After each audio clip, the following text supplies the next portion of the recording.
Alright, you guys, welcome back to Run Pack Goes Planewalking, episode 51.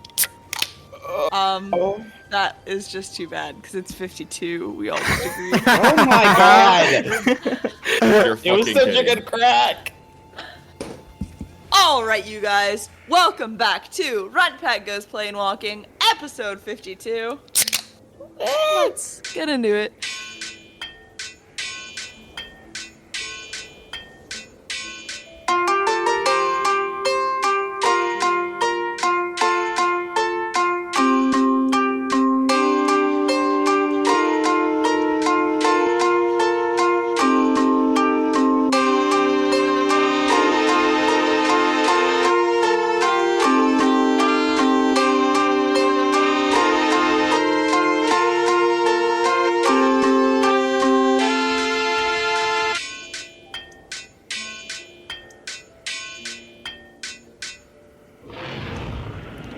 Now, the fun thing about this recap is that I decided to test my friends and see how well they organized the episode, recorded, remembered, notated the episode, not related to my ability to save a file whatsoever. This is just what we're doing now. So, let's see. Impress me. Alright, everyone, welcome back to the Runts. That's not your job. Episode, you said impress you. I'm just trying to steal your job. Sorry. Show how I could do your job. Okay, let's see. Anyway, last episode we were start in Circad. You all meet with the Lady of Pain and receive and accept her quest to go kill Octart, the pyromancer in the City of Brass. You get a bunch of information from her on the City of Brass. You're told there is a colleague of hers, like a connection that she has in the City of Brass, who you will go to learn more info once you get there. You guys also learn that days move a little faster there. It's about 4 or 5 days there, spent for every 1 day in the material plane. After learning this info, you went and tied up all your loose ends. You guys went back to the Aetherians and wished them a goodbye, and along with them, Monty. After this bittersweet goodbye, you guys went to Waterdeep, and I'm going to let someone else pick it up from there. Is it because the following occurrences cannot be understood by a higher thinking creature? Just gonna see if anyone else jumps in on that. One! Sweet. Nope. Alright, everyone. Come on. Come on. I could say what I remember, and you all chime in with details. I like that. I like Okay, that. so we split off into me, Doolam, and Hire to go to the bookstore to search for Books. books. What For Mally. Specifically Books one for for Malleus. Mally. So true. Books for Mally On about. Chronomancy. Who's tough though? Yeah, because we learned because we tested with Oro and Mally touching each other. In a brotherly way. That when Mally now has skin-on-skin contact with people, it encases them both in like an eternal time stop. Correct? Yep. Yes. Okay, so we did that. Meanwhile, Abel and Deimos went to the coroner's office for Deimos to check in on his bodies, the bodies he's responsible for. So the order of occurrences is as follows. En route to coroner's office, Abel confesses to Deimos he is insecure about his role in the party and is thinking about leaving. Deimos is like, yeah, I guess you should. They reach the coroner's office. The coroner, Asparagus, creepy creature man, mentions he has gone quite some time without a break from work and is looking for a vacation. And Deimos is like, we've got an opening. We're going to the City of Brass. He sort of glazes over the fact that the City of Brass is in another plane, more specifically the elemental plane of fire. But Asparagus is like, yes, take me with you. I've got the day off. Let me finish delivering these bodies for you, and I'm yours. So Had to be convinced he's to part take of the day party off. now. Never has. Yeah, Never. that's true. That's true. We all met up. Abel told us he was leaving. He was a real jerk, real bad, real mean man. Especially I think Oro and Hire were personally affected by Abel's selfish actions. And Abel's gonna take some time off to, learn about himself, improve. Did other things happen after that? God, what did happen after that? They must broke the news, right? We're bringing Asparagus. Yeah. That's true. That's true. Did Asparagus come to meet the rest of us yet, or no? That's where the episode Oh, yeah, he he's showed delivering up. the body. Oh, he did? So he delivered the body while Hire met up with Demos and Abel. Chatted for a little bit. Little bit of heat there between Demos and Hire, as I recall. Whoa. What type of then- heat? Angry heat? friction. Yeah. So well. There should not be any friction. There's a virgin defect. Hire was the first to hear about Asparagus joining the party, and there was a little bit of resistance. But it's okay, because Hire ultimately chose to trust Amos. Exactly.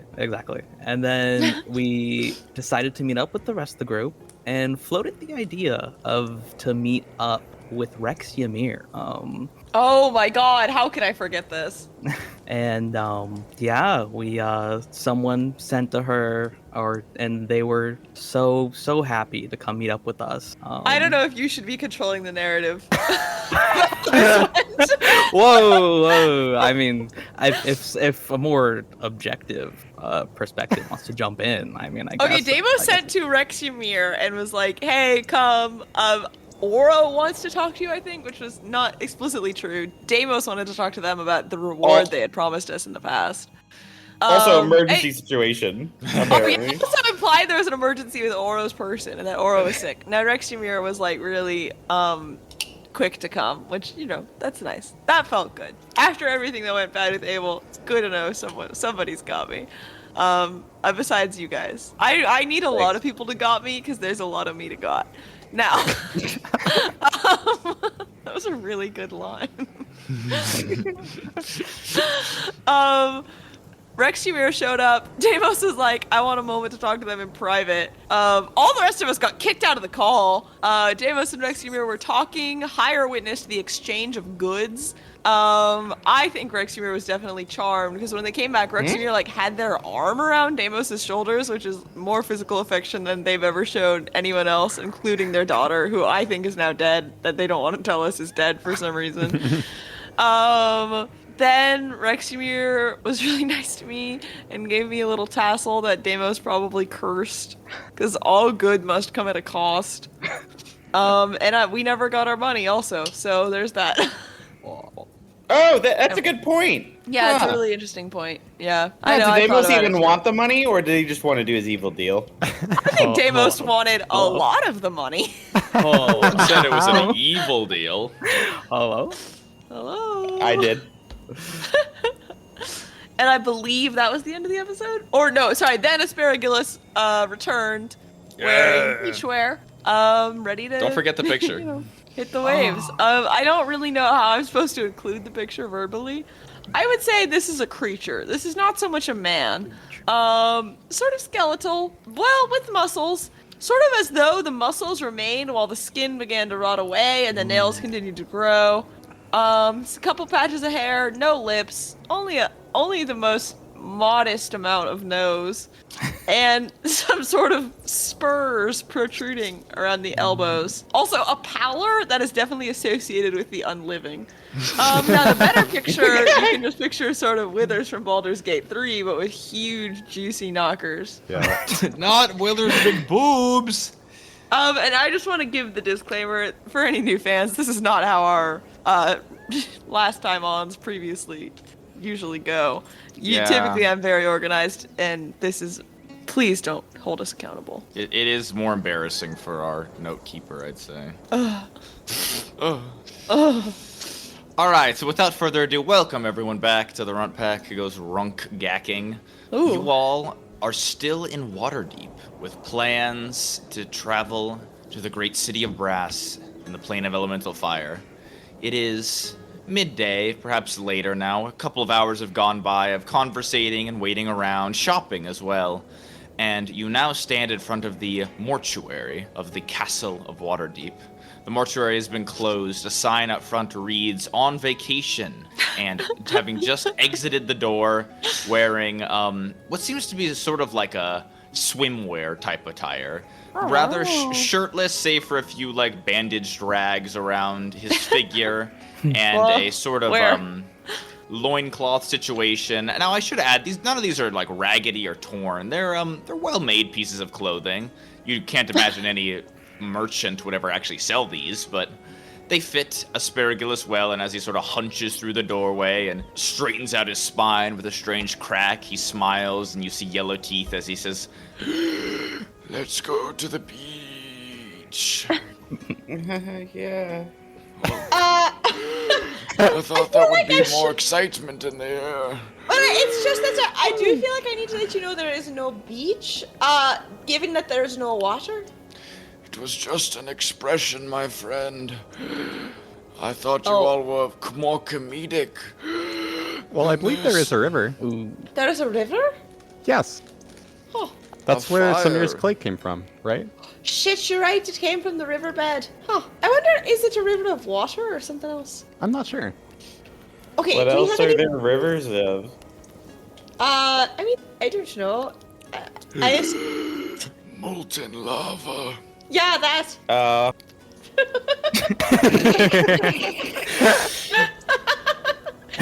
Okay, what else do we need to finish up in Waterdeep before we're ready to go? I broke up with Agabel. Deimos dealt with the bodies.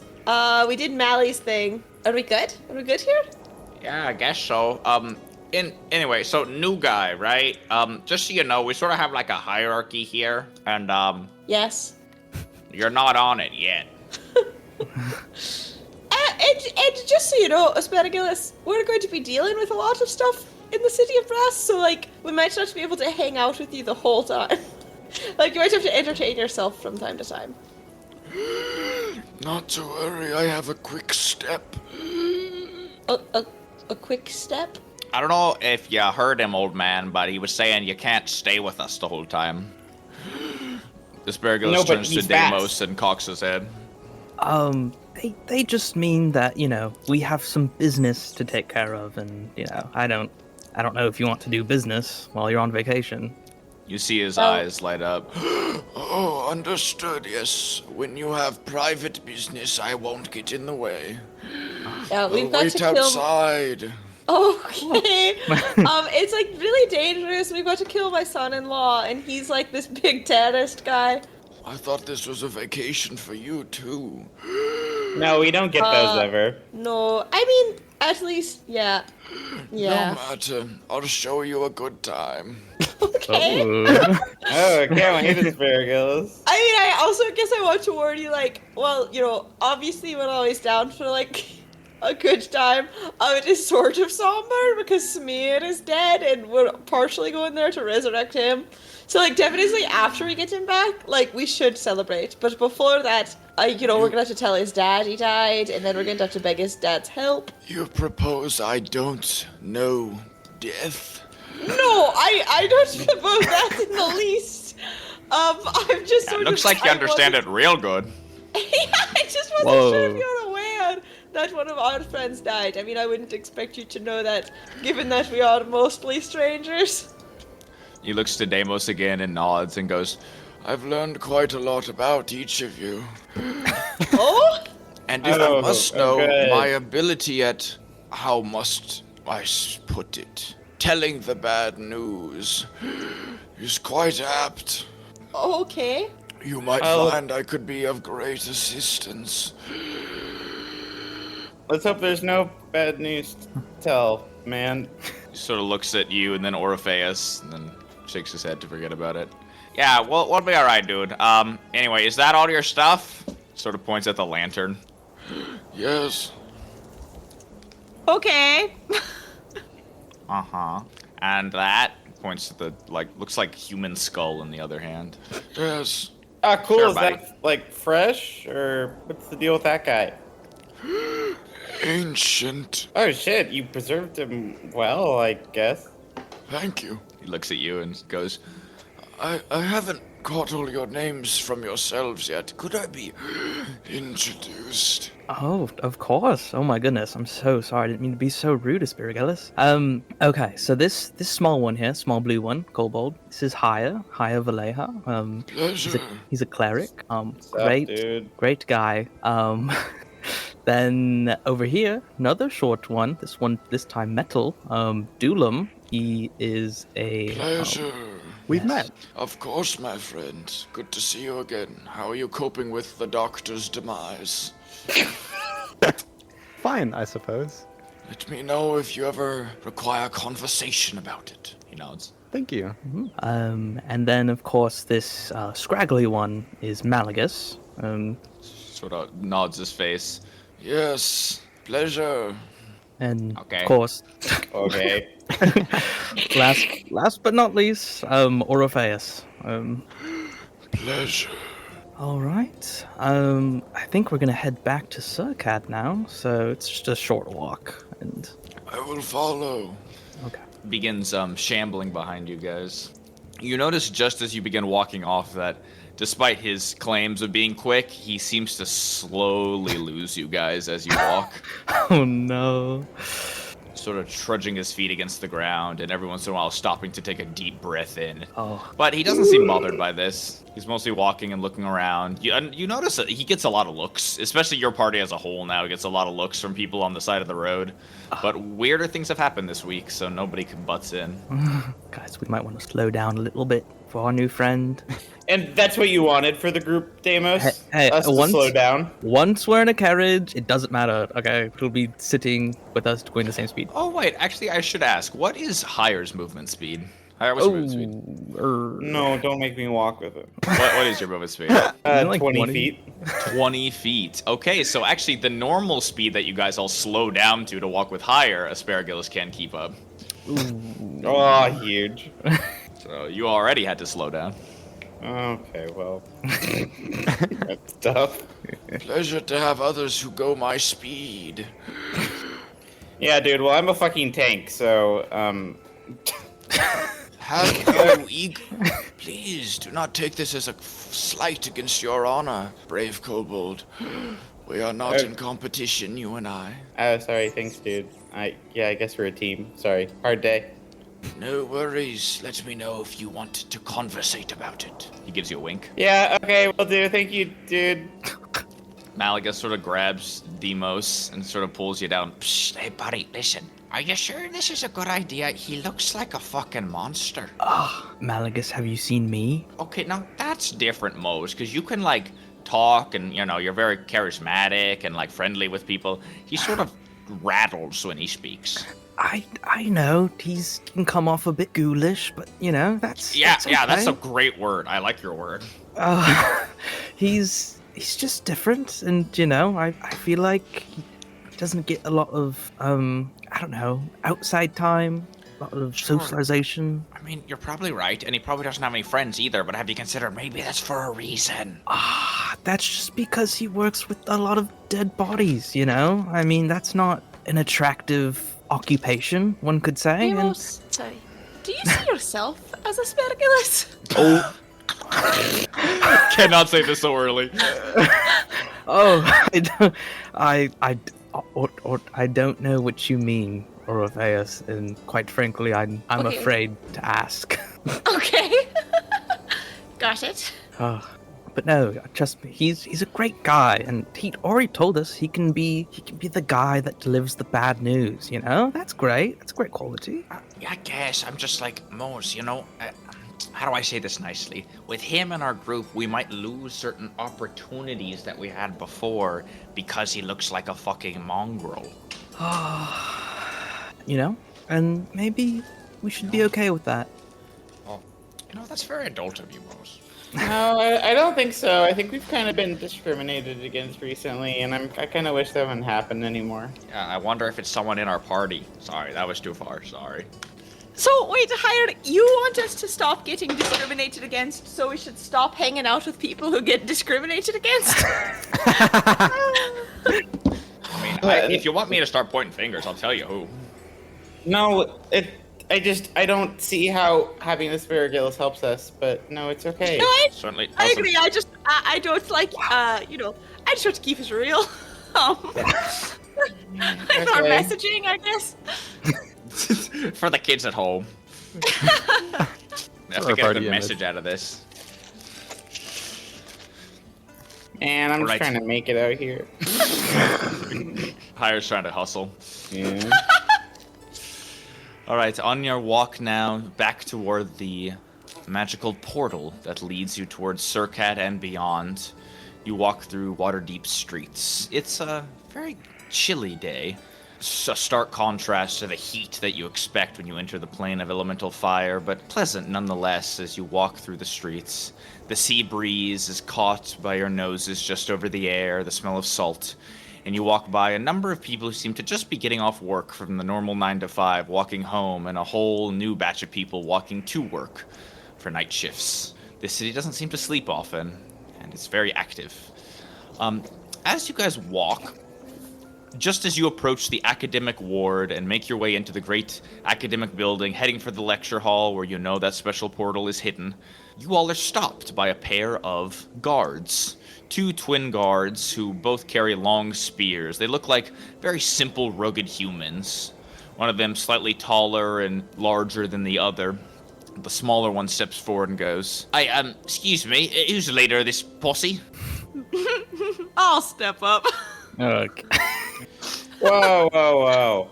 Right, listen, can I, see your papers? It seems to be, you seem to be transporting some sort of creature, and I want to know what your business is. He sort of He points to works for the Asparagus. city. I've That never is seen the this man before in Mortuus. my fucking life. You've never worked with him before. What? Mortuous? We even have a mortuary? You fucking sure about that? Yeah, where the fuck do you think the dead bodies go to? They go in a fucking carriage and piss the fuck off from me, that's all I know. Okay, well, maybe you should educate yourself about the rest of the system. This is Asparagus, the mortuarist. Here is my papers, and I'm sure my party has theirs as well. But I really don't think you have any right to be stopping us here. Hello, Tomland. I've met your mother. Oh. He Alright, didn't what even the know fuck your did he name. just say? What the fuck? Fuck did that guy just say to me? She I don't died think he peacefully. meant met like that. Oh. What? How do you know about my mom, man? Sort of steps forward and you see him put a hand on the hilt of the sword. Are you not listening? He's the fucking mortuary guy. You telling me that city hires a piece of fucking, what is this, undead garbage like this? Okay, well, first of all, he's good at your job. Second of all, do you want to do that job? Yeah. Also, Sorta. lots of people are undead. Just saying. He turns to Yeah. you guys, looks at Asparagus. Fuck that. He turns and spits on the ground and goes, makes fucking sense they'd hire some sort of diseased freak to be down in some basement looking at bodies, eh? Alright, fuck off. Don't let me catch you walking him around here again. You will see us walking where we need to walk because we're. You know what? How about you go talk to the Open Lord of Waterdeep about Dylan and the Lost Boys? Educate yourself on some history that happened fucking yesterday. You know, it's people like you that are the problem with Waterdeep.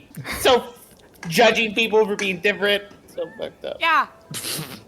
My brother's a Hold me back. The guard turns away and, while listening, doesn't seem to interact with anything the rest of you say and grabs his partner and walks the 2 of them off. Thank you for your defense. It comes kindly when I'm often given hatred. That fucking sucks. You work Yeah. for this city. I mean, Yeah, that even was if you fucked didn't, up. it would suck. But fuck those guys. Well, I noticed they weren't just looking at me. Huh? Asparagus quickly glances between Deimos and Dula. With my Whoa. company, I believe the unusuals now outnumber the usuals. Yeah, well, we're a pack of unusuals. How it's always been around here, sir. Well said, my friend. Well said. I would very much like to meet your brother, who is undead. Oh, well, he's not really undead, more like brought back to life, but I feel like that's, like, similar. Maybe I'm not. undead. Sorry. Don't worry. I don't know if that's offensive. Oh, I have a number of questions for you then, my friend Orpheus. Perhaps next we camp. Yeah, sure. I mean, I'm glad you want to wait till then. Usually we just hash things out when they pop up. Oh, no. I understand the importance of a job during the day. I shan't distract you. This guy's like, I don't know. He's kind of growing on me. Professional. Yeah, I like I don't him. know. He's kind of like nicer than most of the party a lot of the time. What do you mean most of the party? Most of the party's right fucking here, Hire. I know. I look at Malagus. I all wish we'd be nicer to each other. I wish you'd be nicer to other people too, you fuck. Ooh. I'm nice like half the time. Working on it. Okay, well, have me in the only good half. Put the rest of these schmucks in the bad half. If you put a Doolum in the bad half, so help me God, Hire. Alright, Nice. I don't guys think have made it Doolum's now. ever been mean to any of us. I agree. That's why I'm saying, if you start giving him the bad side of Hire, oh. Alright, shall we head to Surcad? Does anyone else have anything to do here? Right, with nothing left then, you all make your way through the academic building, past the corridor, into the lecture hall, and down into the tiny closet in the back. You come across a door and go to open it, and you find it's locked. You push against it a bit, and you hear a bit of rumbling behind it, and then a loud as something is pulled heavy out from behind the door, and the door is quickly opened. You're met with the face of a number of Aetherian children, giggling, and they all run off as they drop what looks like a large heavy board that had been propped up against the door to jam it shut.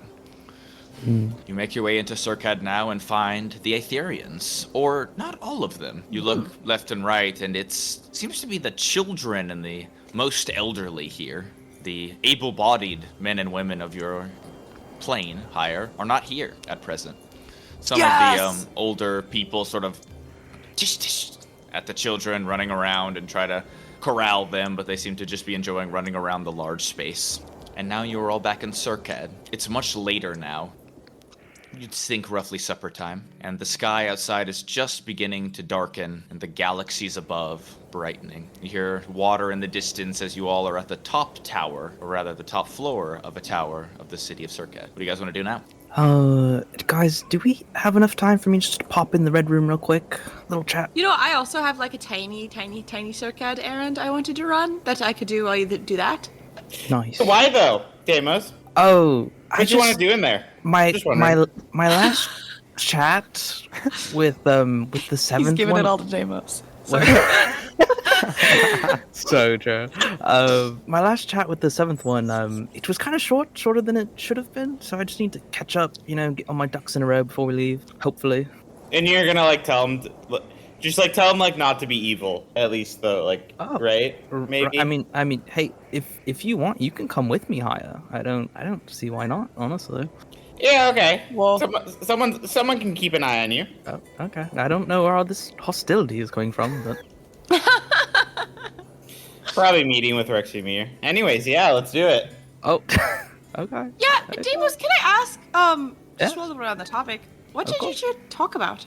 Oh, well, And why didn't they give us all the money? That's because I forgot to ask. We sort of got caught up in the matters of state that Volker wanted me to exchange with Oh. Rex. Yeah, you can't tell us. I mean, I told you it's best not to, and it's not even important to the party. It's like it's just government stuff, but it's sensitive information still, so it's best not to just spread it like it's butter. Okay, we just need to put it where it needs to go and leave it at that. I'm actually so mad, but you picked the perfect lie Oro would completely accept. Got him with the butter. That makes sense, yeah. So I don't agree with that, and I think you know that. But okay. Okay. We can hash this out later. Okay. I don't. No, it's okay. We'll have plenty of time when we go to the red room. Oh, okay. A little bit of privacy. Okay, Right. Guy, I think this guy's gonna hurt me when we're alone. Okay. You know what? Hire's not walking out. Uninvited, Hire. I'm literally coming with you. You can't get rid of me. Oh my god. You can't get rid of me! This guy's gonna hurt me! I know you're gonna be crazy about this, so. All right. So who is going where? Let me start with Oro. Where are you going? I and anyone who wants to accompany me would be fine. I want to visit Flexi to see what he knows and will tell us about Octart. I'd visit Flexi. All right. Dulam and Oro.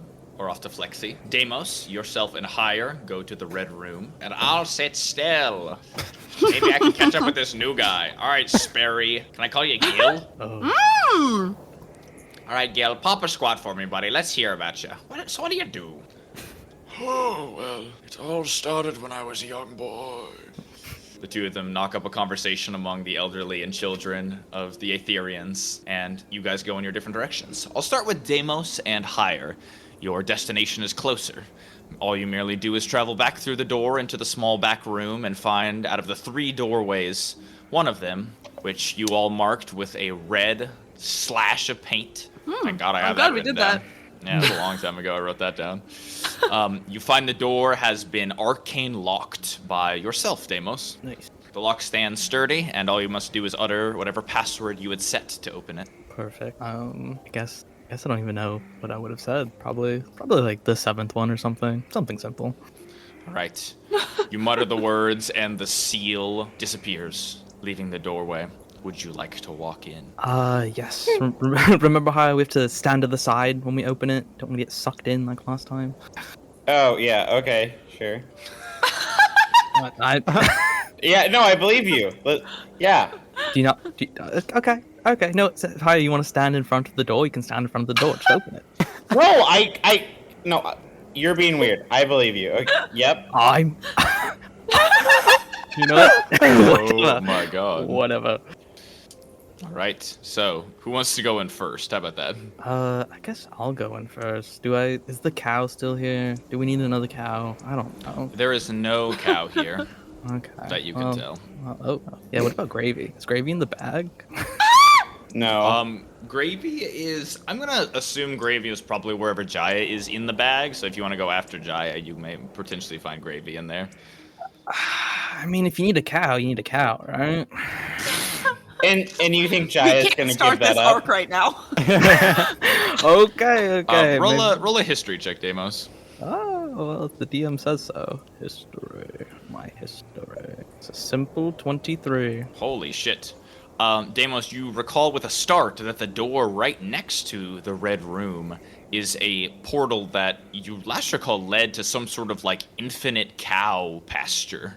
You think perhaps if you do need a cow, you can simply enter the door next to it and lead one around the doors and into the red room. Now, you could also just kill Giles, but... Whoa. We know for a fact that death does not happen during this ritual, so... hypothetically. Okay.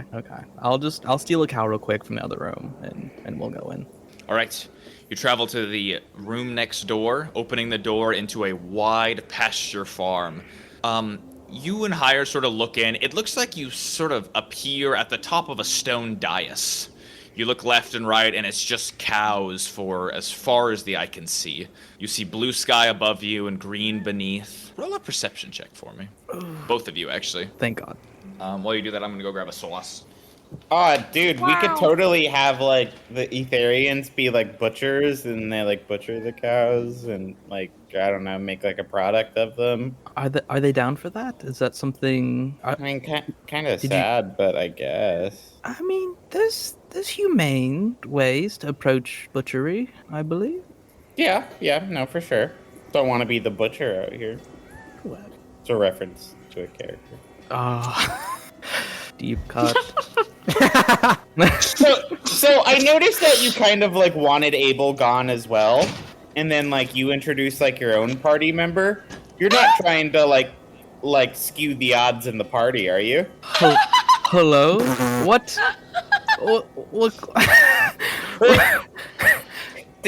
Deimos, remember when you told me things? Like you told me about like the 7th one, and like that you were talking to him in like your dreams.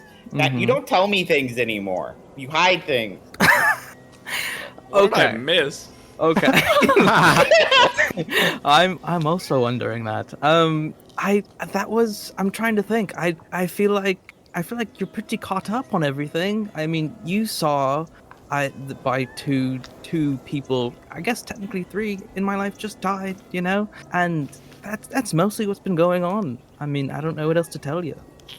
I mean, I mean, look, yeah, no, I get it. It's been a hard time for you. It's just like you're not like communicating with the party anymore. Kind of what you're doing, what your plan is. My plan? I mean, I still have to. I'm still kind of on the fence about my whole home plane thing. I still have to look at the notebook I got from Volker, and I don't know. It just feels like a can of worms to open, and you have to go to the element of fire, plane of fire. I just. I'm sorry. I've been stressed. Yeah, well, just remember, we are a group, and we are dealing with all this shit together. Just because we have a lot of shit to do doesn't mean that we don't want to know about all the stuff you have going on. Okay. Do you want to start somewhere? Anything tickling you in particular? Yeah, like what was Volker's business with like Reximir? Probably just like to start somewhere random. Okay. God. Will you promise? Will you promise you'll keep this a secret? So I want to make clear that my position is you tell everyone. Then Haya, we can't do this. I just explained why we can't do this, Haya.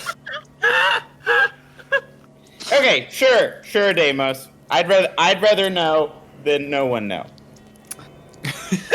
Don't send me to the losers chat. What was your? Yes. What do you think? You want me to send some people away? Sure. Might as well. We're here. Sucker. We're gonna do it. Bye. Haya, gods.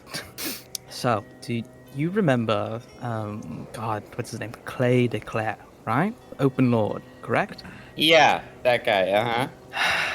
Well, Volker, since he was leaving the position of court wizard, he wanted to make it clear to Reximir that he suspected some foul play in between Clay de Clare and his woman assistant. She seemed, I don't know, to be pulling the strings, or what have you. And he wanted to make that clear to someone that we could trust before he died. Well, he did die, and then I heard it afterwards. So. Wait, sorry, what? So Clay's? Do you remember the I guess she was quite beautiful. The girl with him. Yeah. Yes, So we her. think she's bad. Volker believed she was the one casting spells around him and on him, and it's not a good look for the so-called leader of Waterdeep to be under this sort of control by a third party. And we can trust Volker after. I'm sorry? Well, you know, he did take our book. Did he? I don't know who else would have taken it. Haya. I don't know what to tell you. Okay, this was given to me after Spirigellis cast whatever spell he cast, and Volker told me his very last words, and one of them was this tip to give to Reximir. And the reason he wants it kept hush hush is it turns out when you discuss matters of state like this out in the open, people end up dead. Okay. Okay, fine. I get it. That don't want to be discussing that out loud. But why is that something that you would still actively try to hide from the group? That she might be doing stuff to him. Isn't that information we all should know? Why hide it? For one, like I just said, you talk about treason. You talk about third-party influences from other countries, other nations. People end up dead higher, unfortunately. And secondly, we've been nothing but third-party influencers the whole time we're here. And that's my second point. We're trying to get out of Waterdeep politics. We're trying to just leave it at the door, and shut the door. I mean, I guess I kind of want to save people here too, but okay. Sure. Okay, why was Reximir all evil about it, though? Evil? Yep, looked pretty evil to me. Okay. You can't tell Orpheus this part, okay? Yep, Orpheus was included with everyone else, I can tell, yeah. Okay. Just especially not Orpheus. So, when I mentioned this to Reximir, there may have been a sort of hint at, cleaning up the mess in a very cloak and dagger way. You have to tell me what that means, like in specifics. It means kill someone higher. Okay, yeah, and what? Orpheus doesn't like killing, or is it someone we care about? It's because Orpheus loves Reximir. We've both seen it. Orpheus looks up to this person oh so highly. And I don't know. It's just look, Rex is gonna probably take out someone very high in the Waterdeep political atmosphere, and it's probably the person who I was just talking about. Okay, so I feel like if anyone knows Rexumir, it is Orpheus, though. I got the vibes like Rexumir had like tortured him like a lot. Like yes, but that was in doesn't feel Valhalla. like new information. That's where in a plane where life truly didn't matter. Higher. I mean, yeah, but I'd rather Orpheus know a realistic version of the person he's entangled with in whatever ways. Orpheus can learn this for themselves. Okay, this isn't something we should be getting into. Just feels like we're objectively hiding it from him. That's true. I'm not going to say that's not the truth. Okay, well, I'll keep these secrets, but that doesn't mean I'm gonna stop telling you to share them with the rest of the party. Okay, that's brave of you, Haya. Thank you. Oh, you're right. It is pretty brave. Wow. Never thought of it that way. Oh my goodness. Hey, welcome. What was so Hi. funny? What was so funny in the other chat? Didn't realize we're in such high demand. Yeah, nothing you need to know. Oh. Wouldn't you like to know?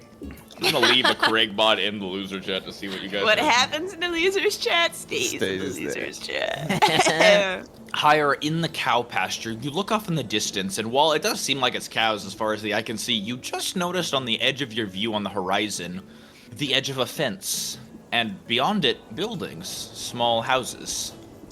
It sort of strikes you, this isn't some infinite cow plain, but rather someone's farm. Large enough that Zabrix can steal a cow every day, and no one seems to have noticed. Is there a really happy dog running around? You don't see anything else. Dude, shit. This is like an actual like plane, like with like other things. There are like buildings over there and shit. I think we're stealing from someone.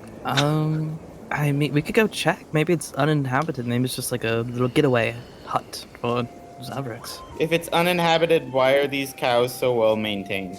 I mean, the cows, don't they just need grass and water, right? They don't need much else. You fool. Have you not seen what the Hoofman does every day? The Hoofman. The Hoofman. Deimos is the Hoofman. It Whoa, looks like it can would I do be a surgery pretty, on your um, hooves? What's up on a nail? No! I'll get an You infection. do notice that while there are buildings out there, it looks pretty far away. I mean, again, there might be thousands, could even be hundreds of thousands of cows in this single pasture. It is so unbelievably large. To travel through all these cows and get there, it would probably be like a 20-minute walk at least. But if you're willing to take that, you can. Okay, hi. We could just take one out of all of the thousands, or we could go crazy and spend time doing. I mean, we're gonna bring the cow back since we're taking it, right? Hey, so and you want to do this ritual? This feels like good for you right now. It feels contractual, really. You know, it feels like a start. I mean, I don't even know. Like if an I have everyday to. sort of thing. I hope not, because I don't have like a pocket red plane dimension, and that would just bog me down. So we'll see. Okay.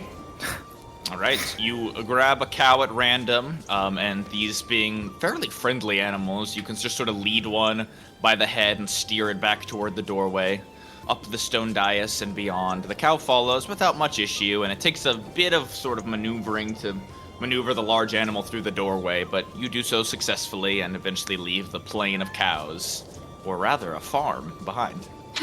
Yeah, we gotta figure out where that was. Could be useful.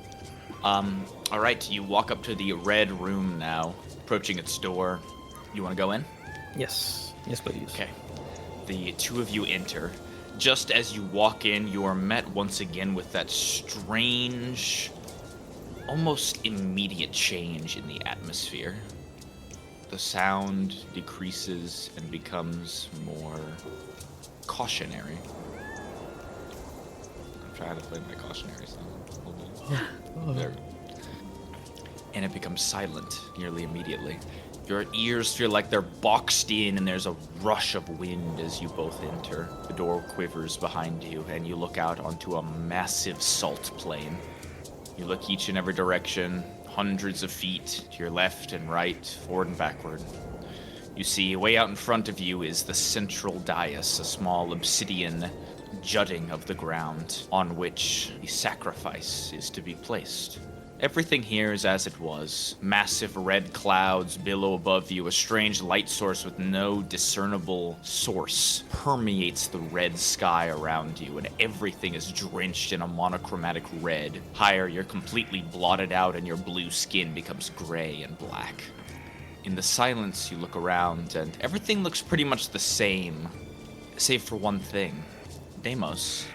Looking around, the 7 massive obsidian pillars that fill the circle of salt and seem to jut right through it all appear the same, but one of them, on your immediate left, the pillar of obsidian, glows brightly with a white light. The hieroglyphics, the runes on the side of the pillar, are shining out with a magical light, blowing through the red around you and adding some sense of light to this space. One of the 7 is illuminated.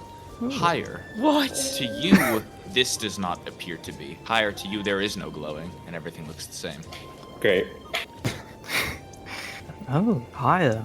Look, one of them's glowing. Deimos points at a nondescript pillar. Oh no. No. It's not glowing to me.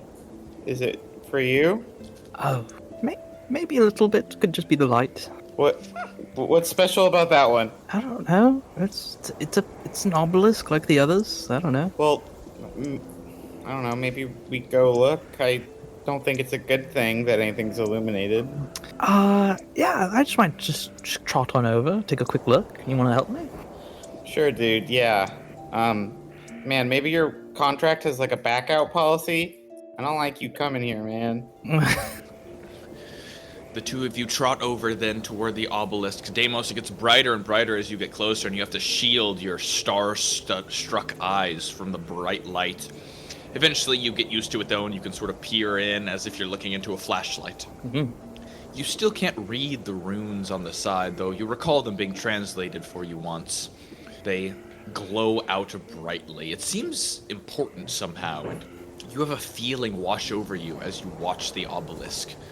It's a feeling of pride, personal pride. You did something right, but not necessarily you being pride in your work, more the pride that something larger than you, like a parent, is proud of you. Imagine yourself a kid at the Little League game, and you just struck a home run. Feels good.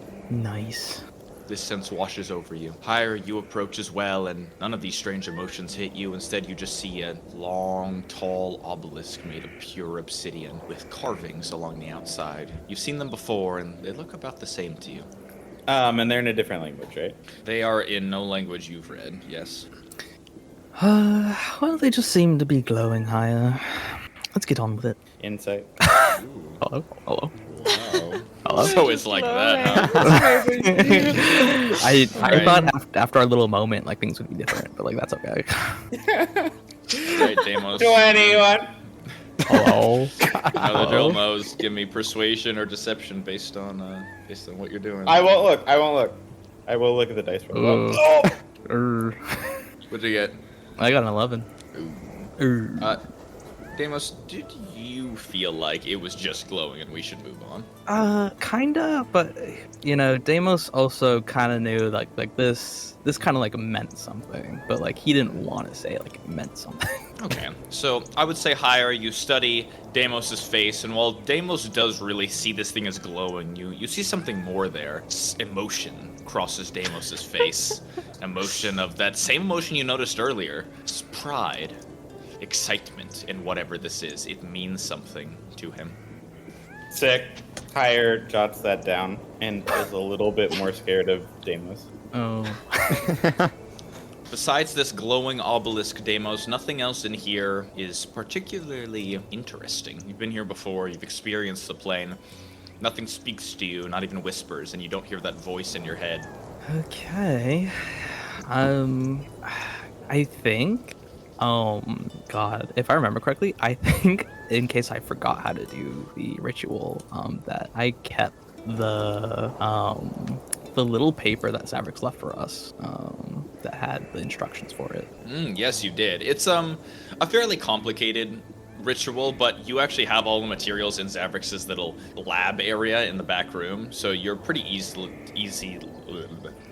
able to grab all you need, including cardamom seems to be a main ingredient, the spice. You move between the pillars, walking throughout them in a figure 8 pattern, placing the cow in the center. You approach the beast, reading off a couple lines of dialogue from this sheet, which send another shiver down your spine as you read them, and eventually, kind of quickly, the ritual is complete. Higher, you watch as this happens. It takes all of 10 minutes in total to complete the ritual. As it finishes, Deimos, this large bovine creature in the center of the plain begins shaking, juddering back and forth. Higher, you see this as well. The creature shivers and twitches like it's in pain. Dude, did you do something wrong? No, I Startled by this, it tries to get off the dais, run off into the distance, but as it does, you see it slam into something, an invisible wall, keeping it on this obsidian. Oof, that's tough. That is tough. Clearly you did something wrong, because... Well, just stand back higher. I don't want you to get caught in whatever this is. The creature continues shivering, letting out howls of pain, you think. It's frightening, and you watch for a moment longer as the cow stops shuddering, stops twitching, and its entire body liquefies and falls to the ground. You see the skin of its body, the horns on its head, its long snout, the muscles beneath it, the organs all turn into a liquid, falling down the dais and seeping into the salt around you. The cow disappears in a moment. What? It takes a second for it to drip down the dais and seep into the salt around you. The two of you watch in horror as the salt seems to drink it up greedily, sucking at the blood and sinew of the cow and even the flesh, which seems to be liquefied. A moment goes by, then another, and the floor begins to rumble. The salt shakes back and forth. The door behind you all closes with a start. Slam! Leaving you all alone on this plain. You look around, you find nothing immediately happening. The salt beneath your feet continues to shake. You nearly fall down. And after a moment of the rumbling, Deimos, you hear a voice in your head. This is not your voice, though, repeated at you. No, you're in its home now. So you hear it speaking to you. Deimos, the voice is deep and guttural. It is so deep you're not even sure a creature in front of you could recreate it. It feels inhuman immediately, ancient but new. It feels important and powerful, and you feel like it cares about you. The voice echoes in your head, and as it does, you can't help but slip back in the rumbling. Higher you watch as something seems to be happening to Deimos. The voice rings out to you. Greetings. Whoa. Hello. Deimos, stay with me, buddy! Deimos, you sort of have to speak out loud to respond to the thing. You can't seem to respond in your head. It's like your entire skull is filled with it. There's no room for you anymore. Oh. Okay. Deimos will speak aloud. Greetings. I come with questions. You who have joined my ranks and performed my ritual are welcomed. Okay. I was wondering what exactly I agreed to last time we spoke. A partnership. Okay. Any specific duties to this partnership? You have noticed one of 7 glow. Yes. You felt my power. The sky turned red, the obelisks floated around you, and death was selected for your enemy. You performed well. Their death secured. One is done. All right. Good. Good. You will find with my partnership you have new abilities, but with them, occasionally you will feel an urge, just as you did that day, an urge to kill an important creature I require dead. I see. Complete 7 of these tasks, and you will meet me face to face, and our deal will reach new heights. All right. That sounds good to me. I guess, is it okay that I don't sacrifice one bovine every day? Is that like, am I exempt, perhaps? Good question, bud. I like that question. Unrequired, but unfortunately it is the only way for us to speak. That's okay. Yeah, I'd happen to have a lot of them currently. Good. I will send you signals of feelings in other cases, but for now, expect another yearning for death. Expect in your travels to come across others, those who must perish. All right. Very understandable. Okay. Good. Your partnership is not taken lightly. These are not merely requests, don't forget. Right. They must be done. Good. You and I will get along nicely. Now then, I have sensed you and your kin. You and your group. I will give you now further access to me. Wait just a moment. There's a breath in as the creature pauses and seems to sort of focus its energy elsewhere. Leaves your head for a moment. At this point, I should ask, who is carrying the cube? The teleportation cube? This one. Me, I think. All right. Orpheus, you and Dulam have just left. I imagine, it's time traveling a bit here. You guys have walked for a bit and chatted, and suddenly, Did you and sense without some warning, heat, like friction? Oh god. Okay. you feel something make a loud noise in your bag. It sizzles for a moment too, and you feel heat. If you worry, there's blasting powder in there. Mastermind? I pull it open.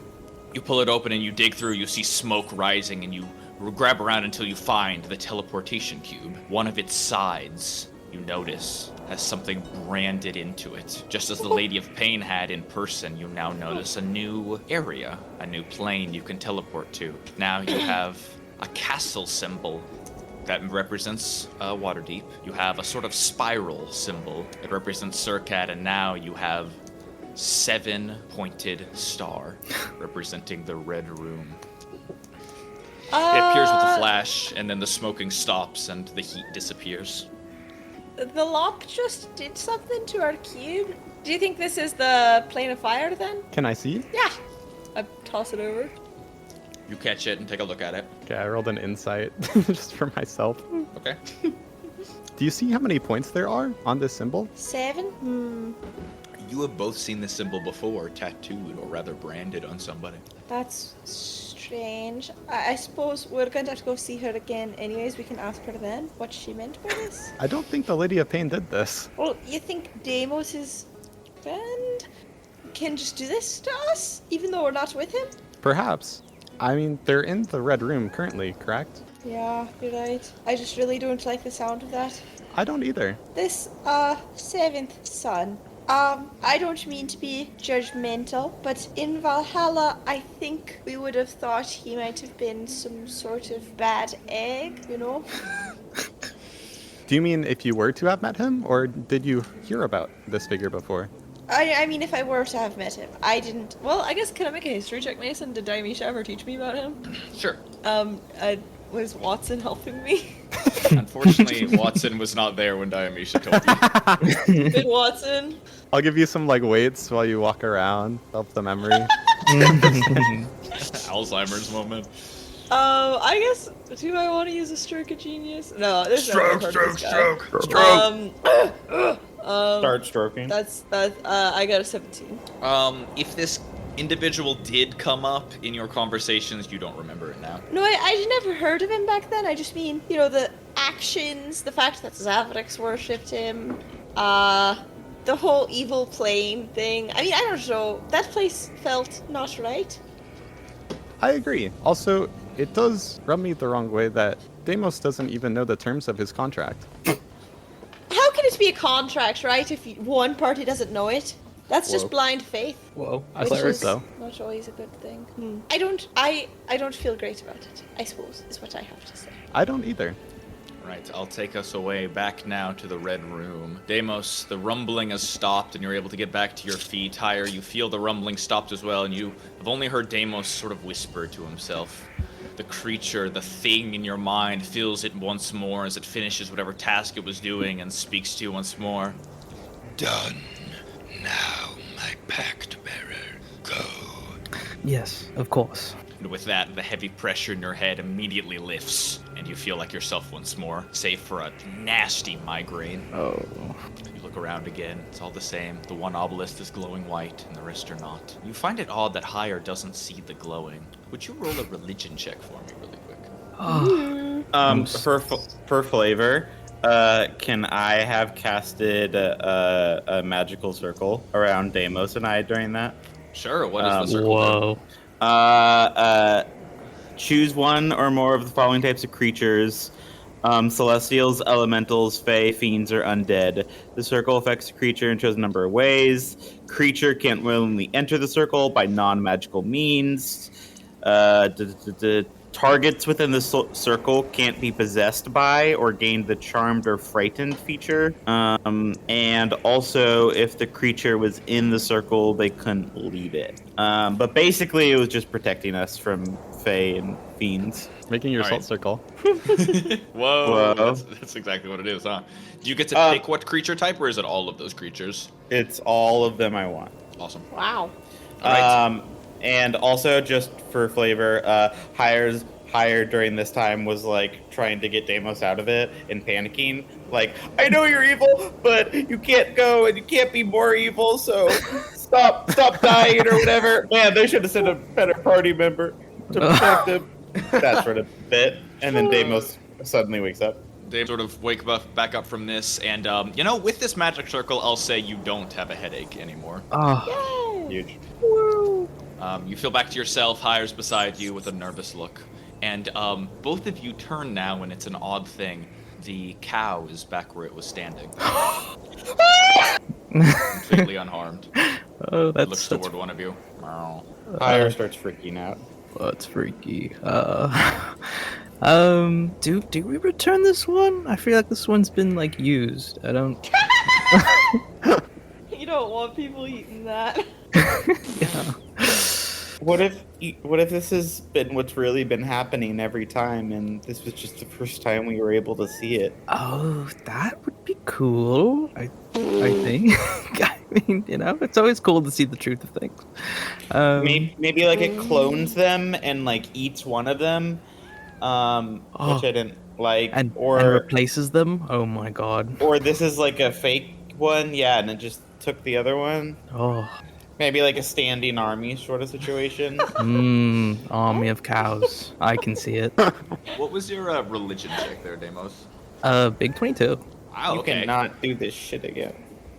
From what little you understand about other religions, you can sort of piece together some things about this one. You think likely the reason Higher didn't see the glowing is that Higher, if so, persuaded to, could likely make a deal with the seventh one himself and light up his own set of obelisks. You think these are yours and yours alone. Similarly, the cow does look the same, but you definitely feel like it's different, tainted in some way. You're not exactly sure what or why, but you feel slightly less attached to it somehow, as if something important inside of it has been removed. You're poisoning my fucking people. Oh. Okay. I think we're done here, Higher. As for the cow, I don't know. Maybe maybe we take it to like the butcher shop, just freak out. Dude, look, I don't know what happened to the other cow, but this cow in front of me, I think is alive. We shouldn't just kill it. Let's go return it. I don't know if you want this from the rest of the herd, Haya. It doesn't feel like it should be with the rest of them. Yeah, I think it's fucked up too, but this is someone's livestock, man. Doesn't feel like it's. I feel like I know whose livestock this is, and it's not the farmers anymore. Okay.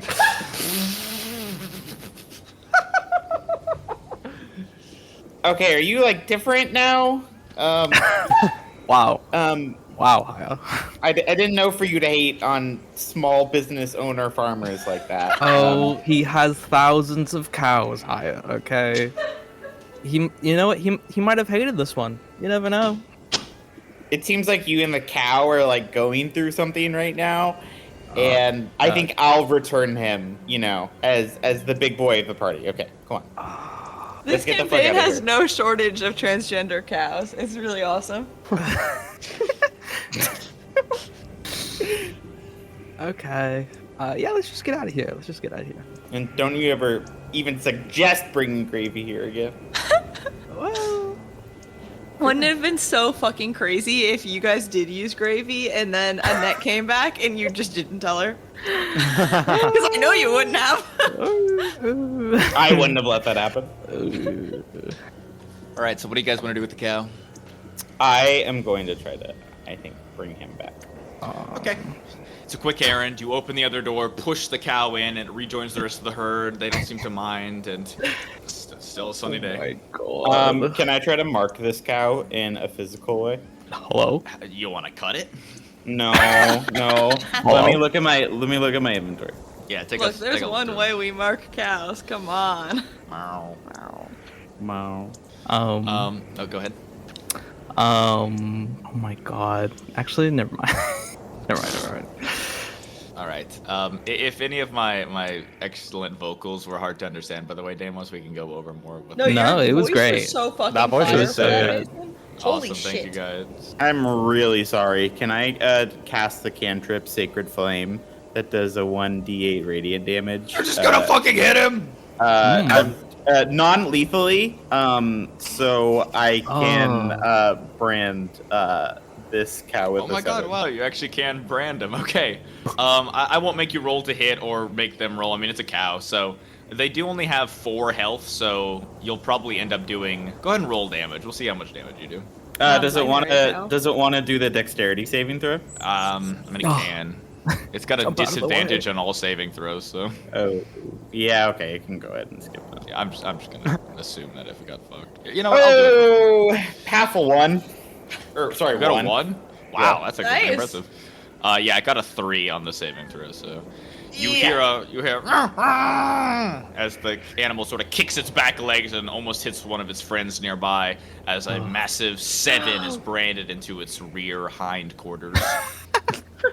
It sort of moves around angrily for a bit and then sort of slows down and seems to chill out for a bit. You should done, make Hire. some crop circles while you're at it. Sorry, dude.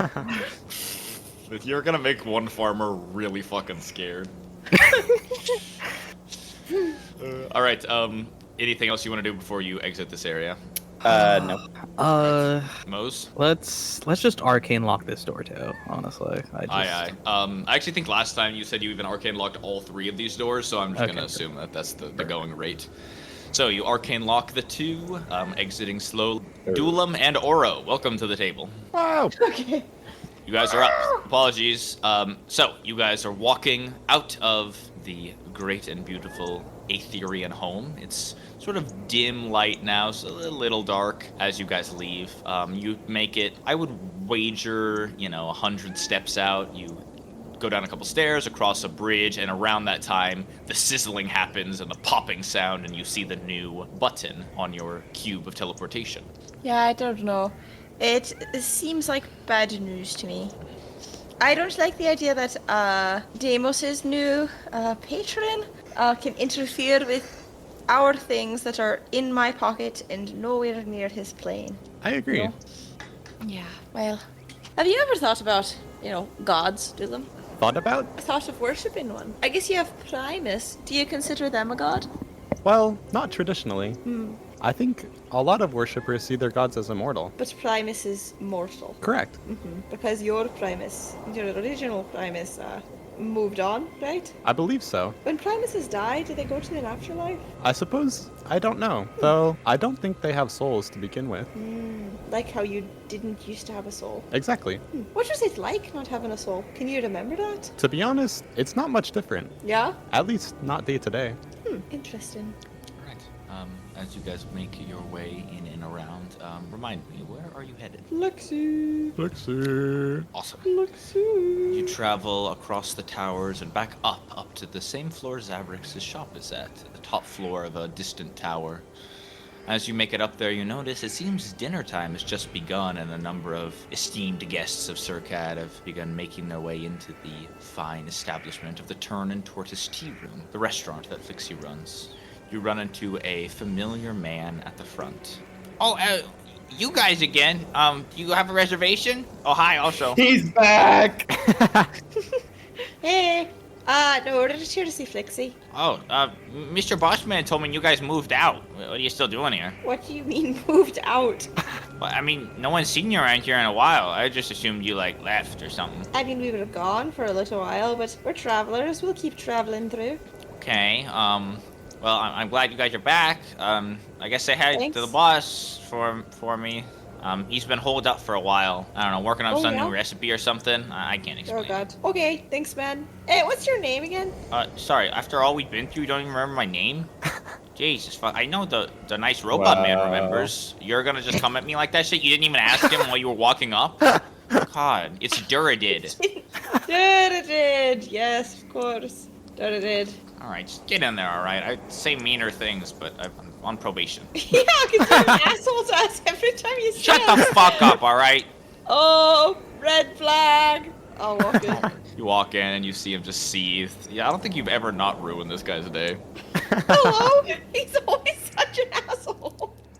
I just asked him what his name was. That's not that bad. Why would you do that to Duradid? None of you knew his name. I had it pulled up in my notes. Oh my god. Oh my god. Clinical. Looking right I at was it. ready to see if anyone was gonna ask me. Alright, you guys make your way into the restaurant.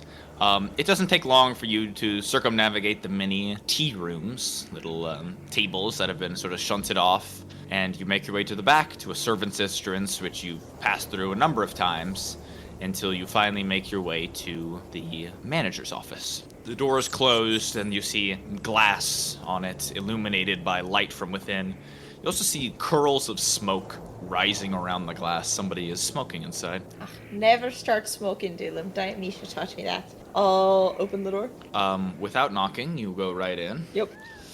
You turn and see Flixie, the archdevil, seated at the same seat he always has been. The room is cramped, and you and Dulam have to sort of shimmy in past a number of sort of small folding chairs and lines of what looks like recipe books lining the shelves of this small office.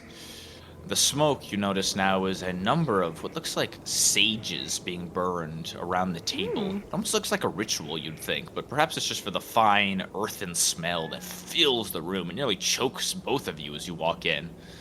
Flexi turns with what looks like an ink pen in his hand and goes, "Do you mind? What is this, barging in like it's nothing? Oh, God damn it, you're lucky I have a free moment. Sit down, sit down." He gestures at the chairs in front of you and makes to close the door. We don't mind. It smells kind of nice. I'm glad you think so. Now, tell me, why are you here? I'm quite busy tonight. We have a number of clients. Well, okay, so we got a new job, but I guess, can I trust you not to warn someone else that we're coming? Your vagueness means nothing to me. Spit it out. Okay, if hypothetically we were hired by someone to kill a certain fire mage, would you tell said fire mage we were to come in, even if we only plan to kill him once, just to sort of warn him off, and he'll come back afterwards? You see him consider this and sort of think about it for a second. The gears turn and then click, and he smiles, a almost sinister smile across his devil face, but it's just his normal smile, you think, as he goes, All right, the Lady of Pain has finally hired you to kill Octart, is that right? Damn, didn't know she had the balls to do something like that. Did they break up? You see sort of taken back by this, and he goes, let me answer your first question first. Okay, which yeah, is, yeah. yes, I do think I'll be warning him. I have actually a rather close relationship with him, and I have no idea why you would bring this information to me. It seems rather foolish. So, I will go ahead and let them know the kindness that I will be doing to you is to not tell them your name. Flexi, let's talk this through. I trusted you so much. Why did you bring this information to me? Last you were here, I told you we were dear friends, and I was given a gift, a parting gift. He's also an important friend of mine, and then you gave me that gift, which made me think that you thought my connection to him was stronger than your connection to him. And it's not saying we're killing him forever. We're just killing him one time to fulfill You're our fucking duty. kidding me. I gave that to you because I thought our connection was close, but clearly not. It is. That's okay. So Flexi, if you and I are so close, which I feel that way too, and I'm so glad you do, then why would you tell Octart that we're coming? He cocks his head and smiles. Really, you've never given me a gift like that. I start rummaging through my pockets. He holds his hand up and the claws come out and he goes, no, stop. It's now obviously too late. He's a kind person who thinks of me and not just himself. Flexi! You and I are a close. 500 gold piece mithril silverware set. You see him stop. Oh my god, Look it's at it. perfect. For your Almost finest licks his table. lips. I thought you'd like it. I thought it looks really nice. And I don't know. I don't have a refined Let me palate. see that. Palate. Snatches a spoon. But I thought someone like you could probably taste the difference of food eaten with mithril versus eaten with silver, like a plebeian. He snatches up one of the spoons, turns it over in his hand, gives you a look and then a nod, and very lightly lifts out his tongue. A forked tongue, you notice, and touches the spoon lightly to his tongue. He tastes for a moment, then pulls out a handkerchief and wipes down the spoon, handing it back to you. Yes, this is rather nice. A fine gift, really. One of the nicest I've received from folks such as yourself. And it's yes, I would be happy to. obvious that I would have this for you. You know, it's not just like it doesn't. Why would I have this otherwise? I guess. Right, I would happily accept this gift and consider ourselves mutual friends. But are you sure you want to give it to me? This looks rather valuable, and as I understand it, you're a bit down on your luck in terms of finances. I don't know who told you that because I'm not. But It's just you've never eaten at this restaurant paying for it, so I imagine you can't. well, okay. That's an interesting point.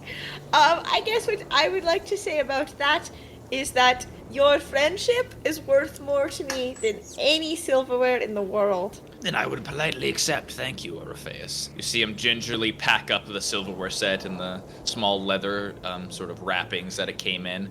As he places it on his end of the table, he goes, I should warn you, though, my association with Octart is still one of closeness.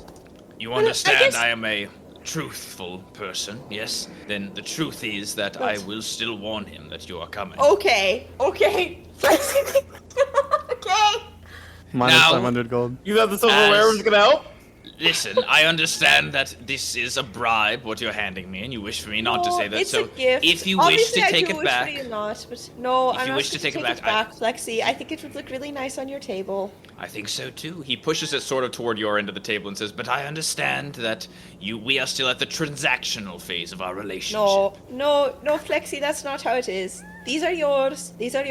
Now, I understand that you're going to tell Octart that I mean to come Yes, kill him. I am. I know. But I'll give you this much. For this kindness, I won't tell him who is coming. I'll merely say I was tipped off. Said that before I gave you the silverware. Flexi, Well, here's you what didn't I let guess me I want. finish then. Yeah, here's what I want to explain to you. I guess I think you probably already know, like, the truth of the matter, but I'm going to tell you some things I suspect, and then I'm going to elaborate, how they connect to what's about to happen between me and Oxart. So, I'm in Aislin's body. You knew Aislinn, right? Passingly. Okay, yeah, but you didn't care for the girl because all this other... Oh, God. I need to tell you about Samir, too, but we're going to do that in a minute. What's You wrong didn't with care for Samir her. Arvalis?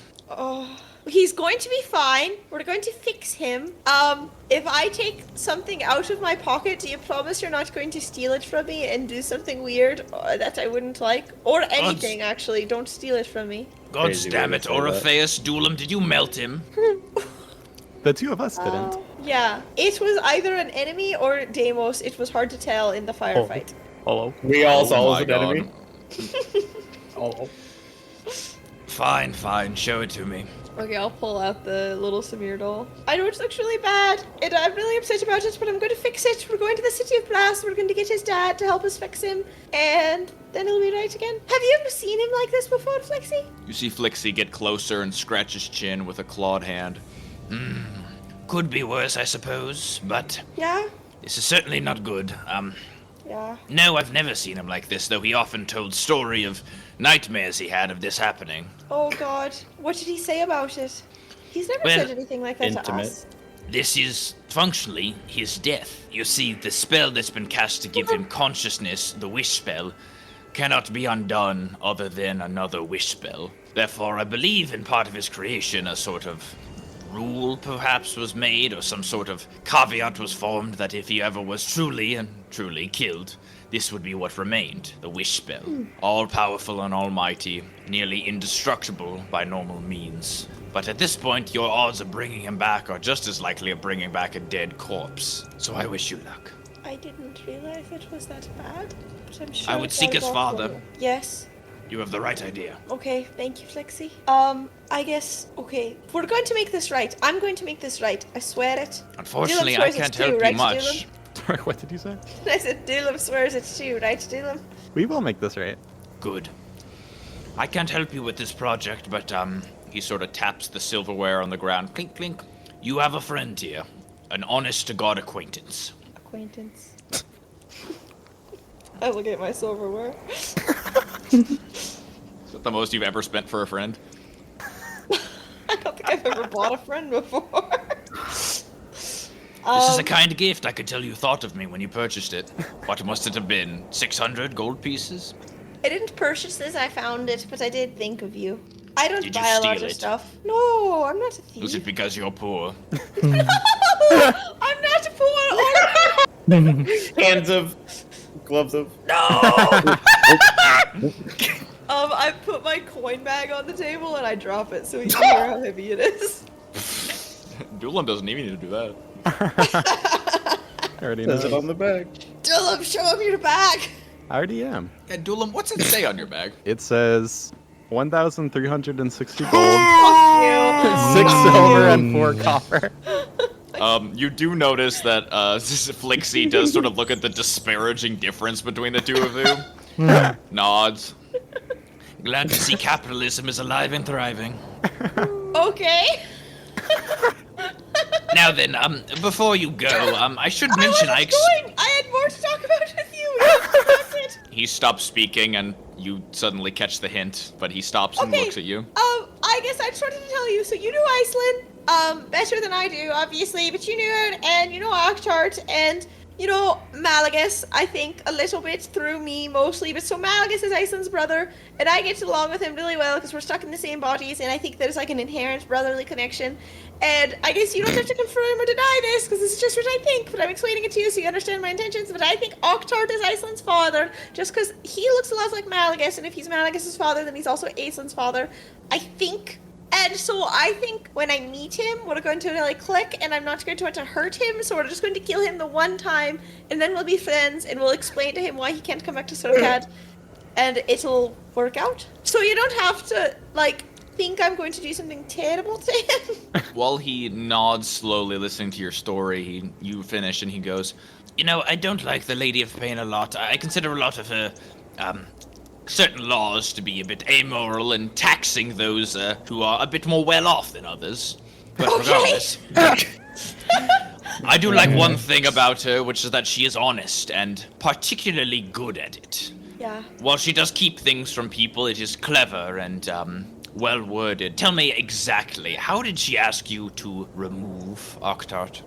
She said we had to kill him and to make him not come back to Surkad. I guess it was interesting, because she definitely said we had to kill him, but she was really implying that as long as he never came back, she wouldn't be mad.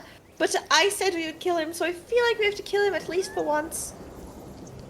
But are you saying that's not what she meant? It's okay if we don't kill him as long as he doesn't come back to the circuit? If you use the words kill, but she never did, then that's not what she asked for, is it? I think, Dulam, do you remember? It seemed like she definitely used the word kill. She did say kill.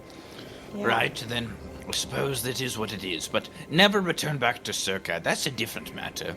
If Octart is immortal, as they say, killing him once won't be the end, so killing him once and then perhaps getting on with it, as you just discussed, could be within your realm of reasoning. You would just have to convince him never to follow you, ever. To follow me? Us? If you ever return here. Oh, back to Circuit, back to Circuit. I think we can do that. I mean, do you think we can do that? Oh, does he even want to come back to Circuit? I'm not sure. I haven't spoken with him in a while, though I suppose I will tonight. Okay. If you're willing to wait around till then, I can tell you what he says. I wish you wouldn't. But I understand, I suppose. Thank you for understanding. Is he my dad? That's a conversation the two of you should have. Okay, that's Now then, cool. with your last question answered, I'd like to ask that you head out. My last... Oh, I was going to ask, do you have any idea of how we can convince him not to come back to Circuit? I mean, you like the Lady of Pain, you like him. Is there any, like... I feel like, you know, you could give me some advice on how to broker this conflict. As my friend, I look at the silverware. I really am quite busy right now, Orpheus. Perhaps if you returned when we weren't open earlier in the day, I'd love to sit down and chat with you about this over a cup of tea. I have to go really soon to fix Samir. He gives you a sort of sideways glance. What is that? You want me to fix Samir too, Flixie? This is a mutual friend. All right. His main reason to return here is likely the Lady of Pain. The two of them have some storied history that Oh my god. I'm not entirely knowledgeable of, but rumors have spread. Groundbreaking. Can you tell us the rumors? Why would I? They're not truthful. I wouldn't lie to you. And then, since you've already told them they're not truthful, it's not a lie. It's just like, did you hear this lie I just heard? Sort of glances at you like you don't get it and looks at Willem. I shrug. What are they Regardless, together? you'll have to convince him that perhaps it would be in his best interest not to return here. Give him a reason not to. Immortality is a rather lonely thing, I've heard. Perhaps hook him up with a local city of Brassian. Or something of that matter. What? Okay. Listen, you asked for advice. I don't have any good suggestions. I might have more if I'm allowed to sit with my tea, but right now I have other things on my mind. Okay, I'll call you later. Acceptable. Dulam, I really do you thought... have any questions? Okay. While we're in the city of Brass, is there anything you would like from there? Oh, that's rather kind, actually. Thank you, Dulam. Visit the spice marts for me. None of the expensive ones. Just buy a nice sampling of City of Brass spices. I've heard that they're rather good, but I've never gotten to try some. Don't spend more than 10 gold on it, please, my friend. Of course. Thank you. That is genuine and kind. You see him turn back to you, Orpheus, a bit refreshed. Put my head in my hands. Anything else, Knight? Yes. Are you sure you want us to hook up Octart up with a local city of Brassian? I'm really not sure. I've never been there to even know if romance Inside is... Bastard.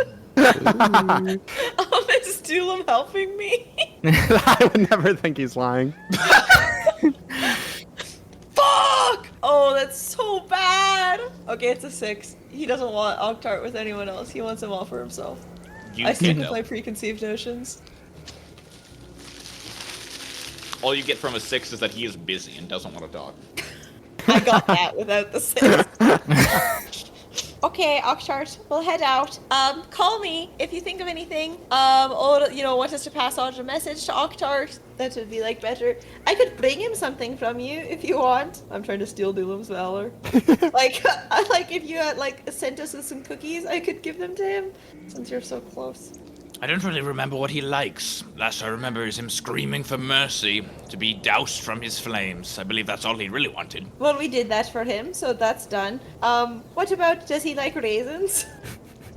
Perhaps he does like heated foods, and those are dried. Heated foods like jerky or sun-dried tomatoes. Precisely.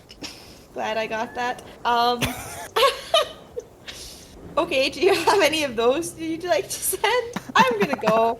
That's enough. Goodbye now. Thank you for Okay, visiting. It is a pleasure as always. Close the door on your way out. You see him pick up one of Okay. the pieces of sage and wave it around, almost getting your smell out of the air. Okay. Ouch. Good night.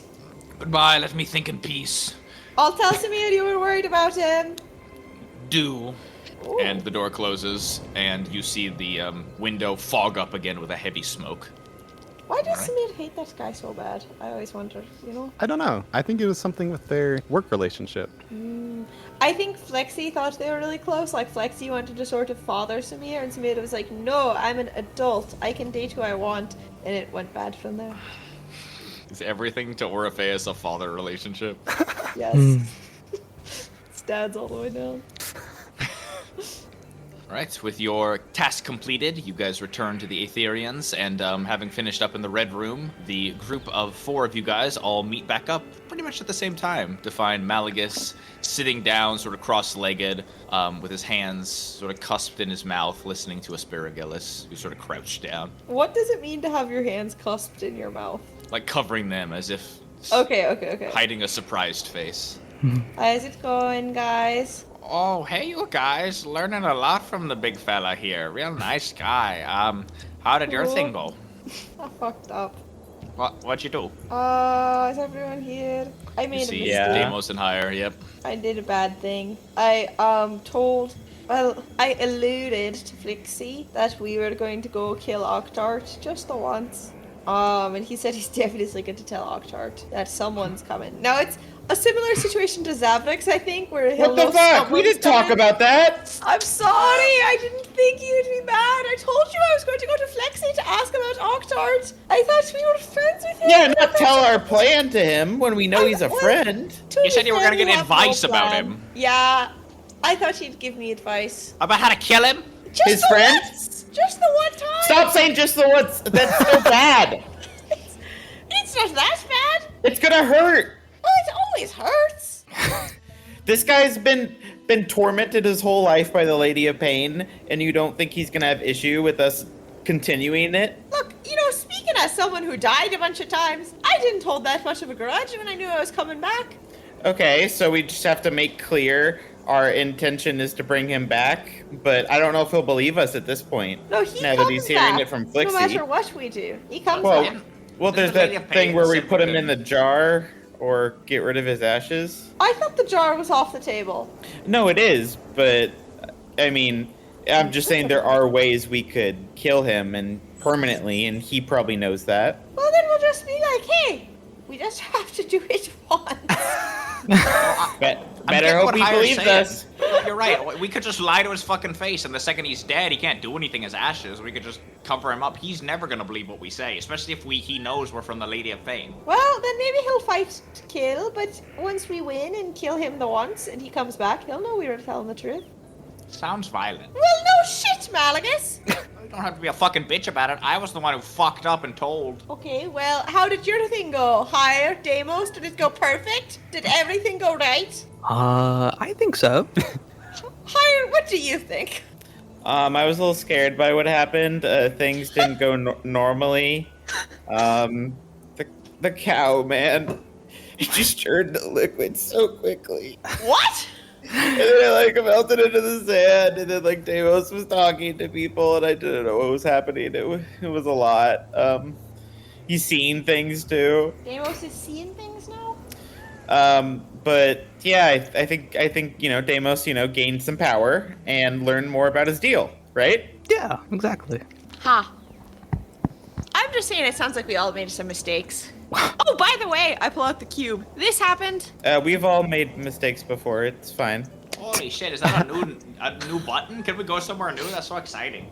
Yeah, Demos, did your like God say anything about doing this to the thing that's box? It was in my pocket. There was nothing specific, but I think I could intuit. Yes, that was him. He was like, "Oh, if you ever need to reach me, here you go." And I was like, "Okay, I don't know what that means." And then, but this makes sense. This makes sense.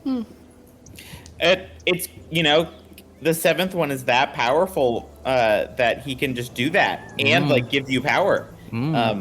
Sounds like a very good powerful ally guy. to me. Yes. Yeah. Kind of sketchy. Why is he trying to make you see him more? Because we have a working relationship, okay, and we hop between planes all the time, okay. So, Just seems needy. Like you and him, or like you and us? him and I, no, we're all friends, yeah. Cool. And this is gonna help in bonding with Siga, which is huge. I hope so. I That's feel like true. I may have jumped the line a little bit, honestly. I don't know. We'll see. Now that guy loves us now after all we did. So now we're a Okay. shoe-in. I didn't know we were ever going to see him again. I mean, we'll probably have to save people in Waterdeep at some point. People die there all the time. I hope not. Yeah. True. Sorry, Spitaculus. I forgot you're Yes, from yes. I see This guy them knows all what's up. die. there. Oh, yeah. Yeah. Uh-huh. By the way, is there someone filling in for you while you're gone? Is there like? I wondered that as well. No, I don't have an assistant. I'm just gonna let them pile up for when I return. Yeah, I noticed you put a 3 months on your notice. Is that? Yes, that's how long we're going to be gone, right? Could, Oh my could god, be. that's how long I've been with the rest of you guys. In Well- 3 months, I'll know Asparagus just as well as I know you. I mean, we are talking about the time dilation. True. Oh yeah. Okay. Very true. Very true. That means we gotta really make these 4 to 5 days good, Asparagus. Thank you. Wow. I look For forward taking to you on it. a really bad vacation.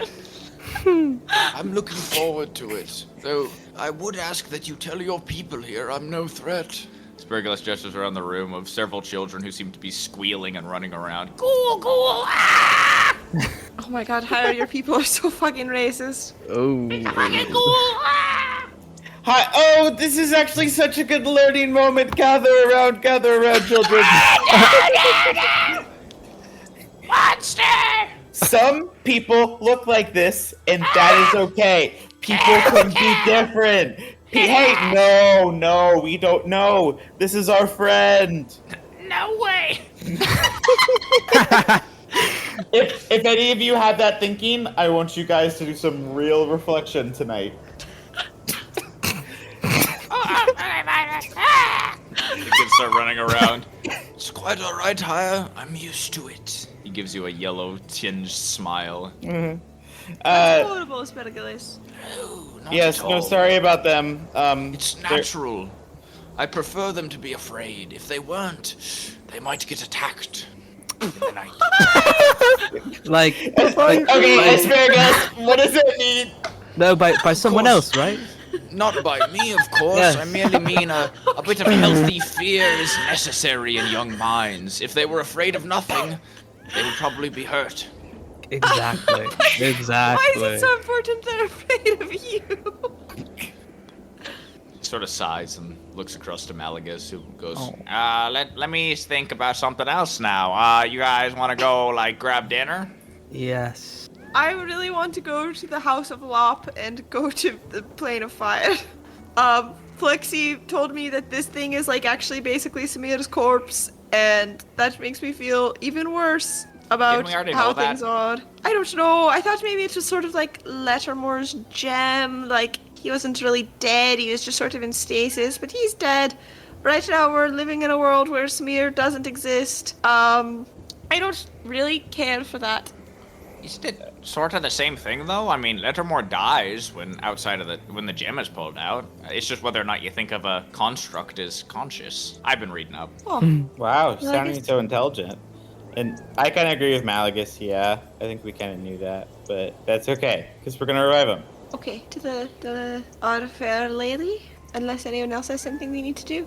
Yeah, I think we should do it. All right. So, are you guys going to head over then to the Lady of Pain's house? Think so. Her house. In the middle of her.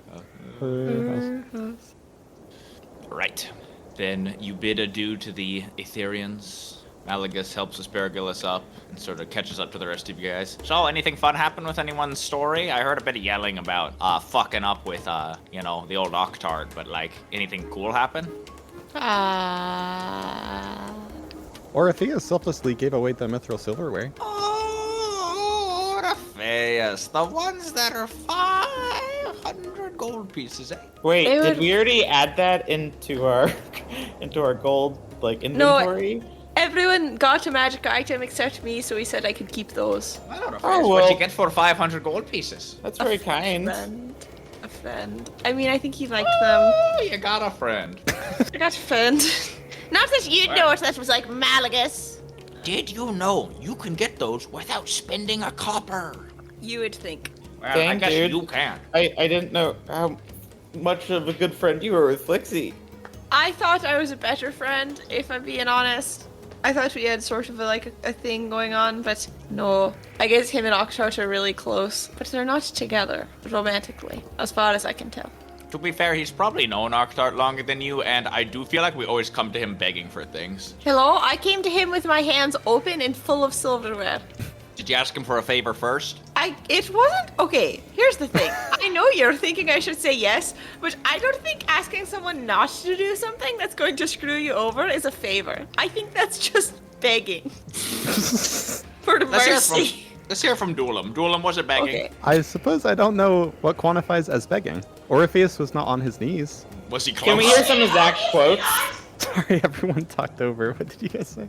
Can we get like a quote maybe to illustrate the argument? Sure. Which one would you like? The one where Orpheus begged. Well, I'm not sure if it was begging. It was Closest just like guess. asking him not to screw me over, you know?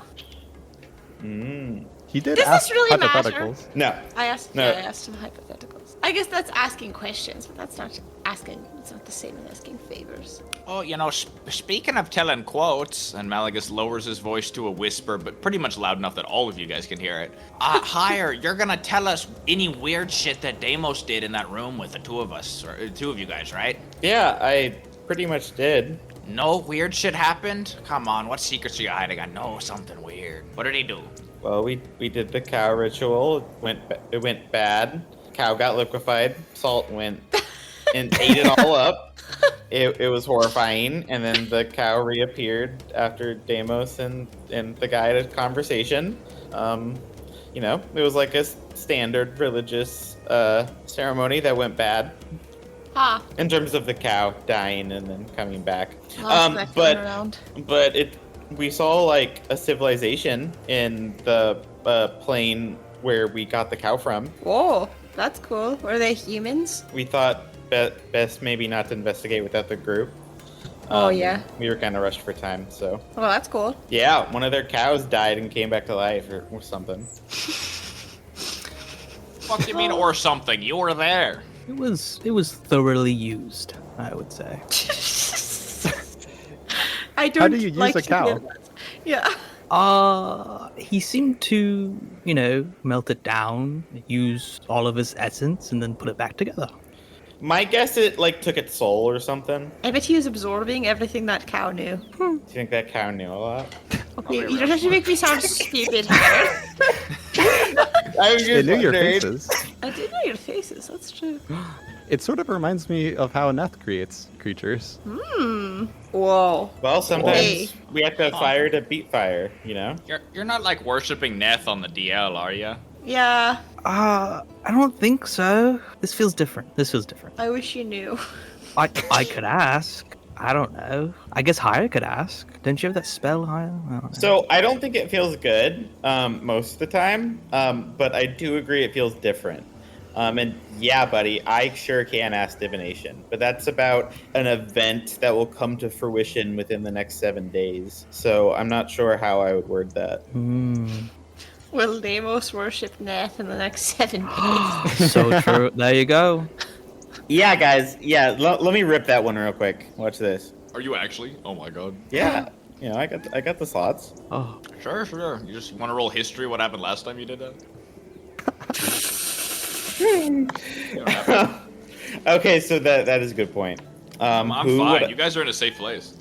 who would could I ask any god about that? Huh, that's a good question. 1 second. Here, I'm pulling up the spell, so I'll read the wording. I mean, just talk to the 7th one. All right, I don't know if I want to go quite that far. We were just there. He was a gracious host.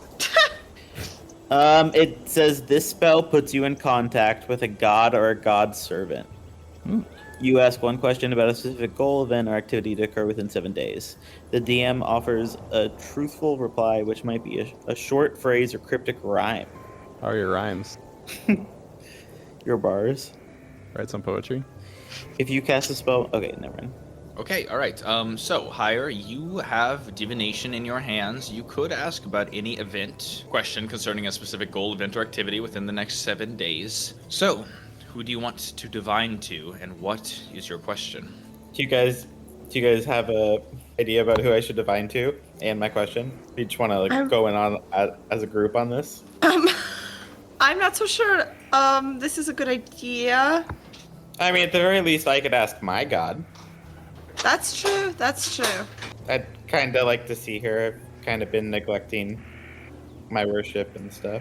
Even if it's just to ask this question, might be able to learn something. Yeah, that sounds good to me. But yeah, we could contact the 7th one directly, or I don't want to talk to Neff again. Yeah.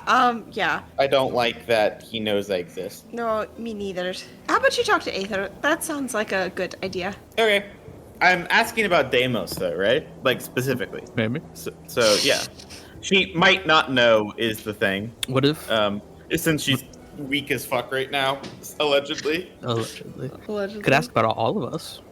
Secret Neth worshipper upon us. Oh my god, that's so cool. And then we get to find out who's the imposter in the party. Yeah. You guys are such little bacos. What did we do to deserve that? You're all sus. I saw Doolin Van. Yes, all right. So, who do you want to contact? Ether. Really? Yeah. Wow, been a while. So, what is your Give me a question part to to check in. Ether? Will Deimos worship Neff within 7 days? I guess could add on a Deimos hope. Whoa, okay. Mason frantically typing to Deimos. When next do you plan on worshiping her? It's only a matter of time before the 7th one says, yes, you must kill that one, and it's just a party member. Literally Just playing like Vinny. Verge. I thought it was gonna be Asparagus next. That would be so funny! Anyone but him! Mason, you have an opportunity. He's goated though, so. I don't think we could kill the spirit. Okay, so you feel a response, a divine response, and an overwhelming feeling of neutrality wash over you as your emotions are suppressed, and you feel like you're at home again. It's a nice, pleasant feeling washing over you. You could almost fall asleep in it, and a dainty voice enters your head. Dearest Haya, it has been too long since we've last spoken. I hope you are well. Contact me soon. I have more to discuss with you regarding our people. In the meanwhile, as I understand it, Deimos Hope will worship none but the 7th one in the next 7 days. Good day. The voice leaves your head, and you're left by yourself. Ether, god of cop-outs, am I right? Okay, holy shit, I have to do so much praying tonight. Oh god, my question was just like kind of neutral, kind of just asking stuff of her, and yeah, she seemed kind of mad about it. I was told that Deimos would worship none other than the 7th one in the next 7 days. So that sounds like a good thing. And apparently that we have to talk is kind of what she said. Oh. Yeah, yikes. The divining leaves you. Emotions fall back into you. The first one being sort of confusion and sadness, but disappeared by confusion again. Human emotions. But yeah, like we said, 7th one's different. Yeah, see? All in the clear. Got you, Damos. It's a good thing you checked. Who you worship decides your afterlife as well. It does! Asparagus nods his head fervently. I nod my head. Asparagus, do you have an afterlife? I'm not sure. I'm not practicing anymore. Oh. Oh, I'm sorry. Did something happen? No need to console me, Haya. I'm quite alright. But if you wish to know more about me, perhaps next we rest. Pull up a chair beside me. He smiles. Sick, dude. He's just farming little exclamation points above his head during the next long rest. Right, it is evening time now. Certainly early, where if you guys wanted to go to bed, but it's getting to the point now where the day is wrapping up. What do you guys want to do? I really think we should go to the Lady of Pain, right? We don't want to be stuck here all night, do we? And we could be at Samir's father's place by the time we go to bed, and then he might be better by tomorrow or the next day. Did the Lady of Pain tell us to come at night or in the morning? I don't think she did. She doesn't want us to come in the middle of the night, but she can't be asleep already, right? What time is it? It's still early in the night. If time-wise, you would probably say 7:30 or 8. Oh, really right on the cusp. Let's go for it. But I would like to regain some spell slots. Okay. All right. A short travel later, down the steps, across the grease pits, through the curtain, and teleporting up to the Palace of Torment, the Lady of Pain's floating castle high above Surkad, you all appear. This is the first time you've ever arrived, and the short, older man isn't there. Whoa.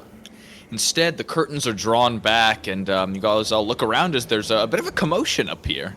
People drinking and cheering. You look out, and it looks like the main courtyard of this palace has been turned into a bit of a feast hall. Tables laying out with benches beside them, filled with roughly about 50 people. The Ethereans, all dining. Whoa. It actually looks like they've just finished their meal. Most of the plates are now being picked up and taken away by massive stone-masked members of the Lady of Pain's palace. And the Ethereans seem to be very happy to be treated like royalty here. The Lady of Pain herself sits at a high table, floating just above her chair as usual, and looks to be in the middle of a speech as you all walk in. I will continue with just the first things you hear. As she goes, because this is where we make the difference. This city, this beautiful plain called Surkad, this is where you all will find your home, find your work, find your families, and find your salvation. Seek not any further, and welcome once again. Woo! There's some clapping around. Join the clapping. Her massive stone mask turns slightly toward you all, and a chill runs as you realize she recognizes you and sees you across the way of the many tables. In perfect timing. Our saviors of the realm have arrived. Please, everyone, give it up for Dulam and the Lost Boys. Ooh, yay! Oh shit, that's Higher over there. What's up, Higher? Hey! I motioned to do them. I've said Lost Boys. A number of people in the crowd who you recognize as the able-bodied adults and sort of deciding makers of the Aetherians turn and wave to you higher. You see Monty at the front of the group here, pretty far away from you, such that it would be a bit awkward for him to run over, but he sees you and waves. Hey, what's up, bro? Hey, doing good. How's it going here? It's going good. Yes, it's going wonderfully, the Lady of Pain's voice cuts above the rest. Now then, if you all would watch as our great victors of this realm, defenders of the city of Surkad, and dear friends of mine, are now going to embark using this incredible mirror, a portal of mine own divine. They will transport from here to the great plains of elemental fire, out to the sea of flames and lava in the fields of obsidian, to hunt down and kill a great enemy of this realm. Please, another round of applause. You guys all sort of feel the instinct to walk up and behind you, up a set of staircase toward the top of the small, squat building you teleported into. Seems like everyone's sort of watching you. It's almost expected. I play along for my lady. You follow along. Now watch as they approach the portal, and my dearest esteemed colleague and employee, Red Hands, will activate it, sending them across space and time to a distant land to do our bidding, because here in Circad, we have that kind of reach. You notice the Lady of Pain seems to be in a sort of almost politician mindset. She's speaking in a way you aren't usually used to. Normally she's a bit quieter and more collected, but here she's almost a bit, you think, drunk on the power of having so many people just recently entered her realm. You're reminded of her saying she's never had this many people arrive at once, and even she didn't know what to do. Regardless, you all approach and notice Red Hands, the massive ogre, turn toward you with his soft gray skin and smile. He's twiddling with the small necklace on his neck and almost opens his mouth to say something to you guys, but closes it, realizing the sort of formality of the moment. But he looks at you all in recognition and a bit of longing. He misses you and is a bit hurt that none of you have said hi to him. What? We were in his home. I didn't know we were that close. He turns around, fiddling with what looks like a small panel with dials and knobs, with magical accoutrement lining it. It looks almost futuristic, how complicated the control scheme is. But Red Hands, his hands move quickly along the control panel, and the mirror in front of you, a massive cracked mirror, begins to shake and quiver. The massive pieces of mirror moving about one another, connecting and reconnecting and disconnecting in strange patterns. Eventually, Red Hands reaches over, grabs a piece of mirror, and slices it against his hand. Blood drips out, and he winces as he holds it over and places the piece of glass back. You watch, and all of the Ethereans watch as the mirror slowly reforms into one pure piece without any cracks or divots. And all of a sudden, a burning heat begins to sizzle through as you look out and see red. Our noble knights and leaders of the realm, watch as they go and fight for this city. We all bid you return shortly, and just know your people are in good hands. The Lady of Pain speaks, and you feel higher. She speaks especially to you on that last line. Go now and do me proud. Perhaps I might even have a reward for you. How very gracious, my lady. And I'm trying I'm trying to appear like really strong. And like put together as I say this. You look strong, higher. You take a bow, Oro. The rest of you watch as a number of eyes are put on your face. Asparagus sort of crowds behind you guys, not really liking the attention. Malagus basks in it along with you. Hell yeah, leaders of the realm, that's us. I like the sound of night, too. I tweak. 2-sentence horror story. 2-word. Yeah, sorry, 2-word. Red Hands clamps the side of his massive grippers on the side of the control panel and turns toward you all. I can't hold it for long, if you wouldn't mind. Yeah, no, we'll get in. Thank you. I know it hurts. Miss you, man. We'll talk soon. Oh, that would be very nice, thank you. I look forward to it. I'll be sending to you. Oh, thank you. He seems happy about that. And just as he smiles, Malagus goes, all right, let's fucking do this thing, and jumps through the portal. Huzzah! I want to jump in after him. All right. Everyone else want to follow? Yeah. Yeah. You all jump through the portal into Red Beyond. Demos, you're reminded of the red room you were in not just a few hours ago. You all feel heat rush over your bodies, and the Runt Pack plane walks once more. Wow! Wow!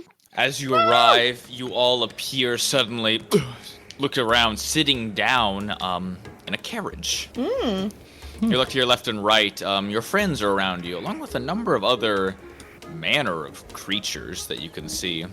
Whoa! You notice... Here, hold on a second. You notice, sitting to your immediate right, Orpheus, is looks like a demon. a large red-skinned man with heavy, muscly shoulders and arms, shirtless, wearing a collar of gold. He feels about a space and a half and doesn't really pay you any mind as you seemingly materialize out of nowhere. Well, the necklace thing is really cool. Yes. Speaking in demonic. Do you speak demonic, Orpheus? I try to say the same thing, but this time in Gnomish. Does he speak that? You get no response, and the creature turns away from you, staring sort of dead forward. That's fair. Around the rest of you also, it's a rather large carriage. It's a transport carriage. It could likely fit 20 people in it, and it actually seems rather full. There is another demon-looking creature across the way, not sitting next to any of you, but sitting distant on the prison bus. Checking out on the prison bus. You notice a sort of short, green, demonic-looking creature. It has scales and claws. It almost looks like a lizard, but with a face of a man, with a big beard on the bottom. Its mouth is open, and it seems to be picking at its fingernails. Some of these creatures give you guys a flash of fear. Higher especially, you notice these creatures, and something about them just sort of tip you off as frightening. But none of them seem to be paying you guys much mind. Higher has really learned to try to be accepting of people, especially because people in his group, really come from everywhere.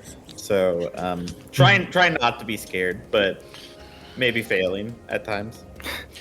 Also around you, you see some humanoids, dark-skinned men and women who are rather built, you see, and all shaved heads. These figures travel in groups, a number of them talking with each other in quiet conversations. Another large creature that stands out is a man-scorpion.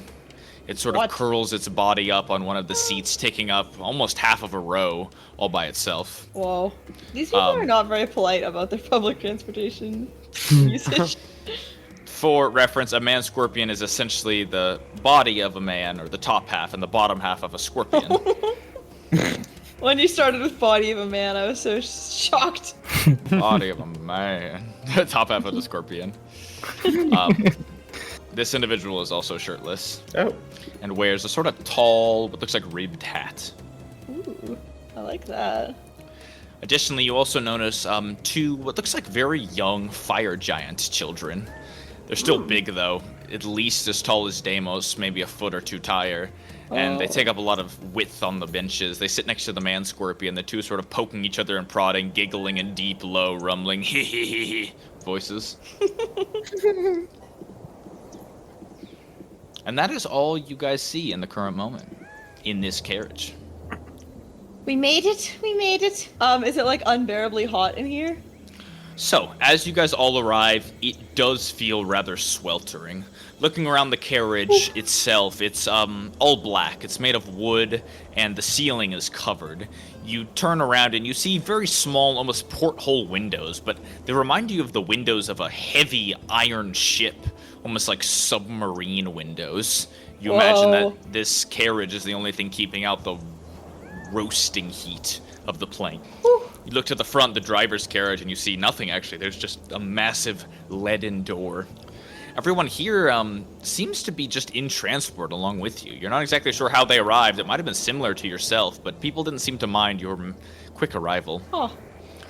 The heat here is sweltering. Even with what you have on, Orpheus, you feel beads of sweat trickling down your body. Deimos, you're feeling heat building in your shoulders and on your back, especially in the itchy new branding spot. Higher, you are melting inside of your suit of armor. You feel like you might not make it a whole day wearing something heavy as this, and you're glad you guys are theoretically going to rest soon, because it feels just awful. Pools of sweat build in your boots. And Dulam, you're... I would believe handling the heat the best, considering internal temperature modulators. But a strange sort of emotion washes over you. It's Oh, another one of those strange feelings you get from your core. It's a feeling of uncomfortableness in the heat. Ooh. Normally, you'd be able to just sort of change your settings internally to cope with it. And you can do so just the same, but something about this feels sticky and slightly uncomfortable to you. You're not sure what would make it better. I hate the humidity. Oh, me too, Jalen. You look around, almost every creature in here, including the fire giant, seem to be baking up a sweat. You imagine the only thing making this room humid is sweat. Ugh. Yeah. Can I also pop a comprehend languages? Yes, you can. Sweet. I just want to understand what people are saying. Yes, a number of voices come into view. The fire giants first, which are speaking giant. They seem to be speaking almost like children. Stop it. Oh, you stop it. Bash, bash, poke. Ah, you got my nose. Can't wait to see Uncle. You think Uncle's gonna have a present for us? I hope so. How come we have to take this stupid carriage anyway? Mom and Dad walk on the fire pits. No, we're too small. They say we can't walk yet. Stupid Mom and Dad. Poke, poke. They're too tiny for the fire pits. Nathan. They're giants. They're huge. And yet, they're too tiny.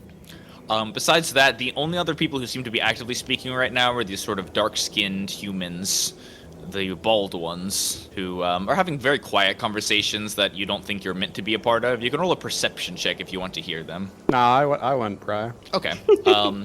And besides that, you did hear the demon next to Oro say something, but it doesn't seem to be talking much, and rather it's just looking off in the distance. Cool. Looks to have folded wings tucked behind its back. Oro is staring unabashedly at this person in excitement and interest. Noticing you're turning the giant, tall. This person is probably roughly the size of Deimos, but very thick with muscles. No offense, Deimos. Oh. The demon turns to you and he goes, "What is your problem? Do you have eyes for me, human?" Is this in English? I mean, common? This is in demonic. You do not understand this, but you understand this on your end, Dulam. The creature sort of spits in your face a bit, Oro. It seems a little aggressive, but you can tell it's not actually going to turn to fists. I take off my glasses and put on my goggles. This guy's so cool. He's got wings. Is this a show of attraction? I don't care for you. Turns away in a huff. Whoa. Did you see that guy? I did. Sick. You all are starting to swelter pretty bad here. At this point, you notice Malagus getting really uncomfortable, shifting back and forth. Guys, I'm really not feeling good about this place. I think I need to buy some clothes here. Fuck, I'm gonna touch so many people. Oh shit, we forgot to look for an item. Maybe we can find that here. That keeps you from touching anyone. I thought you said you were gonna make one for me. You did, remember? I even gave you the money for it. No, that is a lie, Malagus. Narblin. I can never remember our last name, but that's a lie. Malagus Truth Belly. Shut the fuck up. That's not my name. Maybe we can find you really expensive loungewear. I do like expensive. Oh god. I want to take out a knife. Oh. What? Whoa. And just Pull a start knife cutting out. off my pants right above the knee. All right, in front, the full view of the whole rest of the carriage. You just go to town on it. Nobody seems to care. The bald individuals sort of sitting catty-cornered to you all sort of stop what they're whispering about and turn and watch you. One of them sort of laughs and makes a joke to one of his friends in a language you quite don't understand. But Dulam, you hear it as the person goes, "Heh, tourist." I wave. And I'll also go ahead and cut my shirt sleeves a little shorter. All right, you Pop begin a cutting couple off buttons chunks of open. you. Do you want to Yeah. keep the clothes you cut off? Oh yeah, I'll just mend them back on later. Oh, yeah, okay. Yeah, Much better, Oro. As the clothes come off, you feel immediately a bit of relief. The heat is still sweltering in here, though. Oof. And you watch as the bald individuals across the way, one of them sort of waves back in sort of a goofy "hi there" way, and then turns back to his friends. I smile. I've made a friend. Dulam, you notice that the man scorpion is sort of looking at you funny.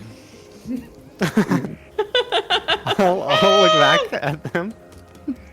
The man scorpion, which looks to have the upper torso of, you'd think, a somewhat female-looking human. It's hard to say, but they have a wrapping around their midsection that could imply so. Regardless, this individual turns to you and nods as you guys make eye contact, and they speak in a language that you understand. This is Ignan, if anyone here speaks Ignan. Just throwing languages at the board. You guys know shit. Thank you, Dulam. The creature looks at you. Hey, what are you? Metal man. I've never seen one of you before. I'll speak in Infernal just in case that we're talking to a polyglot. I'm an autognome. They cut into Infernal now and begin to speak Infernal with you. Whoa. A polyglot. A polyglot? I've never heard of one of those creatures. Are you from Mechanus, perhaps? Exactly. Oh, pray tell. What an interesting place. Yes, I find it quite enjoyable. Interesting. Now tell me, have you ever seen one of my kind before? I can't say I have. A first for both of us, then. The What is creature your sort species of called? scuttles out of its chair to make its way toward you and dip down to descend a hand. I'll shake their hand. It's a pleasure. My species name is man scorpion, though I find that rather derogatory. We're not all men, you know. I suppose Not not. all men. I prefer to call it a bit more of a old-fashioned term, the Tlin Kali. Is that from in Ignan or?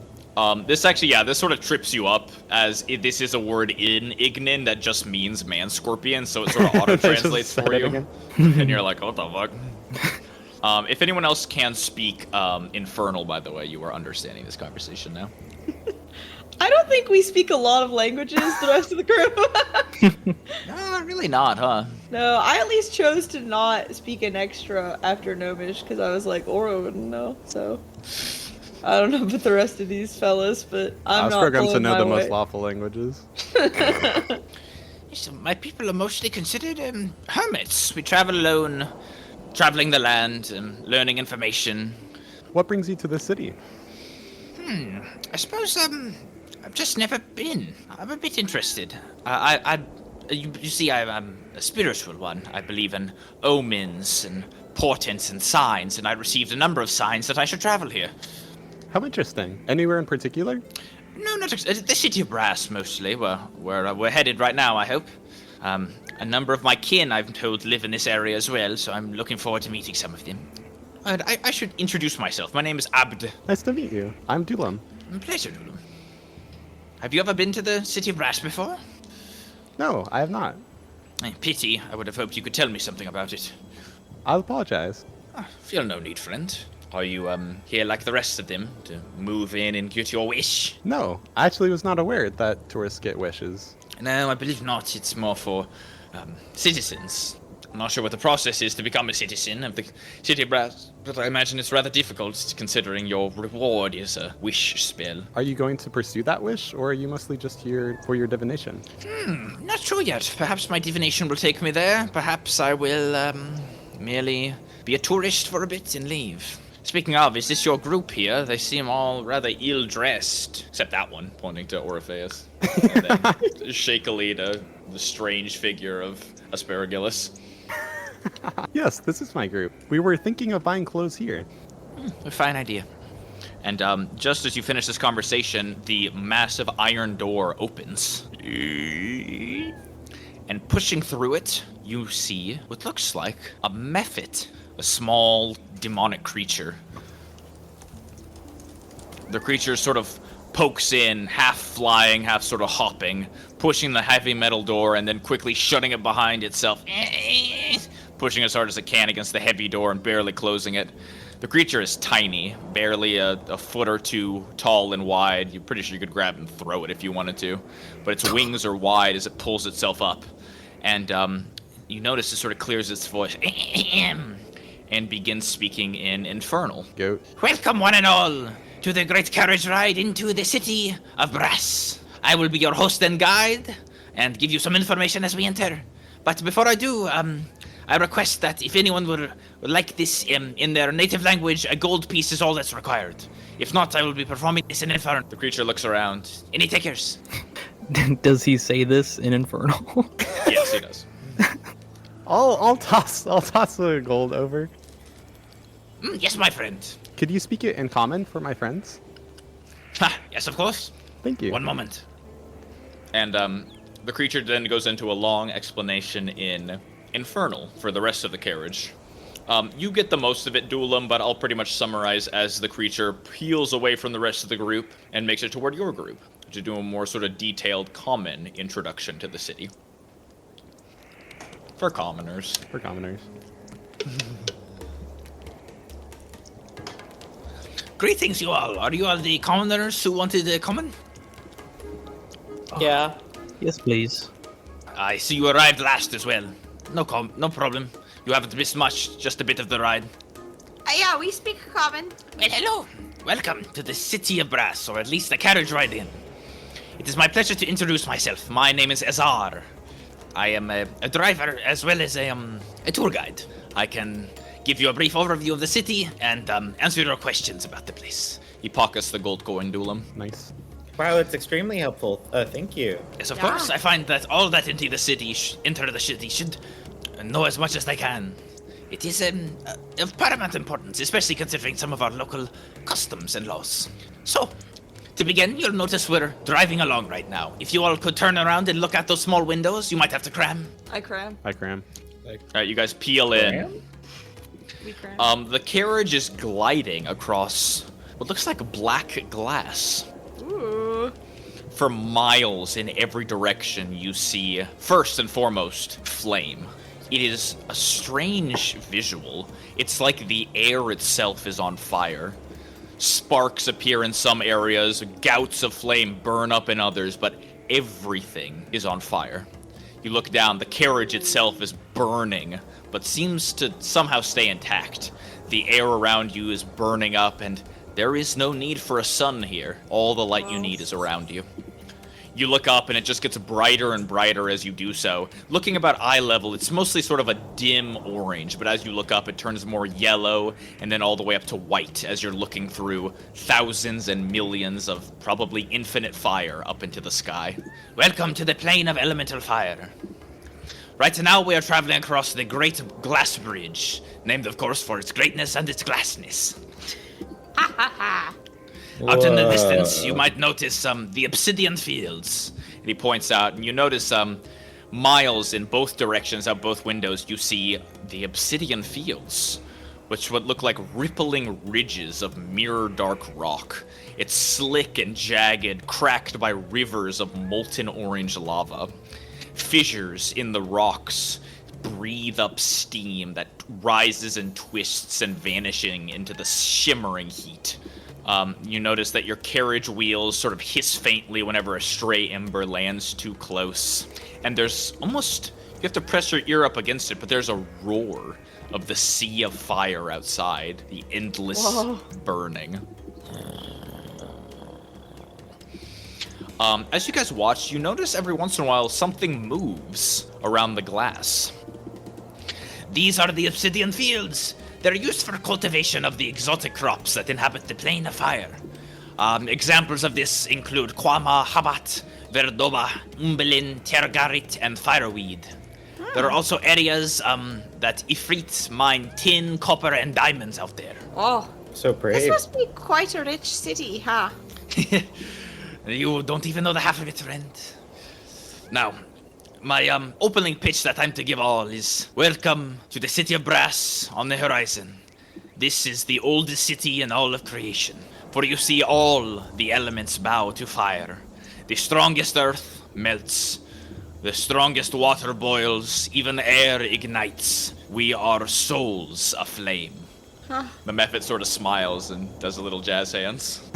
I'm suitably impressed. Some common fun facts for our visitors is inside the City of Brass and this carriage, the average temperature is about 125 degrees Fahrenheit. Oh, Outside, though, in the ruthless sea of fire, it is more in the realm of 7,000. Very few things can survive outside of the massive hemisphere of brass that the City of Brass sits. Though, a number of creatures can. The creature sort of points, and you guys can just barely see what looks like a semicircle, a dome of brass, way off in the distance in front of you.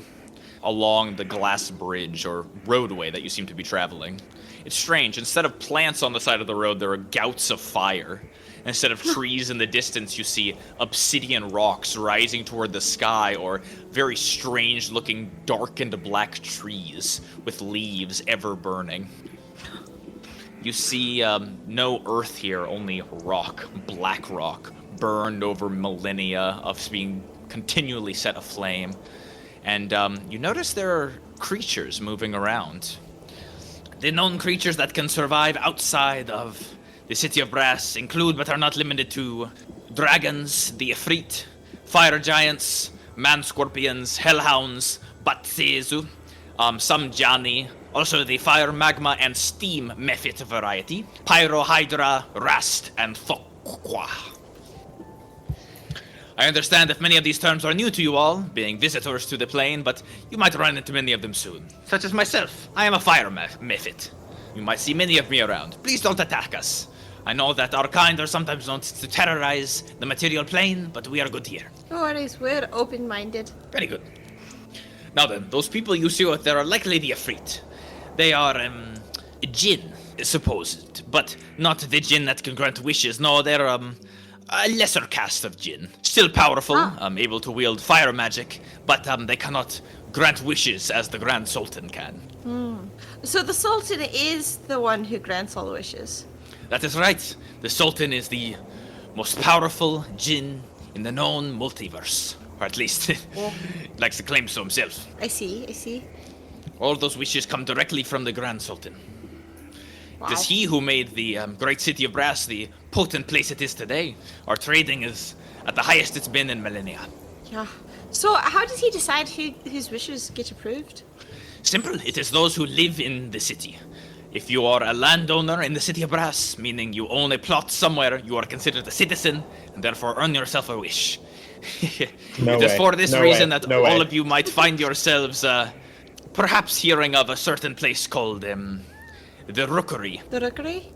That's right. The Rookery is, a strange area. It is probably the only place in the multiverse where one can purchase an inch-by-inch plot of land for no other reason than to earn themselves a wish. You see, here in the plane of elemental fire, we have a strange understanding of currency. Many of individuals' wishes are for infinite lavish wealth, and of course the Sultan grants it. So, inflation is a bit of an issue, so you might find that even these inch-by-inch plots of land in the Rookery are still several thousand gold pieces. Yeah, that makes sense. Regardless, though, that is all it takes. As long as the Sultan sees some sort of, bill of ownership for a piece of land in the City of Brass, the wish is yours. Now, of course, not everyone takes it. Something else you might hear about are those called the Unfulfilled. A certain group of, disbelievers in the wish system. They live without wishes. A bit down on their luck. Many like to claim that the City of Brass does not have a lower class, considering everyone can get their greatest wish and live out their dreams, but, truth be told, the Unfulfilled are likely the closest there is. They are hard workers and, very, very brave and stoic folks, but they do have to work day in and day out. I don't understand it myself. Oh my gosh, can I ask what you wished for? Oh, no, thank you, sir, but I am not a actual citizen of the City of Brass. My job here as a tour guide is merely to acquire funds so that I might purchase an inch-by-inch plot of land soon. Perhaps I'll wish for a manor. Good luck. So can I ask, it's just, some people would probably wish for evil things. Those, so what's the approval process there, you know? There have to be some sort of rules. Yes, of course, a good question for the Sultan as well. Okay. But, I can get into it more. You see, there is a,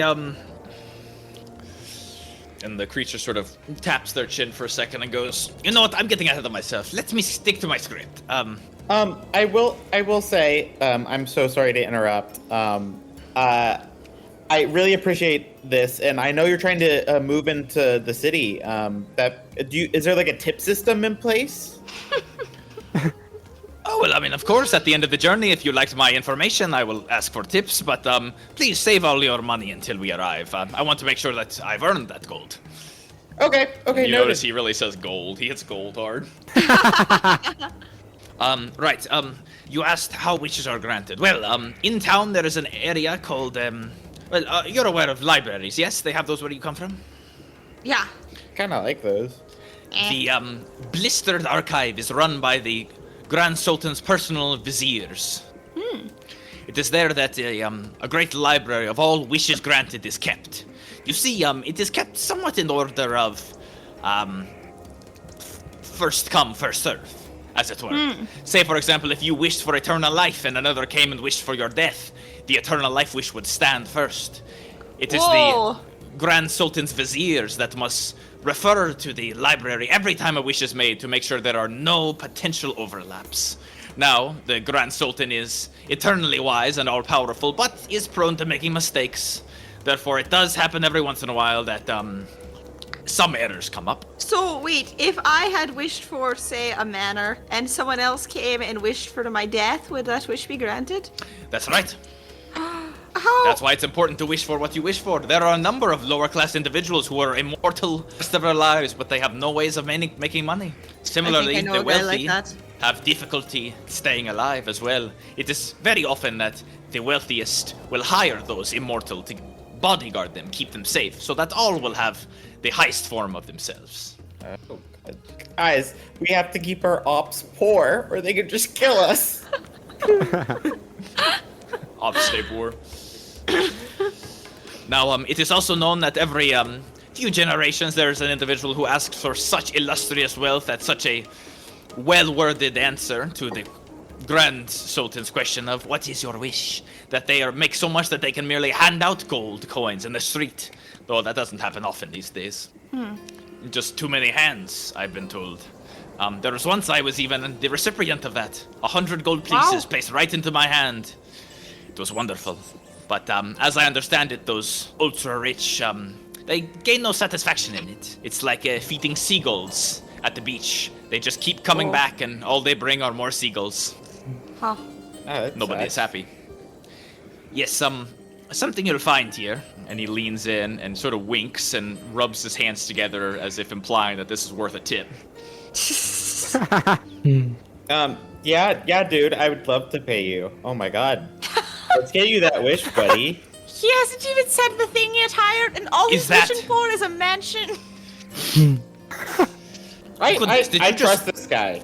Did you just dunk on my wish? No. That sort of behavior is inappropriate in the city of Runts. I just mean hire's trying to pay you really early, and I think we should let you do your job and then tip you at the end based on, what if you impress us even more later?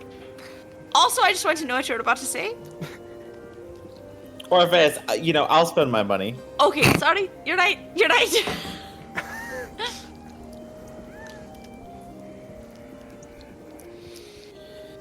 All right, the Mephit sort of turns in and goes, something you will often hear across the streets of the city of Brass, and you've likely heard before your arrival, is that things here are good. They're so good, in fact, that they can be bad.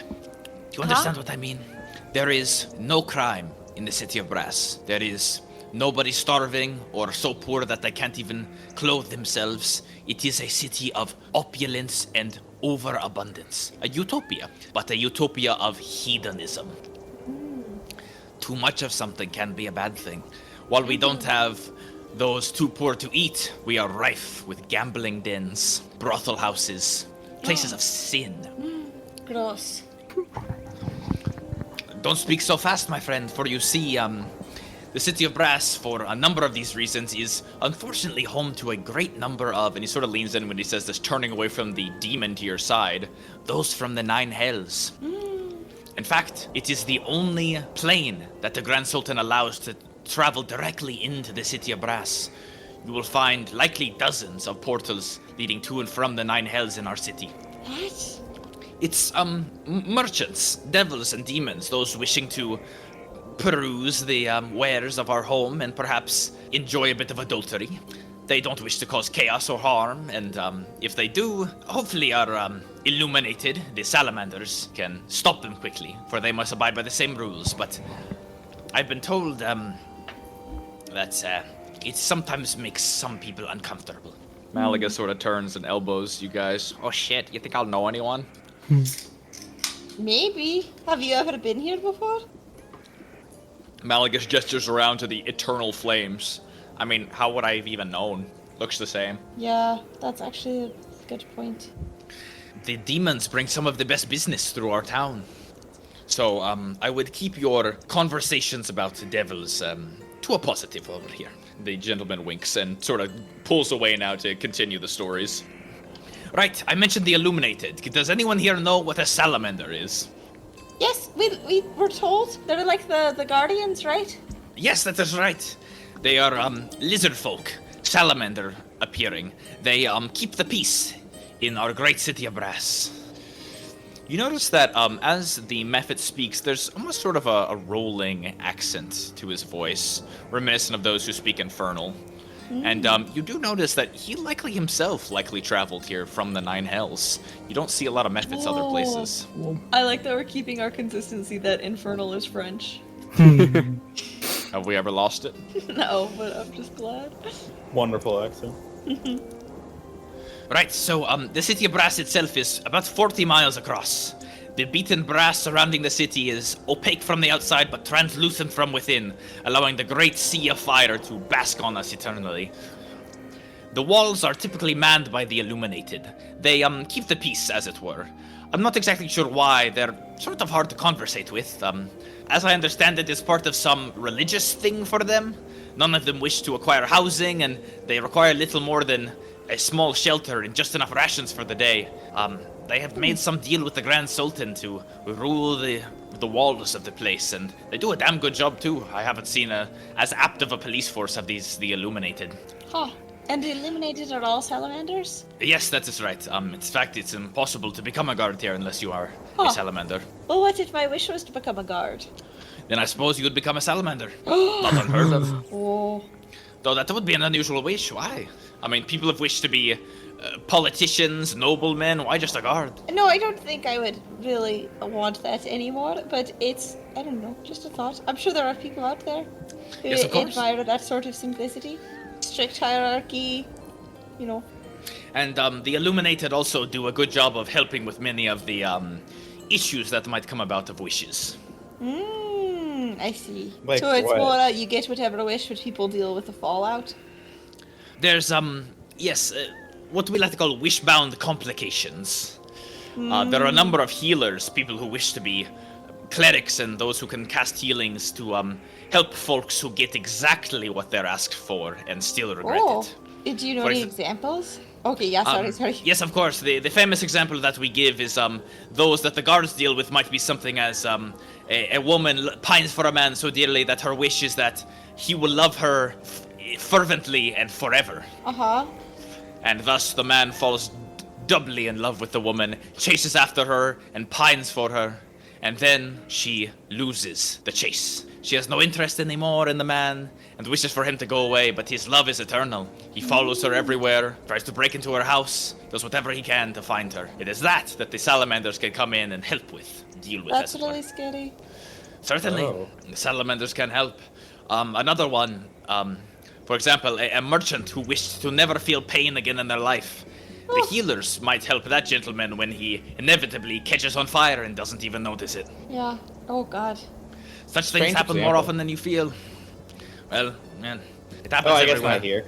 The city of Brass is a utopia, the best city in the entire multiverse, but it is not without its flaws. That is why we have such a good leadership taking care of the place. The Sultan? Of course, the Grand Sultan. The Grand Sultan, excuse me. Hey, so could we ask about like a local celebrity we're coming to visit? Local celebrity. I'm not very aware of celebrities besides the Sultan himself. Have I mentioned it is him that keeps the fire effects of the main plane of elemental fire away from the city of Brass? No, you hadn't mentioned that. That's good to know. Wow.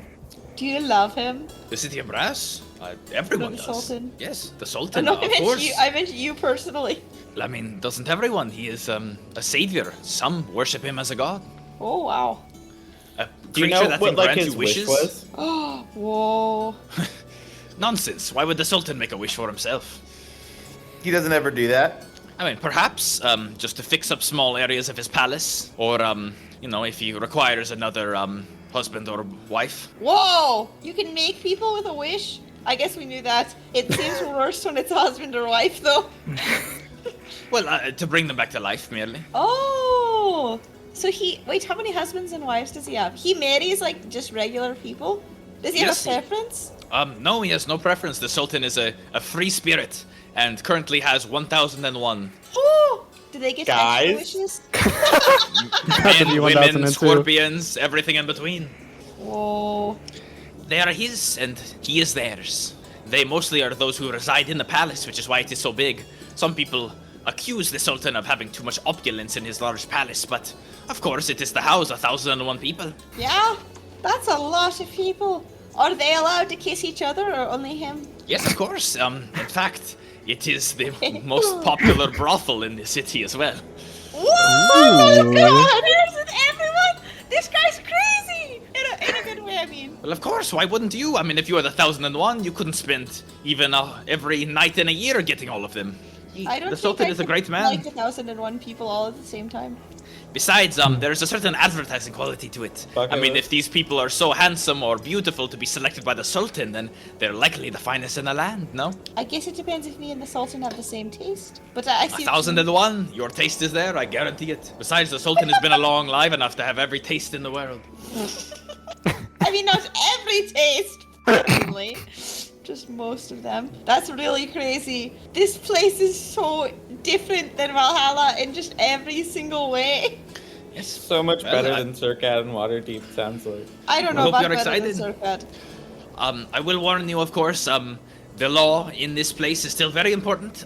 Something I Okay, should yeah. note is that there is, and it's been going on for a few decades, a curfew at night. Oh, okay, yeah. Just because of how many people live in the city of Brass. As you might expect, we can't build out, the hemisphere is where it is, so when more people move in, the streets just get busier. The Illuminated, therefore, enforce a curfew at night where all the shops are shut down and citizens are asked to return to their homes, else they face arrest. And what time is that? You'll notice, there are a number of announcements and alarms, and everyone is given a warning, especially tourists. Trust me, you will be Okay. in no danger. Okay. The Method smiles a strange, toothy smile. What are you looking at us like that? Are there any like other like holes, like mistakes tourists often are known to make? Yes, I would say so. The first one is trying to enter the river. Please, for the love of God, do not enter our river of magma.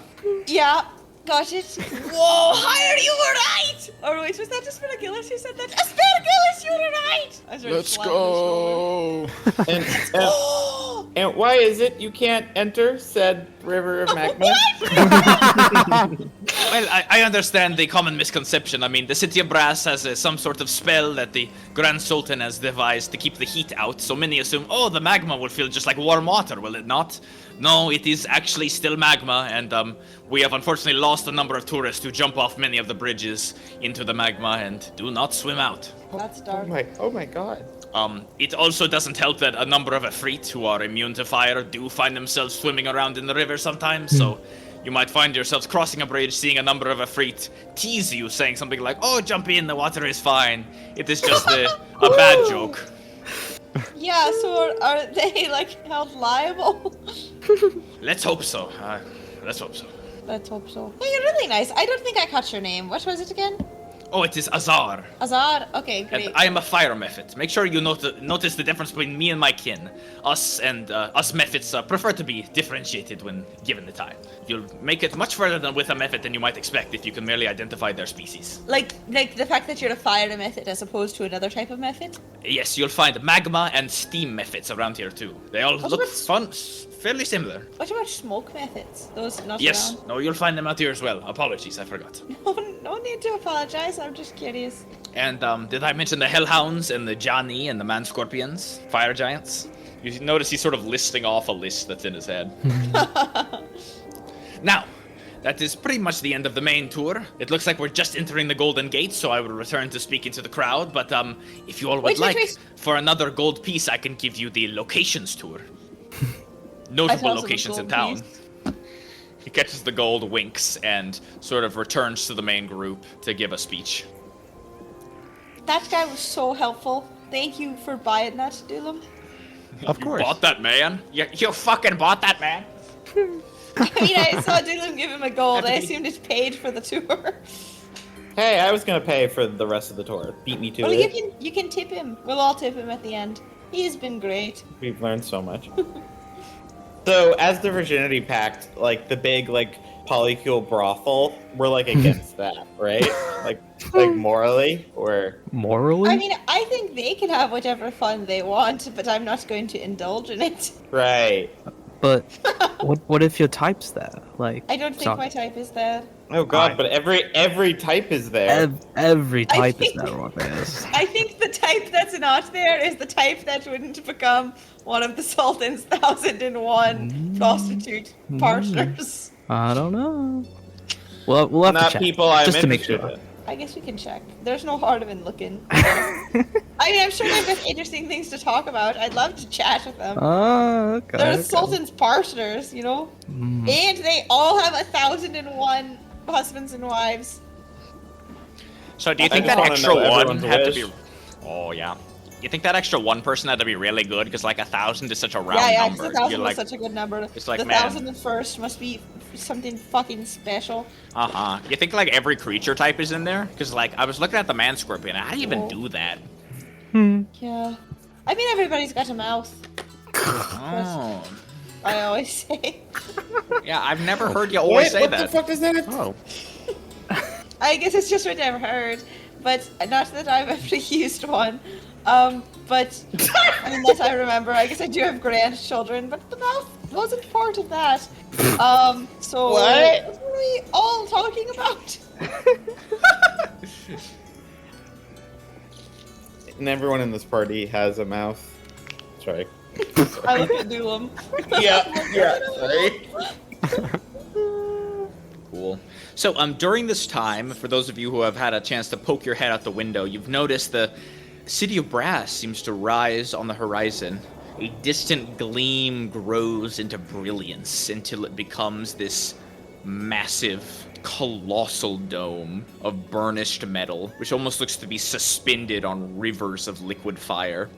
From afar, the city was very gentle looking, almost like a small bulb, but now as you get closer, you see shimmering brass along the edges and intricate, almost like weld work of planes of brass. You see the mirage is replaced with detail as you get closer. And just as you approach the outer walls after roughly about an hour and a half of riding, you notice gates. The outer walls themselves are vast, studded with rubies and veins of molten metal and fire that seem to crawl along it. You noticed what looked like salamander people standing right on the edge of a massive golden gate, several 100 feet tall, inlaid with countless ruby sigils of flame. Each rune seems to flicker faintly as your carriage approaches, you think maybe reacting to your presence. Just as you cross under the golden gate, the air here is suffocating, even through whatever magical barrier is keeping the heat out. The Mephit, Azar, continues. Welcome everyone as we pass under the golden gates into the city of brass. This is the main entrance and exit into the city. While there are a number of smaller entrances, they are exclusively set aside for our military presence. This is the lone entrance and exit designated for travelers, tourists, and the general comings and goings of those who live here. Now, everyone take a deep breath and feel this unusual change as we head in. Just as you all pass the gate, the atmosphere completely changes. Heat Ooh. gives way to still heat, but less. Almost a cool, smoky, humid heat. You smell things. Spices, incense, smoke, as if from a cigar, fills the carriage. That sort of thick humidity feeling that you felt, Duelam, only increases in the smokiness. And you sort of feel less hot, though. The rest of you feel this as well. The heat decreases substantially from what I sort of had here is roughly about 150 degrees out there to now a much cooler 120 degrees. Still unpleasant, but survivable. We're in Phoenix. The moment your carriage crosses, it's like stepping into another world. The streets are so wide and alive with motion. You see creatures of all shapes and sizes, massive devils, four-legged beasts, almost like elephants with small creatures riding atop them. You see dogs running the streets, hellhounds, surrounded by red-skinned, flame-licked, what looks like Ganassi and Ifrit. There are hundreds of people moving around. You see around you bazaar tents with silk alongside them. Massive buildings made of brass with bridges arching over canals. You look off and you see the great river of slow-moving magma with beautiful brass and crystal bridges going over it. The light here never fades. Every surface glows from the reflected fire. It is so bright here. Dulam, your sort of afterglow that you give seems to make no difference here. And Deimos, you're probably going to need to invest in some sunglasses. It's brutal. Oh, fuck. To you, it's like brightly lit snow. Everywhere around you, it's just flashbanging you. That's the worst. Around you, you see Ifrit nobles layered in robes strolling beside fire newts that carry jewel-encrusted litters. You see smiths hammer at open-air forges where sparks sort of enter the sky and join the sort of wavy heat. Merchants shout from stalls carved directly into walls of copper and basalt. It's almost beautiful. In a way, it reminds you of other big cities you've seen, but people here are alive with some sort of energy, excitement. You see soot and strange oils slicked everywhere. Even the small sort of alleys that you pass by as the carriage rolls in are filled with what looks like charred shapes, having conversations with each other, their smiles even visible through the darkness. Though this place isn't without all sin. You too still see drunks filling the roads, happy in their bliss. You see gamblers in alleyways, desperate for the high. There is a slime of desperation here, but joy permeates through it all. Happiness, utopia. The deeper you look, the clearer it becomes. The city of Brass is built on splendor and sin. Oh. The next thing you see is the Obsidian Palace. The Mephit speaks quietly, sort of giving a sense of awe. That, my friends, is the Jewel of Flame, the Cradle of Avarice. The Obsidian Palace. Or some call it the Charcoal Palace. It is where the Grand Sultan lives. They point out a massive structure with a sort of teardrop-shaped roof. There are a number of parapets along the edge and beautiful crystal, what look like walkways that move around the grand space. It's not a square, it's a massive circle. Again, sort of a teardrop, and the single point seems to rise all the way to the top of the brass dome, which you can just barely see from the inside. The Mephit was right. On the inside, the brass is nearly translucent. You can see out to the obsidian fields behind you, the fire in the sky, and if you just pay close enough attention, it's like seeing a net. You see the brass wall just hanging out. That's awesome. Oro is sketching the palace as we go by it. There are a number of things here that I should point out. First, the Charcoal Palace is made entirely out of basalt, black basalt. It is said to have been here before even the Sultan moved in. Additionally, there are not a lot of unusual rules here. Of course, no thieving, no murdering. These kind of things are dealt with by the salamanders. Obviously, staying out past curfew can have its ill effects. If you see a gentleman without his right hand, he likely stayed out a bit too late gambling. Oh. One of the reasons many here wish for regeneration, eh? Oh. But a rule that is sacred here, and I should warn all of you as tourists. In front of the Charcoal Palace is a massive fountain. It spews out purple fire, but the fire itself is actually rather harmless. You can touch it and move it in your hand. It's a unique feeling, but I warn you, steer clear of the place. It is sacred to the people of the City of Brass. Technically, it is the most ancient structure in this entire place. The only structure to have survived the thousands of wars this city has seen. And for that reason, it is a bit historic. You will notice if you travel by it, there are a number of salamanders patrolling the great, they call it the breath of the Sultan, the fountain. Just make sure not to touch it. The Mephit gives you all a nod. Yeah, I take it it's important. How many guards, do they devote to the cause? Not many. Usually 2 at a time. Those are usually a low tier job, just because everyone who lives here knows not to touch it. And It Of is more course. grunt work just to stand around. In fact, I've been told a number of those guards oftentimes like to sneak into the palace to check out one of the 1001, if you know what I'm saying. Whoa. Not that they would abandon their posts, though. They are upright, moral men and women and others. All types. At this point, you guys are sort of have your attention stolen. The Mephit's voice is drowned out by the sound of the giants. They seem to be arguing, the two children.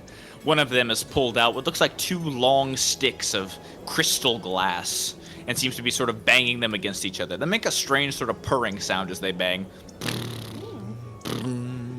Like a toy in a way, just banging away. It's not loud enough to be obnoxious, but you notice the other child has shoved a pudgy hand in the first kid's face. Hey, give me that! Grubby hands reach out, and the two seem to sort of play fight at first, trying to keep the sticks from the other and push each other around. The two individuals sitting next to them seem extremely uncomfortable. One of them, the man scorpion, who sort of gets up and moves out of the way a bit. The two sort of push, and eventually the play fighting stops and almost becomes a real fight as you see a pudgy fist gets thrown at one of the fire giant's faces. Pah! Give me that! That's it, I can play with those! No, that's it, I can play with those! The two push, and the Mephit sort of turns over and tries to get a grasp of it, but eventually the two sort of pull, and eventually one stick is pulled out of the hand, and the kids huff and sit down, each holding one stick and pouting, neither happy. Are they Can- speaking common? Oh, sorry. It looked like they were speaking some other language that, you sort of got what was happening, though. It looked pretty obvious. And Duelam, you understood. Can I walk up to them? You approach them. The kid the first child, the one that had both sticks to start, sort of turns toward you and points toward the other kid. That stole my stick! I'll sort of look like I'll try to my best to look robotically sympathetic towards both of them. Tell Snurfer to give my stick back! I'll put my finger up like 1 second, and then I want to cast Prestidigitation and Okay. make two non-magical trinkets that look like the sticks. Whoa! Alright, you take a moment and cast the spell. The children recoil instinctually as they see you cast magic. You even notice the demon in the back sort of turns his head and watches with interest as you cast. And the two sticks are created. Both of the kids look, and one of them goes, "Oh, no way! Is that a wish? Did you wish for those?" Yes. I'll shake my head and then give each of the kids one. Thank you, thank you! The kids both grubbily grab them out of your hands, almost pulling you along with it, and then immediately go back to sort of whacking them against each other, making a soft purring sound, which seems to entertain them. And they seem happy. Walk back to the method. You sit back. The Mephit sort of approaches you, Duelam, and the group, and be like, "That is a very nice thing you did there, but I should That was warn you, you will beautiful. see more of that where we go here. Children here throw fits if a toy takes more than a wish and a finger snap. They've never learned patience, poor things." Oro's like baseline cortisol level goes up by 10 milligrams. What could have possibly caused that to happen? I just can't. I feel like imagining a bratty child makes him so angry. You saw a bratty child. I didn't have to deal with that one. Duelam took care of it. But that was a very nice thing you did. Thank you. Of course. Now, I owe you all an explanation of the locations of this place. You all paid for it, didn't you? Yes. So you heard a bit about the Charcoal Palace. We are headed sort of in that direction now. You see, at the base of the Charcoal Palace is a place called the Foundry. It is a great TTRPG role-playing platform. That's just one of us. That is where, I would say the most powerful and affluent live. And of course, everyone in this town is powerful or affluent in their own way. I mean, hell, there might be some who wish to be a carriage driver like myself, and that is their only wish in life. But those who wish for material resources, manors, great wealth, something of that sort, they have their homes in the Foundry at the base of the Sultan's palace. Now, don't think of themselves nobles. We don't really have a nobility here in the City of Brass. There are those who have lived here much longer and are sort of defaulted to, but in short, politics are mostly done by, well, the Grand Sultan, his viziers, or sometimes, if necessary, the 1,001 men and women who accompany him. Whoa.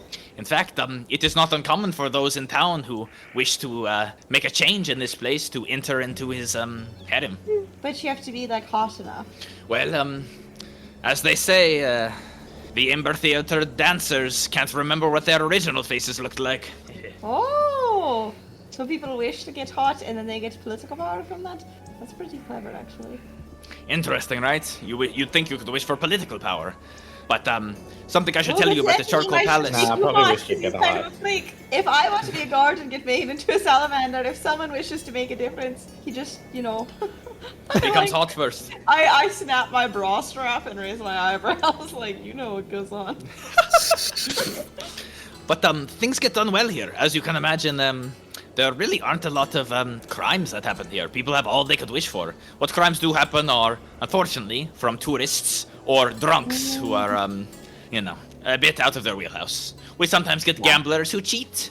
A lot of people do wish to become excellent cheaters at gambling. You'd think they could just wish to become excellent gamblers, but...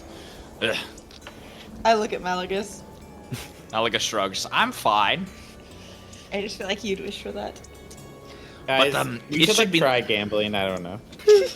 Sorry, it's my dark urges coming up. The dirge. Continue. Now, of course, the city of Brass is not without attackers from the outside. You all saw the salamanders defending the palace. As I mentioned, the Nine Hells have many portals into this place, so we keep a wary eye out for potential demons or devils with nefarious intent. Additionally, there are a number of great fire elementals that roam the plane of elemental fire, as well fire giants as well, who, given enough of their numbers put together, could pose a serious threat to this place. Luckily, that hasn't happened in many, many decades, though. Well, not a bad one. Oh! Look at the two fire giant kids. They're content with their sticks.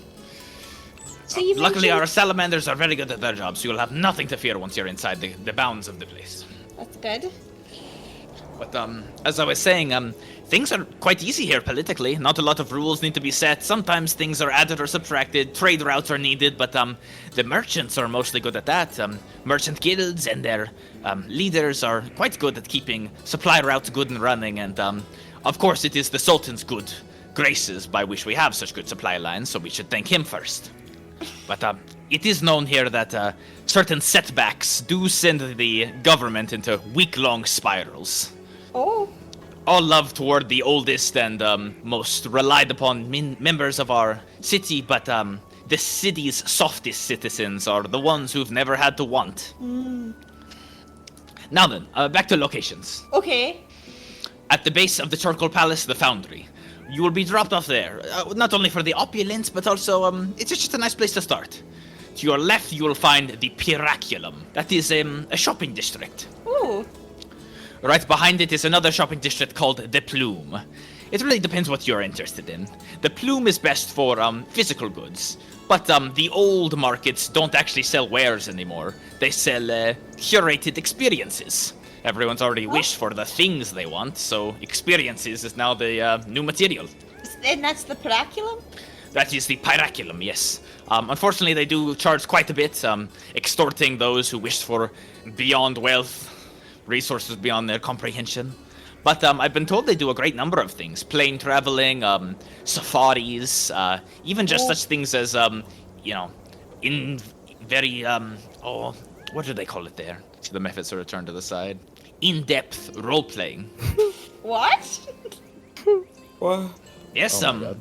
one of the more famous curated experiences that was sold was one recently to one of our nobility, where the individual asked for an entire demi-plane to be made just for them, housed entirely with people that they could interact with, that had a plot line in mind. The individual would walk around completely unable to be harmed by these individuals and roleplay as a knight in shining armor, fighting dragons and helping peasants. How often do people come from afar to visit the Piraculum? Not often. The Piraculum is mostly made for those who reside here, but it is not uncommon for those with abundant wealth, usually those of the highest classes, kings, princes, grand wizards, do come here Whoa. to experience things. Whoa, wait, well, not those kinds. Yeah. Maybe like masked lords?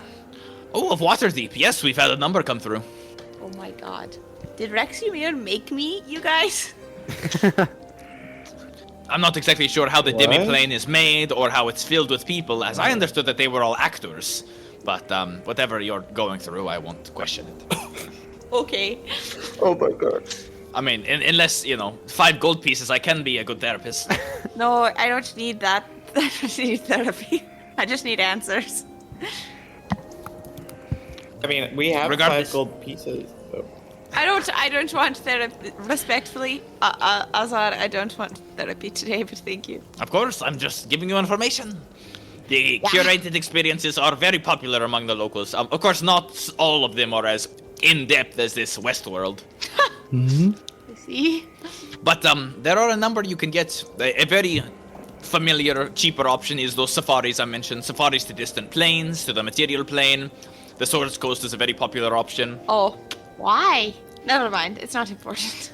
Some of the most famous individuals in history somehow all ended up from the Swords Coast. Oh, maybe it's because it's so bad there. You have to be great to make it better.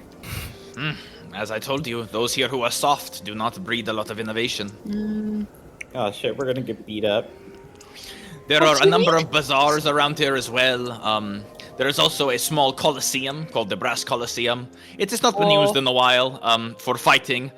Really not a need for that here. We oftentimes use it for dances and musical acts.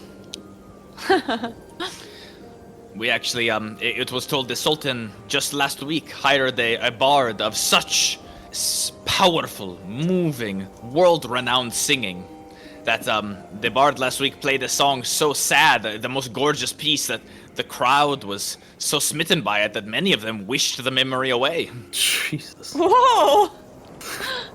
That's crazy! Powerful stuff. Yeah. It is said that bard wished to be the most soulful player in all existence. Whoa. Just to have everyone forget their music. Now, a number of So individuals sad. you will also run into in this town are the working class, those who haven't yet had their wish but are building up the money to do so. Excuse me. Mason, no! Got a bit of an ember in my throat. Right, those who work here mostly work for others. We have a very sort of broad intern/assistant culture here. Those who make wishes oftentimes sort of pay it forward by hiring an assistant or an intern. You'll oftentimes see scribes, archivists, assistants, really, personal servants. These, of course, are paid positions, and through however much time it takes to make money through them, some of them longer than others, you can wish for something yourself. Wow. One that's become particularly popular recently is personal scribes to keep journals of who they were before they used their wish. Try to retrace the person they Whoa. once were. That's really interesting. Sounds like a great book. Yes, those are particularly popular for finishing the book. They are given exactly enough money needed to buy those inch-by-inch pieces of land in the rookery. Huh. Speaking of the rookery, that is the next location I'll point out. We actually just passed through it. On the right-hand side of the Sultan's palace, you'll find the inches-by-inches plot of land. Now, unfortunately, the land itself is still occupied. It is a bit of a den of gambling dens, fighting pits, fire newts. Not on my inch. I mean, the newts are fine, but the other stuff. People don't usually care. I in fact can't think of a single person who actually defended their inch or tried to make anything of it. Huh. I mean, all our inches together? I suppose you could combine a bunch of inches and make a small house, but that would be thousands. At that point, it might be cheaper just to buy a house. Maybe. Regardless, that is where you will find the brothels, the gambling dens, whatever you like. You will find pleasure there. Even the fighting pits are filled with people who love the game, love this sport. Now then, a few other important locations. Another to the right is called the Char.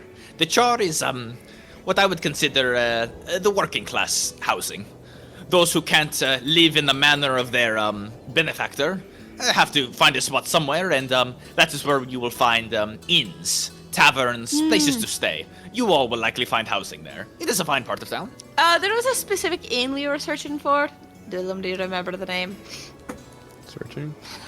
Loading. Loading. My notes are going insane right now. Hire, do you remember the name? No, I'm saying my notes from today, not necessarily of the past. While your friend is thinking right there, additionally, there is the warehouse district, which is called the Moral Gate. That is where we have boats that are fireproof coming on the Lake of Magma, or coming through the river from the Lake of Magma. You will hear about a number of very small settlements that exist outside of the City of Brass. Of course, this is the largest, most beautiful city in all of the multiverse, but also the largest city in the plane of elemental fire. As you might expect, it's incredibly difficult to build anything here, and what few settlements are outside of here are very small farming towns or merchant villages, a few mines where we get supplies, which are all transported through the Moral Gate. The last area I should mention is the Cinder Sweeps. There you will find the castings, our military. They are also working class individuals, those who work for the Sultan for pay and to get their wish. Some, even the commanders of our military, perhaps wish to be there. Whoa. These are a level Do they above make the you anything- salamanders. Go ahead, my friend. Any Do they make question you you have? into anything weird? Do they make you into anything weird to be in the military? Not at all, unless you request it. Though I do recommend Okay. being fireproof, for the military usually goes out of the City of Brass often. I see. You recall the number of races that I mentioned that can survive outside of the fire. It is pretty much entirely made up of those. Okay. They patrol the local areas, making sure that nobody is mounting some sort of siege on the city or casting some sort of spell to try to turn off the great barrier against the fire. Trust us, at the City of Brass, we've seen it all. As the oldest city in creation, everything that has been attempted to destroy this place has been. That makes sense. So we are well prepared, and the Grand Sultan's personal military travels the local areas, making sure everything stays in check. They also guard the portals into and out of the Nine Hells nearby, and likely are even following us right now to make sure none of you do anything too unusual. Oh. He winks. We're all pretty normal, so all good. I hold a hand over one side of my goggles and then take it off to simulate winking. The Mephit smiles and then continues. Yes, it is said outside of the Divine Realms, the City of Brass has the greatest military in the entire multiverse. Wow. The Divine Realms being, of course. What exactly? You are aware of the tree theory, yes? The world tree? Ugh, I've heard Why, of of it. course. Good, yes. Well, it is the main divine planes found there. These being, of course, Mechanus, Elysium, Hades, Limbo, the Abyss, the Hells, you know those. Valhalla? What is that? Okay. Yes, I know what you're thinking. Oh, the Mephit just said the Nine Hells. You're saying that our army is defending portals from the Nine Hells where they might have a bigger army. Yes, it's true. The Nine Hells probably does have a more powerful army than the City of Brass, but why on God's green earth, or God's fiery earth, would the Nine Hells ever attempt to attack us? We are their best trading partner. No, it is a laughable thing. If anything, you might consider them joined with us. This is a really interesting place. So much history. There quite is, yes. There are other small things around here. You will find the Garden of Ash, a greenhouse that a local wishmaker created and allows people to visit. There are menageries and planar beasts around, a number of test your metal gambling dens and alehouses, taverns, number of places around here. This is sort of the end of the tour, and it looks like our carriage is coming to an end. Any more questions before I open the door and let you all loose? I wanted to ask about this sort of place we're looking for, this famous place we've heard about. There's like a famous toy shop here owned by a Barbak Arvalis. You see the Mephit scratch his chin. Barbak Arvalis, let me think. I'm sorry, the name doesn't ring a bell, but as I told you, I don't live in the City of Brass, so I don't actually get out of the carriage often to meet people around here. But you said famous toy maker, right? You Yeah. would likely find him in the foundry, the area you will be let out in. Maybe ask around and see if any shopkeepers know of this individual. That would be the best Probably place I in- could guess for somebody with fame. Okay, thank you. Do you know Lila Dorwish or Darwish? She used to own an inn in the city. Darwish. Good job, Hyatt. Sorry, that name also doesn't ring a bell, but an inn, you will want to head right in the direction that I mentioned earlier toward Well, let me think what side it might be on. No, just go dead center for the center of the char. You'll likely find it around there. Okay. The Mephit smiles a big toothy smile, turns to the rest of the group, and you notice he sort of put all of his energy into your group, really hoping you guys are going to be the big tippers. Yeah. But he turns toward the rest of the carriage and goes, "All right, my friends, welcome. I hope you enjoyed the ride. Please tip your tour guide on the way out, and once again, welcome to the oldest city in all of creation." The Mephit bows and opens the massive iron door, and a whoosh of spices and smoke and a bit of heat fills the carriage. I'll Malik drop. sort of claps. Yeah, great guy. Yeah, great turn. I'll drop 20 gold pieces in his bag. Holy shit. Wow. The Mephit What? looks This guy down. loves the city of Brass more than anyone else, and they don't let him live here. That's so sad. I gotta kick him some gold. He's just got his The job. creature looks down and its eyes go so wide. Thank you, sir. You have no idea how much this means to me. My name is Azar. Please come find me if you have any more questions or any questions now. I will tell you. Will do. Thanks, buddy. A good tour. I really like He- the enthusiasm. Smiles. Right on. All right. Enjoy your stay and yeah. And just if things don't work out for you so well here, like you get frustrated at the tour guiding grind set, come to Surcad. You know, it's a little easier to make a decent living there, I think. Well, thank you. That's a very kind offer. Perhaps Yeah. I'll hold you to it. I mean, the it's door's not like open now. it's up to me, but yeah, go. Yeah, you know. The Mephit nods and sort of flaps its little wings in excitement. The man I'll shake its scorpion hand. exits first behind the Mephit, who actually doesn't reach out his hand. Oh, bad idea, my friend. And points to Oh. the flaming hand. Oh yeah, sorry. But enjoy your stay. Hey, good luck on the tour guide grind. I sure will. He nods, looks toward the rest of you, sort of waving the tip bag, but sort of accepts that 20 is for the group, and turns away. Wow, Orpheus, that was really kind. I didn't realize 20 was for the whole group. Yeah, of course. I I can't donate him some, but 20 is so much. That's crazy. I mean, I'm sure he'd appreciate every gold, but no, yeah, I mean, I don't know. What else am I going to spend it on? Should I not have done that? I feel like I didn't think it was that nice a thing, and now I'm like, oh god. No, I feel like we just owe you back for some gold, maybe. Oh, no, you don't. You do not owe me. Look, Flexi was like, did way less for me, and I gave him 500 gold pieces worth of silverware, so, you know. That is true. Yeah, hard to forget about that. Okay, well. Okay, shall we depart into the plume and start asking around? Yeah, let's do it.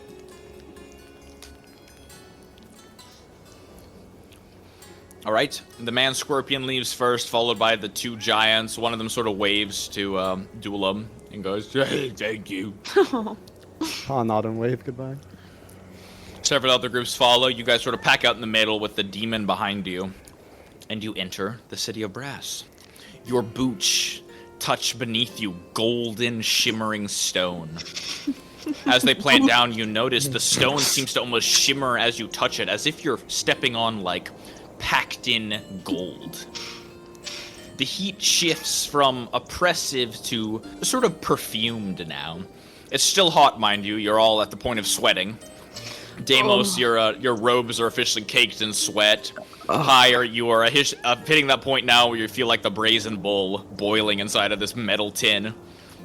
Oro, it's not feeling great, but at least you're better dressed. And Dulam, you're just still feeling that, like, strange feeling of, like, something bearing down. I pop open a few more buttons. Whoa.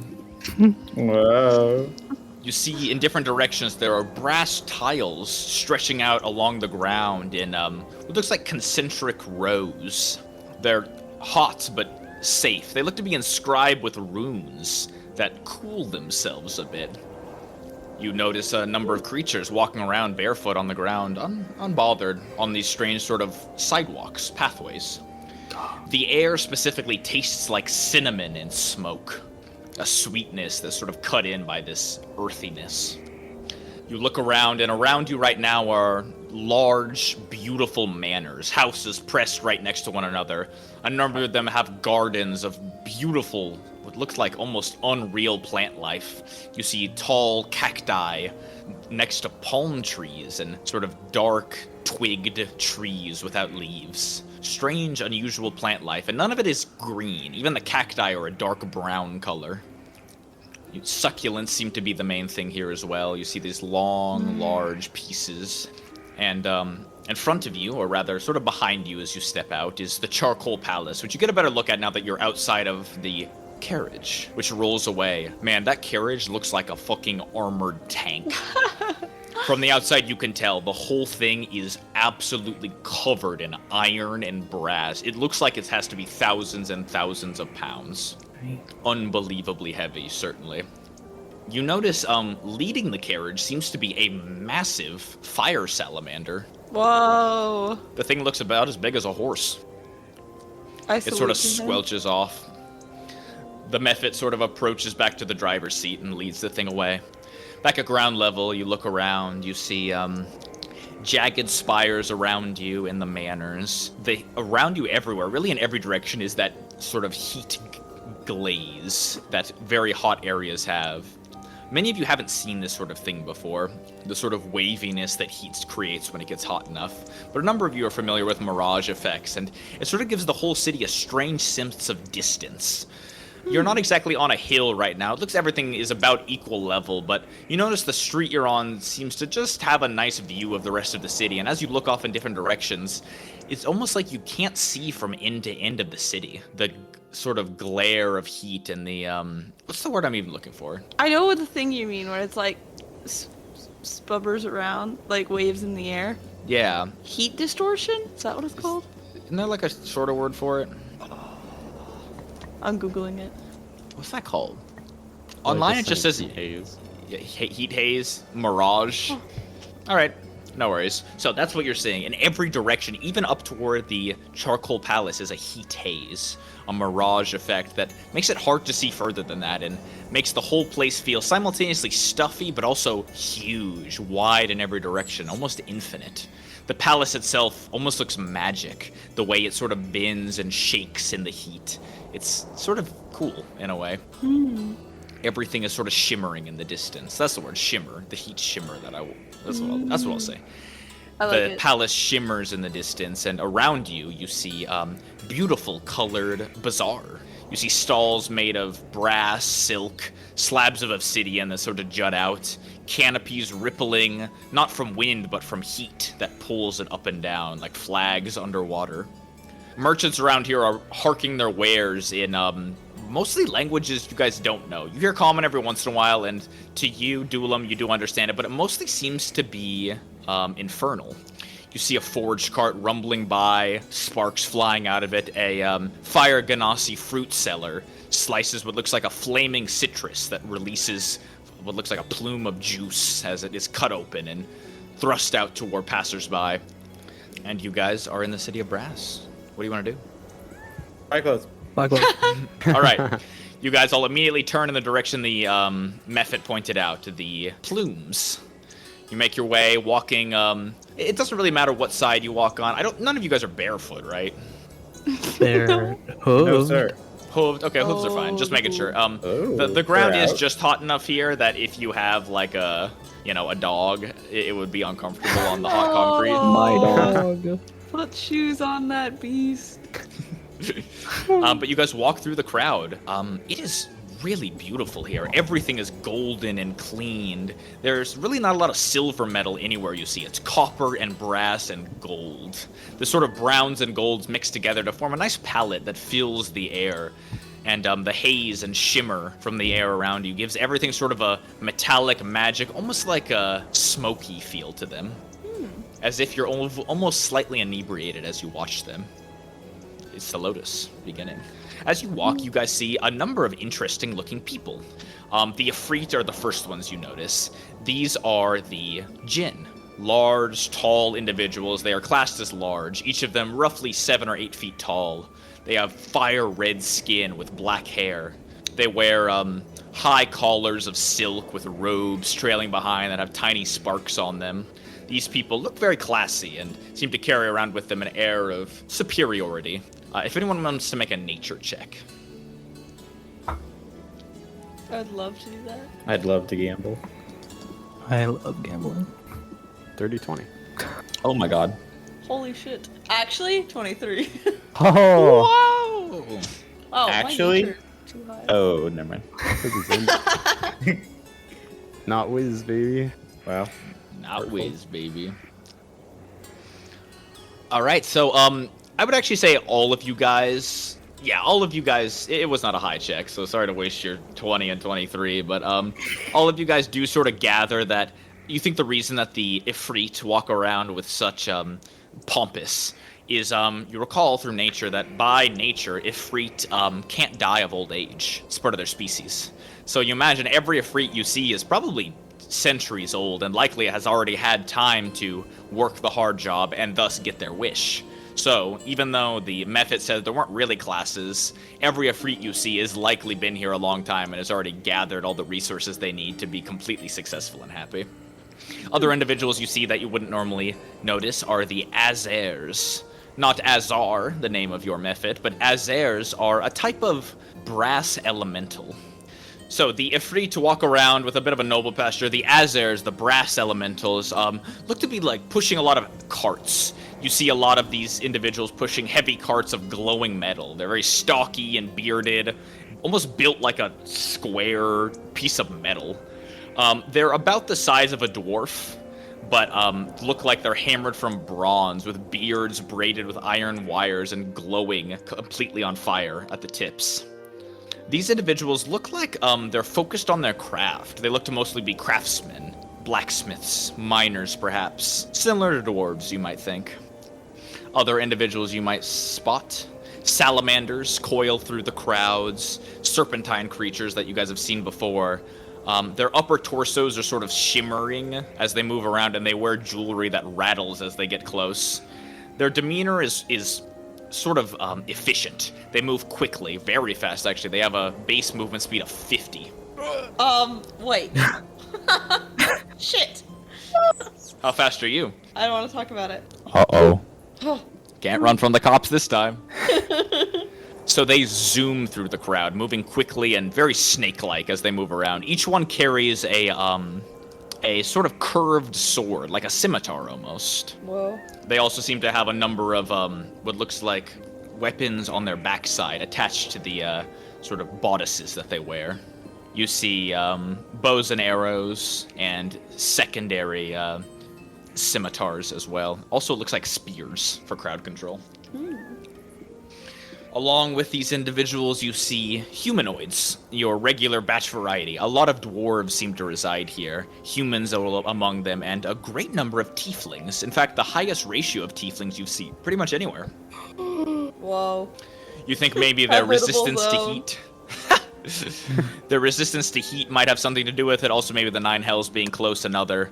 But they wander around in large droves, almost as populous as humans, you think. In fact, you look around and no, it looks like tieflings might actually be the most dominant humanoid race here. Goodbye, There are a Virginia number Tech. of humans, dark-skinned and bald.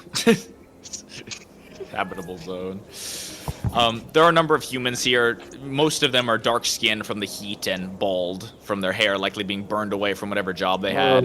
These are likely wishmongers, people working small jobs just so they can get their one wish. Pretty much everyone here, as you note, is usually shirtless or wearing very little. It's almost a bit, like, raunchy at first, as you notice tall tiefling women go by wearing little more than a bra and a small cloth covering their lower half. Goodbye.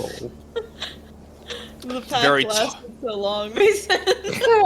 Tall, powerful Ifrit men move around with sort of rippling abs, their whole upper half revealed, save for a few pieces of very choicely placed gold jewelry on the wrists, on the neck, or perhaps somewhere else. Oh, whoa, what?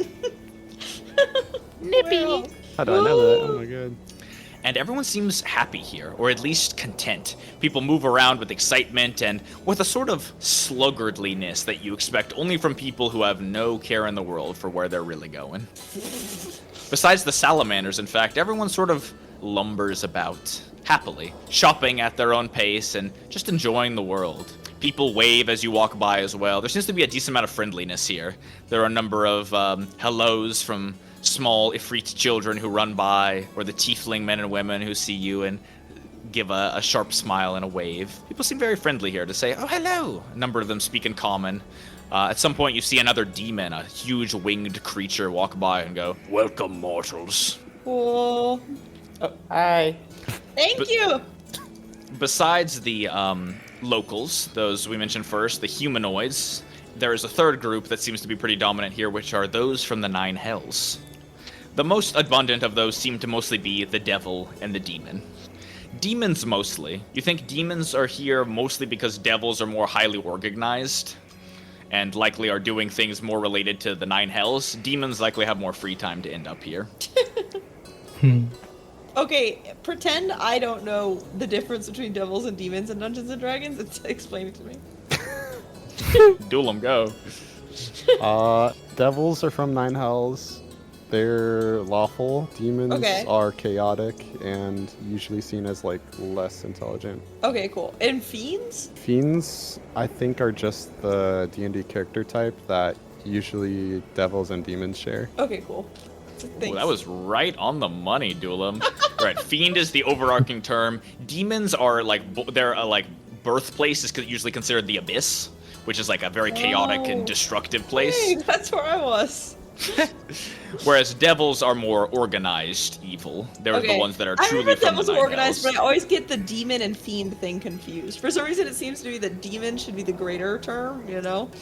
You'd think. But- So, the demons that walk by you now are a bit more civilized, you think. You'd likely imagine that the guards that you were told watch the edge of the Nine Hells likely keep the more riffraffy demons out. But you do notice a lot of devils walk around here too. You recall from history class that devils and demons usually aren't like super close. They usually hate each other. Yeah, they are not very friendly. So it's interesting that they're all sort of coming from the same place, but it is known that sometimes devils do employ demons to do things in the Nine Hells, sort of almost as like slave labor. So the devils here are, again, very friendly for some reason. Many of them walk by and they wave a hand. Welcome, dear friends.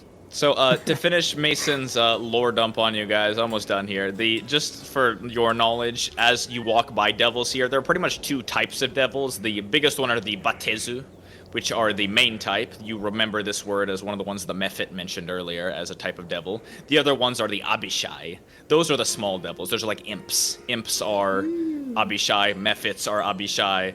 Hellhounds and Hellcats are also Abishai, like the little ones. Okay, when you say those are little devils, do you literally mean little devils or do you mean little fiends?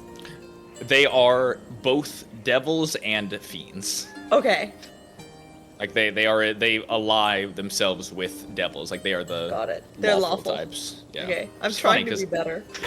No, it's really you're hard. learning. You're learning.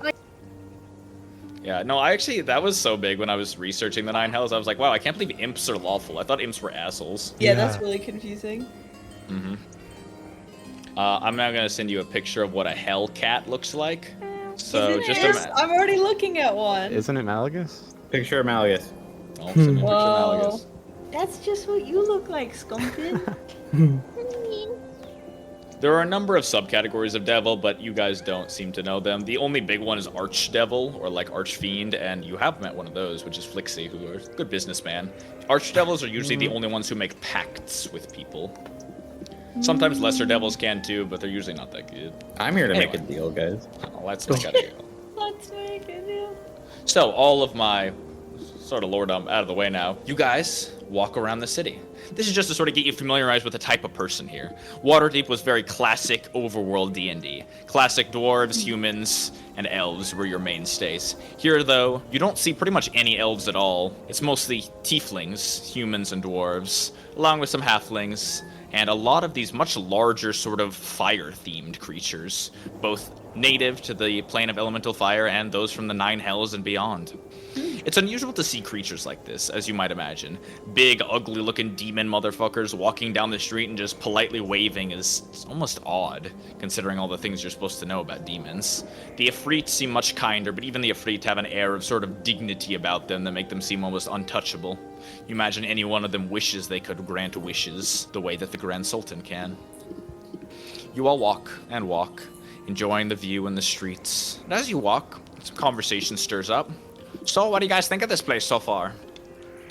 I can't believe Samir comes from here. Right? What do you guys, mean? I mean, it's... Samir doesn't... Well, he is kind of a brat, actually. I mean, he does like his things, right? He never wanted to sleep in a shitty bed. He does like his things. He doesn't seem like, the type of guy to come from this land of overindulgence and gambling and 1001 royal prostitutes. Hey, if they're not prostitutes, if he didn't pay them, I know a thing or two. Well, but there are lots of parts to this city. And the guy said anyone could pay them. Okay, well, we can pay them. Oh, shit, I think you're right. Holy shit, Yeah. can I go sleep with one? Whoa, I'm gonna ask around which one the Sultan's favorite is, and then fuck that one. That one's probably the most expensive. But you can spend your money however you see fit. Thank you, Orpheus. What if the Sultan's favorite is like an 8-foot tall shark thing with tentacles? Then And give me my snorkel cruelty. gear. Orpheus, why are you being a pervert? That wasn't me being a pervert. I'm just saying, supposedly they have all types. There's a lot of types out there. Yeah, there Guys, are. I'm just really worried I'm gonna see a kid in there. Okay? Okay, Dark then Malleus. now what that I feel meant. like we are all sort of, alright. Caught Cut it from the pod then, fine. I get it, Malagus can't speak. I'll fuck a shark man. I don't give a goddamn shit. Now, I don't think I can fuck a fire elemental. Well, We'd probably be a lot sexier if we were landowners Hey, can in you the fuck area. anyone? What? I mean, it's sort of your Because of his, choice, you know? skin condition. Ooh. Oh, You see the life drain out of Malagus's face. I would do that to him. And he just sulks. His whole upper half drops down and droops as he goes, "Oh, you're right. I mean, you just need a really specific condom, right? No." No. It's not the same view with the condom. See, Orpheus, you watch as Malagus sort of waddles over to the edge of the street and just sort of slump against a wall. Hey, we're going to fix it, And in the meantime, I'm sure you can buy some, full body. I shouldn't laugh. I'm sorry. But This is no laughing matter, Orpheus. All of you. I know. I know you made a virginity pact, but I didn't make it, and I should be allowed to enjoy myself. So how come I'm the only one who actually has to be a virgin? Well, I'm going to change this conversation so it's something I'm more sympathetic to, but it is sad that you also can't, hug people or hold hands, So we're going to find a way to fix you. God, I the swear it. greatness of sex has just been taken from me. Okay, can we really Ripped just... from my hands. You could do Some of like... us never had it to begin with. but- You didn't fucking want it. You didn't All right, want what? incel? Wow. It's actually, if he didn't want it, he would be a voluntary cell. I shouldn't be upset with you all. You did nothing wrong. He sort of climbs along the wall to a fence and just pulls himself along by the rungs. I really hope we can get that magic item soon. If you guys really loved me, you'd bump me up to front of the line for magic item creation. You mean Wish? Wish? No, you're making this for me. I am not Malleus. You said it, As you your would! brother. Last episode, you said, "Oh, when Samir comes back to life, I'll make it for you." Oh yeah, well, okay, I'll make some sort of... Sorry, I thought you were talking about the full body condom. No, when Samira comes back... I don't fucking want that! Oh, I told you why you don't! I didn't even fucking ask for it. Easy. But I, as your brother, cannot make it for you. I just wanted a magic item that makes me allowed to touch people, or have a There are some 2-inch things a difference. man cannot be asked to measure. Are you done? Yes, me and Samir will... Sorry, Malleus, I'm sorry. Me and Samir will work on the magic Is it item brothers? as soon as we get Samir back. So let's focus first on getting Samir back. Okay. So, That's onward. good. Okay, yeah. Alright, fuck. Malagus pulls himself up off the rungs and looks at whatever building he was grabbing onto, and you guys follow his gaze to this beautiful, what looks like fucking castle. It's remarkable. This just small plot of land houses a building that looks almost the size of Castle Waterdeep, Wow. crammed into a square block. It's gorgeous, and there are just small streets running along the sides, and houses just as big right next to it. The scale of this place sort of comes into effect, and you look behind it and look at the massive palace behind, and truly it sort of dawns on you how fucking big that building must be. No wonder it's so wavy and difficult to see. It must be nearly a mile away. Damn, this place is crazy. Like, you remember how many guards there were outside of the Waterdeep Castle? And this is just like my neighbor, you know? It's just a building. Yeah. Wow. Wonder if it's to be on lonely in better there. behavior here. Looks at Deimos. Hello? I bet it's lonely here, huh? What do you mean? Well, just like, I don't know, you wish for a castle, but you can't wish for people to fill it. Bet you could. Well, I mean, No, isn't that 2 wishes? Huh. Well, you get one or the other sometimes. I wonder if polycules are really big here, where everyone wishes for something that, like, works with itself really well. You know, it's kind of A strange, utopia. but this place isn't all that different from Valhalla when you think about it that way. You know, we could make whatever, but we just didn't have... There are still things you couldn't get, even though most physical things you could think of were there. At the same time, it's completely different, because this is a bastion of sin. Yeah, my plane also feels like inspired by this place, kinda. Yeah? What do you guys... We haven't seen this sin yet. I feel like maybe that was just the fucking tour guide talking up some shit, trying to be like, oh, this place is dangerous and beautiful, you know? Trying to get a buck. I think we should believe him about the sin. Yeah. Can't be worse than Waterdeep, though, so... No, and I guess it's controlled here, which is nice. Yeah. Okay, are we walking towards the plume? Yes, you guys continue on your way. You guys have been inside of the city of Brass for, I'd say, about an hour now. So, can I ask, what is everyone's alignment? I'll go first. Xavier, you can Neutral go good. ahead and DM it to Mason privately. I want to go DM to Mason real quick. Is this one of those alignment checks, Mason, where you tell us if we've been achieving our alignment? Sure, we can do that too. It's a checkup. Okay, neutral good. Okay. Yes! Lawful good. Wait, sorry. Um, Go ahead. Duelim, what'd you say? I was just saying I can't believe Oro isn't lawful anymore. I'm still lawful leaning, but I don't think I can claim fully lawful because I've started to question authority a little more. I'd still say the lawful neutral, but leaning towards good. Helping those See, we're kids on the out. two That was lines good. instead of in the boxes. My political chart. Okay, higher. Higher. I'm lawful good. All right, lawful good. And Oh let my me just check my DMs here. Thank you, Deimos. as expected. You can just say it. We already know what it is. I don't know. Is it supposed to be a surprise that he's evil? I would agree with everyone's alignment so far. I'd say you guys are doing a pretty good job keeping on it. No comments so far. I will say those of you guys on the fence, pick a side. But otherwise, yeah. It's character I think- development. Yeah, we're moving. But you gave me one, so I'll take it. Okay, so as you guys are here, Orpheus and Higher, after about an hour of being in the city of Brass, you feel a strange uneasiness washing over you. It is something you didn't quite understand at first, but you're sort of feeling it now. It's like an instinct. There's just the constant presence around you of evil, fiendish magic. Whispers from hell portals, sulfur smells all around you. It's just made your stomachs tighten. My cortisol levels are up. It's all about the cortisol. Both of you feel just a little off while you're in this city now. It's something that you think you could probably get used to, but it's one of those things where you're like, this city would be so much better if all of those portals were closed. You could just sort of feel I it do feel that instinctually. way. That would make your experience a little better. But for now, it's just ever so slightly like there's a small rock in your shoe. It's always there, and you kind of feel it, but you can ignore it.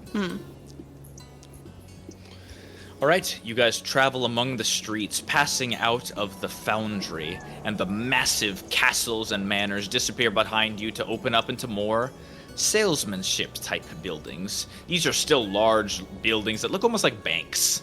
Tall and square, a number circular as well. You find around you smoke lounges, what looks like a beautiful gambling building, some sort of casino. You find a hookah lounge. There is a number of buildings that also have these sort of experiences, curated experiences that the Method was speaking about for sale. I'm, keeping a little eye out for anything that's like war, infinite war games. Okay, give me an investigation check with disadvantage because you can't read the language. Do them. We'll just go ahead and make that straight roll. Oh my god, and what a roll it is. 31. Just because I can, I will Flash of Genius that and make it a 37. Are you there? I'm here. What's up? Did you hear my number? What was your number? It was 37. Oh, wait, that's weird. Are you it though? No, but Dulam's helping me. Oh, so would you say Dulam is helping you by doing all the work? Dulam is helping me by helping me with clues. Look, buddy, look. Dulam is helping. Look. That is a fucking ridiculous number. Yeah, it is. You want me to just run through the, like, 10 I have here? Just tell me one's related to Valhalla, if there are any. If there's not, there's not. And I'll be brave about that. None of them specifically say Valhalla, but a couple of them are sort of almost slightly related. I will list them for you now. One of them is a life immersion, a simulation where a noble person may become a certain mortal body for an extended period of time. They experience hunger, thirst, memories, and can do so in the material plane. This strikes you as odd. If it's the real material plane, there aren't just bodies waiting to be revived there. It must have been a real person. Don't like that. Okay. Another one, called the Conqueror's Tabletop. You poke your head in this one, a massive planar war table sits in the center where cities and nations appear in miniature, populated though by real creatures magically downsized. The pitch of this one is you can sort of play as a god, rearrange mountains with a fingertip, flood valleys, command armies like living game pieces. This one doesn't exactly remind you of Valhalla, though, especially how Rex Ymir explained it, where Rex Ymir actually entered as a person, and this one seems more top-down. Yeah. Another one is the Dominion Tour, a guided excursion through conquered worlds in certain dimensions, each crafted with sort of ghosts or perhaps illusions. The description makes it unclear, and the translation of the Infernal doesn't exactly imply what it could be, but it seems as though you get to tour fallen worlds filled by ghosts and pretend to rule fake kingdoms or assume certain avatars. It mentions avatars like titans, colossal serpents, or thunderous deities. This also reminds you of Valhalla, but something about it feels different. It talks about like a long dead world that you almost re-inhabit, and you don't think that's how Valhalla works. The last one, which does sort of remind you of what Rex Ymir does, is a hunting retreat, where one goes to a magically shifting dimension that generates rare or even extinct predators. You can hunt certain animals. It mentions such thing as Tyrannosaurus, Hydra, even legendary prey at your request. Don't worry, you are not at risk of death. Dying there will merely return you here. Which reminds you a bit of what Rex Ymir does. Besides that, though, what Valhalla is inexact is not here that you can find. Okay. Does that answer your question? Yeah, it does. Thank you. Now, your investigation check is so high, I'll give you some things. One, you think that there are likely smaller, maybe perhaps more underground black market-esque dealings that are similar to this, that are maybe more nefarious. You particularly notice that none of these are hunt living, real humans, the greatest prey, which you imagine is likely something many nobles might consider wanting to do. The most dangerous. So you imagine there probably is a market for that somewhere, but it just might be out of the Sultan's watchful eye. Additionally, you also think even if Valhalla is not here, someone could have taken a really good inspiration from this. In fact, whatever magic was needed to send someone to Valhalla is right here. Yeah, okay. Thank you. All right, does anyone else want to look for anything in the curated experiences market known as the Pyraculum? I guess planar travel? Planar travel, See buddy, what they you got. got it. They have a ton. It seems so many of these are not only planar travel, but it's like vacations, where it's all expenses paid once you've paid the first fee, where they will get you lodging, custom rides, carriages, or otherwise. You can travel in style on a, oh my god, why am I blanking on the word? On a litter, that's the word. Whoa. You can ride in style, carried on a litter wherever you want. Like you a can bunch visit of with puppies? Sorry. You can visit local nobles, kings or queens based on different ones. You notice there's even one to Waterdeep.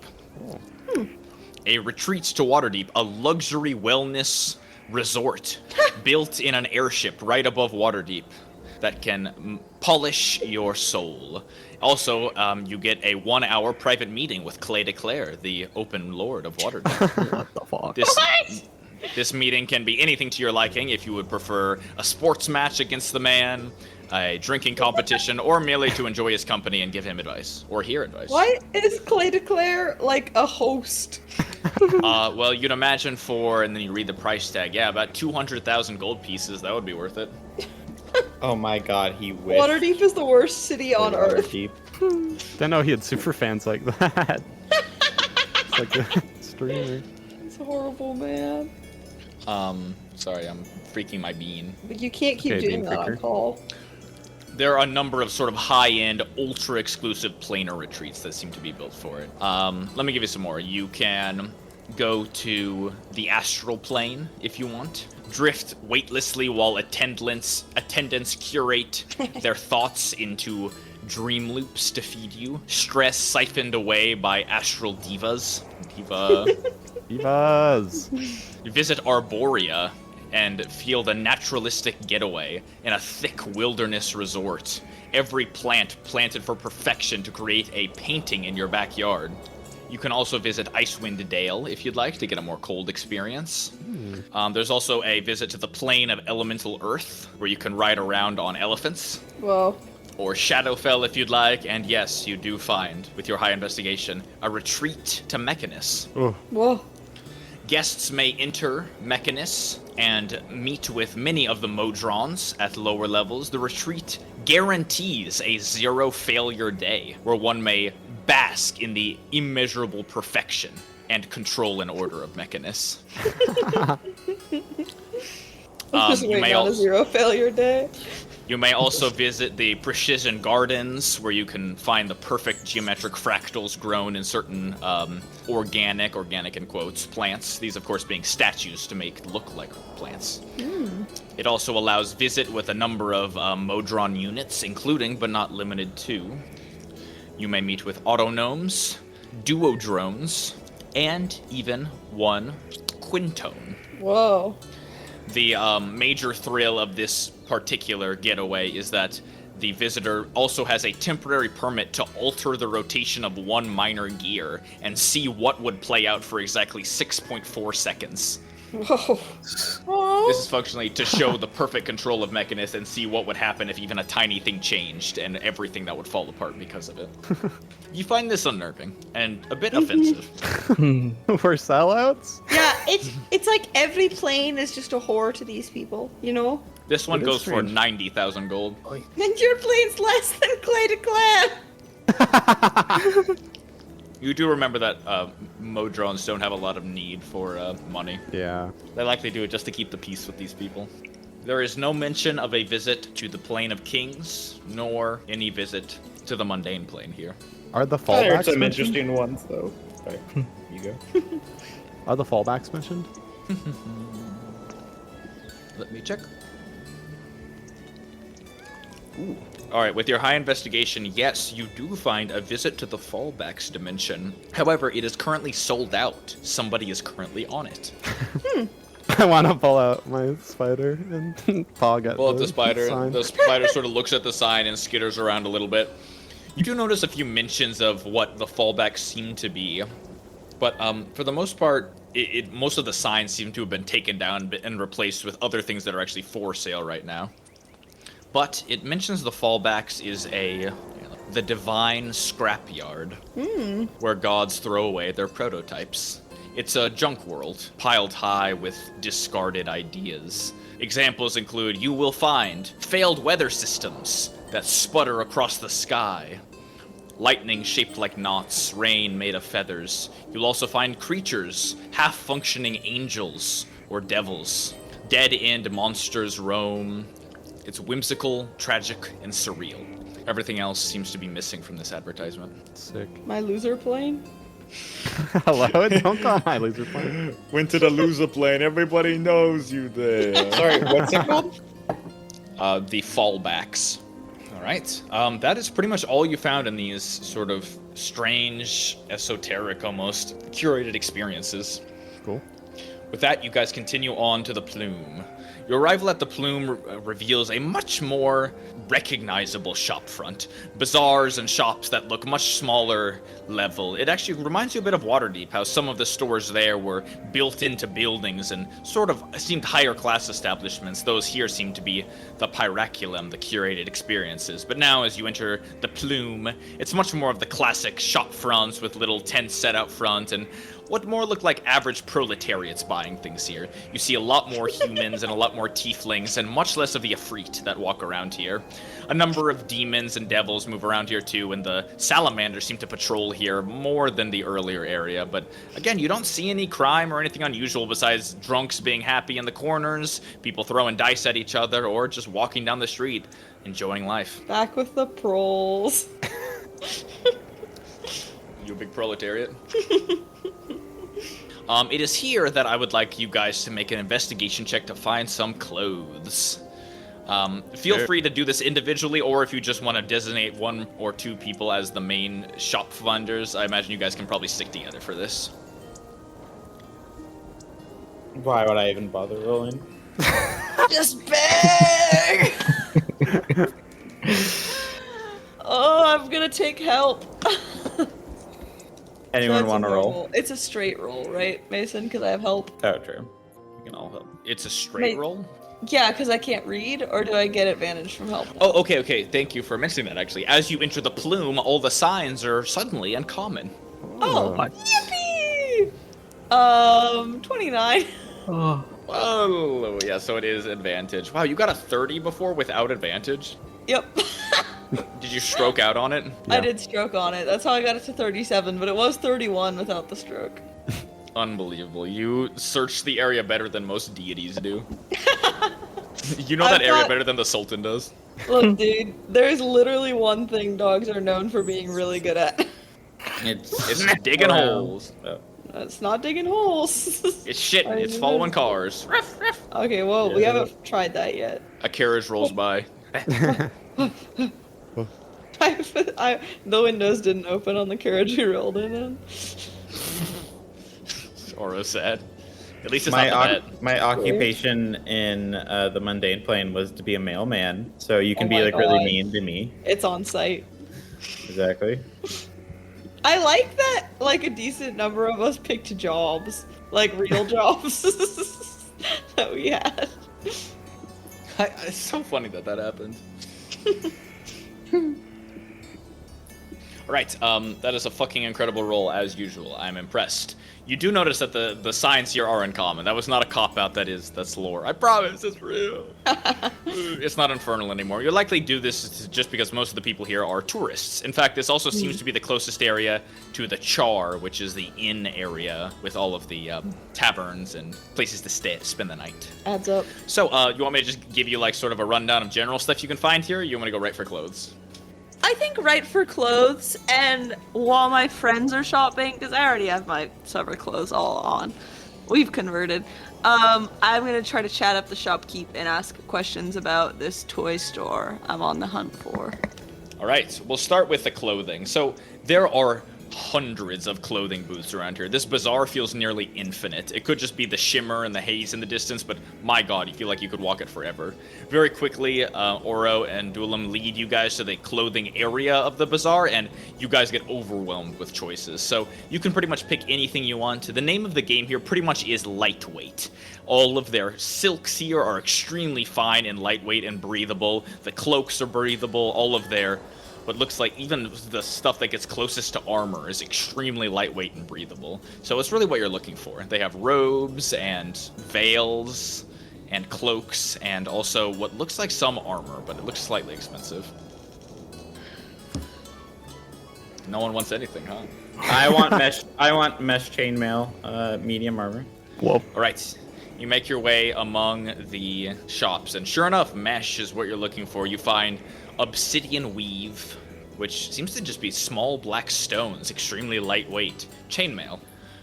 It's not terribly priced. It looks like the shopkeep is charging 15 gold for it, which is not bad for armor. Yeah, I'll take that, honestly. Right, the shopkeep bows and gives you a smile as you exchange out, and even says as the money begins to exchange hands, Would you like to sell your armor to me?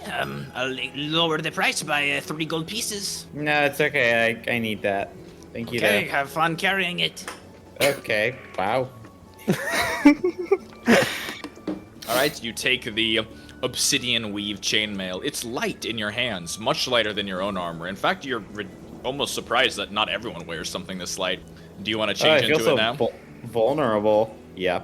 All right, you sort of strip in the street, slide this over your body, and it feels incredible. It's extremely breathable. It does feel like every blow and gust of wind just blows right through the armor onto you, but it still feels rigid. The heat and sort of buckets of sweat that come out of your armor as you take it off is an immense help as well. You feel like a weight has literally been lifted off of you as you take the buckets in your feet off and the water sloshes around. Where would you like to put your old armor? In the bag of holding. All right, good to know. Oh, check. All right, you will go and buy this. Does anyone else want to buy any clothes here? You notice Malagus also disappears to buy some stuff. I think Demos needs some breathable robes. Right, they sell a ton of silk robes here. They call it fire silk. Soft as smoke is a lot of the taglines.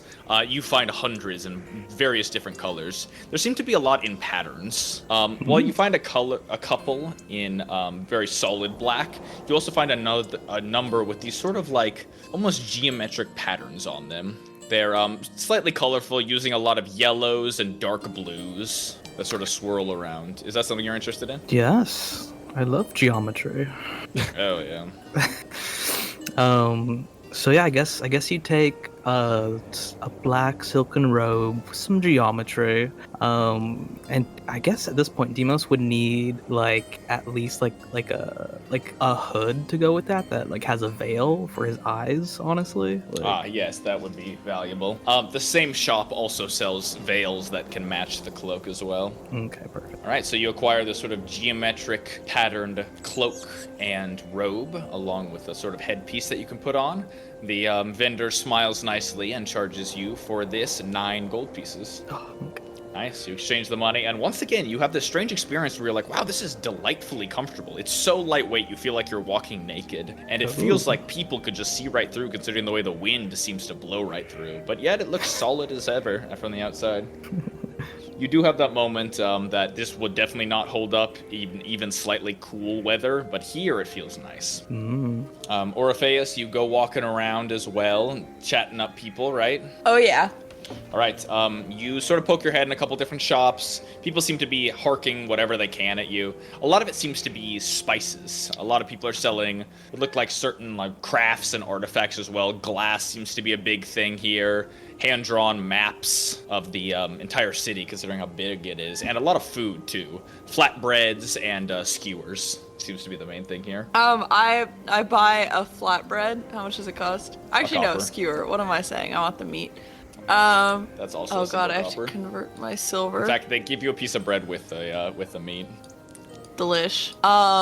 The flatbread comes with a cool sour yogurt, and the skewer is this almost charcoal black burnt, some sort of meat. Cool. And while I'm chewing it and looking around, I'm like looking at the price and I'm fuck. Buying a souvenir for Flixie. I should have thought of that first. God damn it. I didn't even think to offer it. And I take another huge bite of skewer and then I'm gonna watch up to a shopkeep. Hey, I'm looking to buy some toys. Where's the best place? You approach a shopkeep who's sort of waving what looks like some necklaces in your face, and they go, Yes, what can I do for you? A toy maker.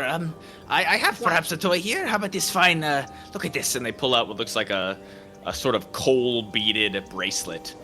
Children love this. It is fantastic. I'm looking for Barnabok Arvalis, but show me all your, like, shiniest, cutest, like, tiny jewelry. Yes, of course. Just a moment. They dig under the stall and go looking for more.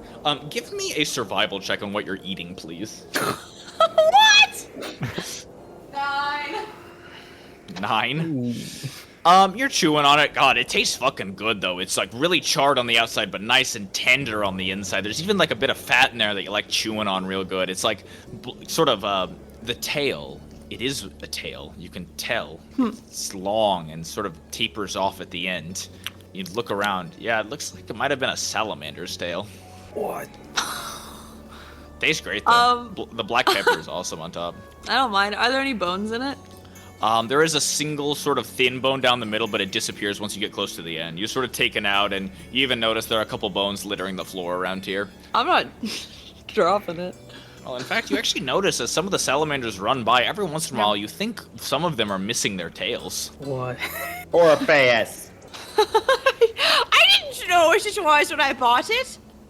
You literally waved to one of these guys like just recently, and now you're eating them. Barbaric. I didn't know. It's all right. With your low check, you have no idea why this could be or what's up. Cool. Weird. you- All the as you tails here ask- look similar.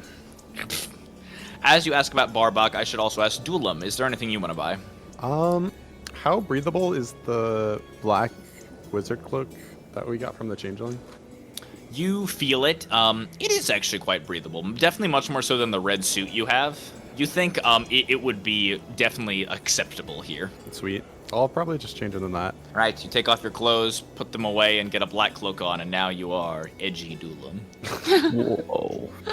It feels good. It actually stifles away a lot of that sort of humidity feeling that you were feeling earlier. It's the strangest thing. You know that on your sort of outer edges, you don't have, like, humid sensors, let alone temperature sensors that would make you feel stuffy. But all of a sudden, with the heavy clothes off, that strange feeling lifts with them, and you feel better now.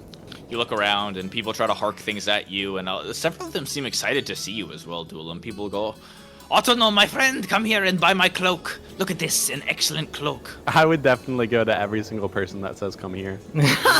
the person next to Journals, buy fine parchment right here. You there, come here. another person down the road. Coffee, cinder coffee right here. Make your way. I would make my way. You are just loving the world. You move between, and all these shopkeepers seem just absolutely overjoyed to see you. People in the bazaar do as well. There's sort of like a, I don't know, a sense of community maybe that you feel here. Or more than that, just not the sense of judgment that you might have felt other places. It's almost imperceptible at most, but here it's welcoming. It almost puts you on edge. What's up?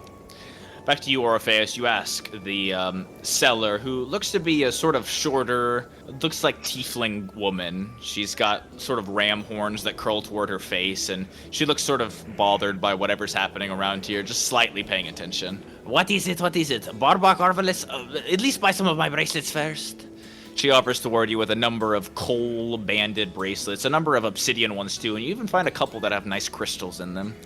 Can I find one with like a green crystal? Let me see. She digs around and pulls one up that has black beads with green little crystals inlaid. Right here for your lover. This one is only 2 silver. What do you Okay, think? done. Yeah, here you go. All right. I pass over 2 silver. I'll pass Thank over you 3 so much. silver. May the Sultan bless you. Thank you. So how about Barbok Arvalis?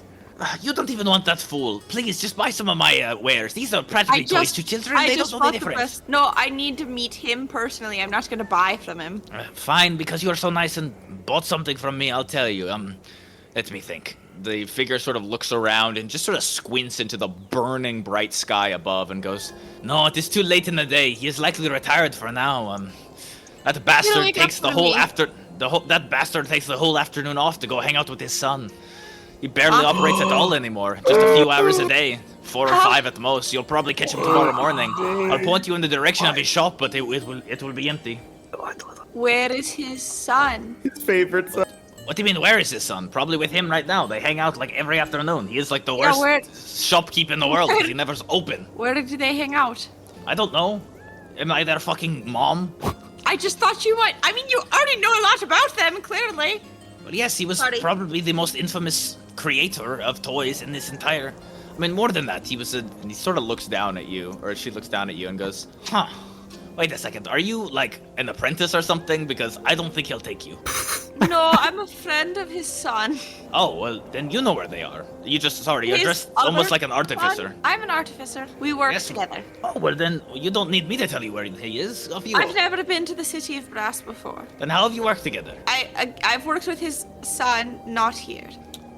Fool, his son has never left the city of Brass. He has more than one son, I guess. All right. Lower your voice, please. Don't get us in trouble with the salamanders. Sorry. I don't mean to be rude. I just am learning a lot of things really in quick order. Fine. You're taking it out on me, all right? I told you what I know. He was maybe the most talented artificer around. I even thought about assisting for him once, but he basically doesn't take on assistants anymore. He just works like 2 hours a day and then goes and hangs out with his son. Wow.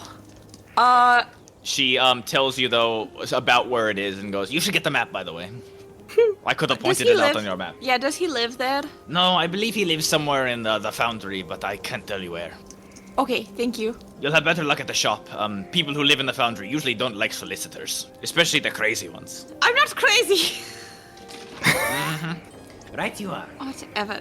I don't know what I'm gonna do. I'm not gonna do anything, but I'm not happy. Goodbye. He'll open tomorrow morning, probably 8 a.m. and be around just till lunch and then leave. Try to find him then. His son is usually there too. What's the son's name? Please everyone knows Samir. Please. Fuck! What the fuck? It's Samir Arvalus. People say he's the next up-and-comer. How old is Samir? Oh my god. Why the fuck would I know that? I mean, just based on it. Like, look at him. Does he look older than me, younger than me? How much? I don't know. Maybe same age. What He's the a young man. Not a teenager. Not by any means. Does he age? Why wouldn't he? He's human. Or, I think.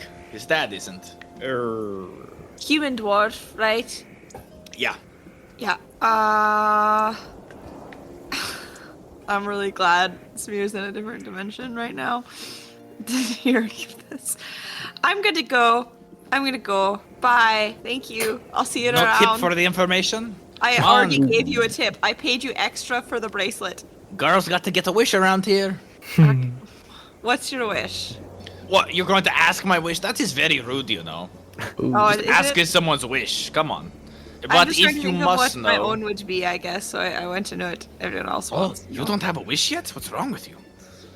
Oh, I don't. I guess I What's want wrong to with say you? it's because I'm happy with my life, because I am, but at the same time, I feel like it's also a little bit, I just don't know where to start.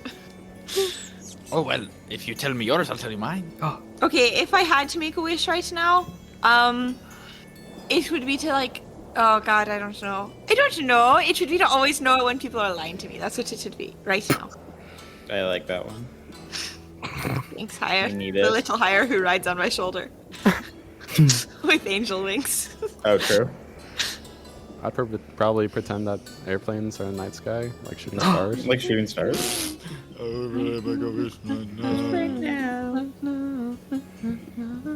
Okay, what's your wish? Come on. Well, you see, I've always had this problem with this, boy, and I want to ask him out, but, you see, I can't wish for him to love me. I mean, that would be Yeah, horrible. no, don't do that. You Yeah, heard that how would be that's horrible. gone, yes. So I instead, mean, yeah, so many reasons. So what are you doing instead? So instead, one of the things that he's always complained about is that I'm really bad with kids. I don't know why. I'm just bad with them. So my wish is that... He complains about that to you even though you're not in a relationship? Well, I drop them and I just... What? They get all wiggly and I get scared and it just doesn't go well. How many times have you picked up a kid and dropped it? Only like 3 times. 3 times? That's it. Okay. But my wish is to make me beloved by all children. Maybe wish to not drop them, because if they love you, you're really just exacerbating the No, problem. not love it, be loved. There's a difference. Don't okay. you? Are you judging my wish? I'll have the No, salamanders I'm on you. not. I'm not. Oh, is that like illegal? No, you're new here, right? You're a tourist. But no. Word of advice. She holds out her hand. Yeah, I take it. She looks confused, but holds it. Right. The reason all of us are here in this city are either because we made the wish and we want to continue living it, or because we want one. Uh-huh. This place is built on these things. I mean, the number of creatures in this city that have outlived the Sultan could be counted on one finger, and even them are those who have long ago found happiness in this world. All of us are just trying to find something to make it work, to make our wish come true. So it's a bit taboo to sort of ask people about their wish and even judge them for it. I mean, it's worse than laughing at somebody in the nude. Okay, no, I don't mean to judge you. I see where it is your wish the barest coming from. soul of somebody. Yeah, I guess my wish for you would be that you could find someone who loves you just the way you are. But you know. I guess. My other wish is to make my enemies believe that I forgave them. Okay. If it helps with the first one, I've also been told I'm really bad with children and like letting them depend on me and then abandoning them. I guess that's like dropping, but for a larger child who I can't physically pick up. I'll see you around. She sort of grips onto your hand a bit more icy as you go. Oh. And goes, Oh, I think you're missing something, my friend. and makes a money motion with her other hand. Oh, I paid you for the bracelet and the information. The word of advice? That is not Yeah. been paid for yet, my friend. I didn't buy that from you. Come on, don't make a woman beg. She presses up real close to the edge of the stall. Please. Oh, I'm really uncomfortable with this. I've got to go. All right, off you go. I'll see you next time, friend. She waves you off. Yeah, I feel like we've been everything in this conversation except friends. I'll walk on. You leave. You find Dulam soon, and then Hire wearing new fits, and Deimos also wearing new fits soon after. Oh my god, you guys look amazing. And Dulam is wearing a old but gold fit that has just come out of the bag. Classic Dylan. Just classic. Okay, so I've got bad news and weird news. Which do you guys want first? I guess weird. Okay, the weird news is that Barbok is hanging out with his son Samir right now. What does that mean? Samir's dead. Yeah, I don't know if that lady's information was really dated or maybe she was, I don't know, but that's what I was told. And the bad news is because of that they're not in the store. So I was thinking maybe Deimos you could send to Barbok and be like, hey, I'm a friend of Samir's. I need your urgent help. You are good at you know- demanding urgent help. Samir that lives in Surkad. Where do you live? This all seems very odd. Yeah. Are we sure? Are we sure that this is the same Sam, or that there's like another name that came across? I don't know. I will say, if his dad was an inventor, Samir could be one version of many. Oh, that's Yeah. I don't Okay. know what it means. okay. And we can't just go visit this man right now. Well, he's not in the store, and I don't know where he is, which is why I was thinking you would send it to him so he can find him. Okay. As a note, it has been a full day for you guys. You are hitting the point now where you could probably long rest. Okay. Yeah, let's do it. Let's set up an appointment or something. Should I mention like that we need help, or perhaps a different angle? Because I don't know. What? I mean, you could always play the grandson card. Oh my goodness, this feels weird. You always can, yeah. You always can. Okay. Just how I I, mean- get to play the grandfather card on Malagas. Oh, do we know that our Sam and this father are on good terms? Like, what if I mention it and he's like, I hate that one. Like, I never want to see him again. How could he hate Samir? Oh, he seems to replace him. So, Well, Samir had his father's tools. That seems loving, right? And he's his father. okay. Sure. I'll send. You could talk about Pumpkin. You could be like, hey, we're friends of Pumpkin. We've come to visit her. I'm sorry. I'm blanking. Who's Pumpkin? Pumpkin's his cat, who was also Zabrix's cat. Oh, okay. We friends. called her Saffron, but he knew her as Pumpkin. Okay. I would Friends. say her and Hire were friends. I was not so close with her. She cursed me and tried to make me break a pact that is near and dear to my heart. Oh. It was before your time. Oh my goodness. She was the first temptress. Oh, it won't be the last. No. Okay. I will send, I guess. I just need to know his name, right? Like that's So this actually is a ruling that I might look at. First sending, you have to be familiar with the title, with the person you're sending to, and there are a lot of like flippy floppy rules about what familiar means. Right. But most of them include knowing their name and having a clear picture of them. And unfortunately, I don't think you've ever seen a picture of what this man looks like. No. Start drawing. You could send to Pumpkin, or Hire could, Okay. Yes, like set up a meeting, through the channels. or just be Okay. like, where do you live? Let's go. We can just knock on the door. Well, you now and Orpheus have been given a sort of rough how to get there by the shopkeep. Well, I know where the store is. I don't know where they live. Oh, you're gonna go right up to the house? Yeah. We could. He's I not going to think be we in the can- store until 8 a.m. I think we can rest and then go first thing tomorrow to this. Yeah, first thing tomorrow. I just don't want to intrude. It feels like a weird situation to The throw at man's someone son is after dead. hours. You said it. We are low on spells, and we don't know who this man is. If he is Okay. hostile to Samir, we should be prepared and ready. Samir only spoke of him well, and Hire, if Monty died, would you rather someone tell you immediately at home, or wait until you're at work and find you then? I don't think it's. I don't want us walking into a fight we're not ready for. We're not going to fight the man. You think he'd attack us just for asking help for his son? People have attacked us for less, I feel. Yeah. What if this Sam doesn't know about the other Sam? Oh my God. Whoa. Feels Do messy. you think our Sam knew about this Sam? I'm feeling no. I'm feeling no. I'm feeling no as well. Around this point, Malagus returns with Asparagus, having shopped for a bit. Malagus walks up and sort of shouts out to you guys, "You guys, I think I got a real good solution. You might want to take a look at this one, huh?" And you guys turn to see Malagus completely shirtless.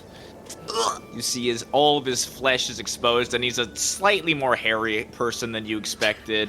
And it is Whoa. all just caked down with what looks like a thick gel or goo. I knew it was going to be Vaseline. I thought Vaseline episodes ago, but I didn't say it. Wow. He sort of flexes his arms, and you see, his I guess you guys probably haven't seen Malagus shirtless yet, but No. his proportions. He's sort of got a bit of a farmer's tan. You notice he's not wearing really anything on his upper half except for some bracers along his wrists and some sort of bangles just around his upper arms and neck. He has his big green hat on, and his normal sort of greasy green pants are still there, with now the green coat wrapped around his waist and tied on the front. He sort of smiles and gestures out, and then he points at Asparagus next to him, and sort of waddles over and pokes a long nailed finger sort of toward Malagus. It sticks slightly into the goop and stops, and Malagus turns and nods and goes, "See, check that out. No paralysis." Asparagus pulls it out and starts nodding and smiling with him. You're killing me, Mally. You're killing your grandfather. You can't walk around like this. Look at this. They called it, what they call it, Asparagus? Suntan oil. Oh, you're so pale, Malagus. It's gonna look You awesome, weren't man. meant to suntan. I know, but it's a million suns around us all the time. He does a weak flex. Doesn't this look sick? Oh, you're going to burn to a crisp. I feel fucking great, though. The heat is finally off me, and I think this is what I'm gonna wear for the rest of our time here. Malagus sort of flexes the bracers and refits on his gloves. Alright, so where are we going? I guess we're going to go to bed.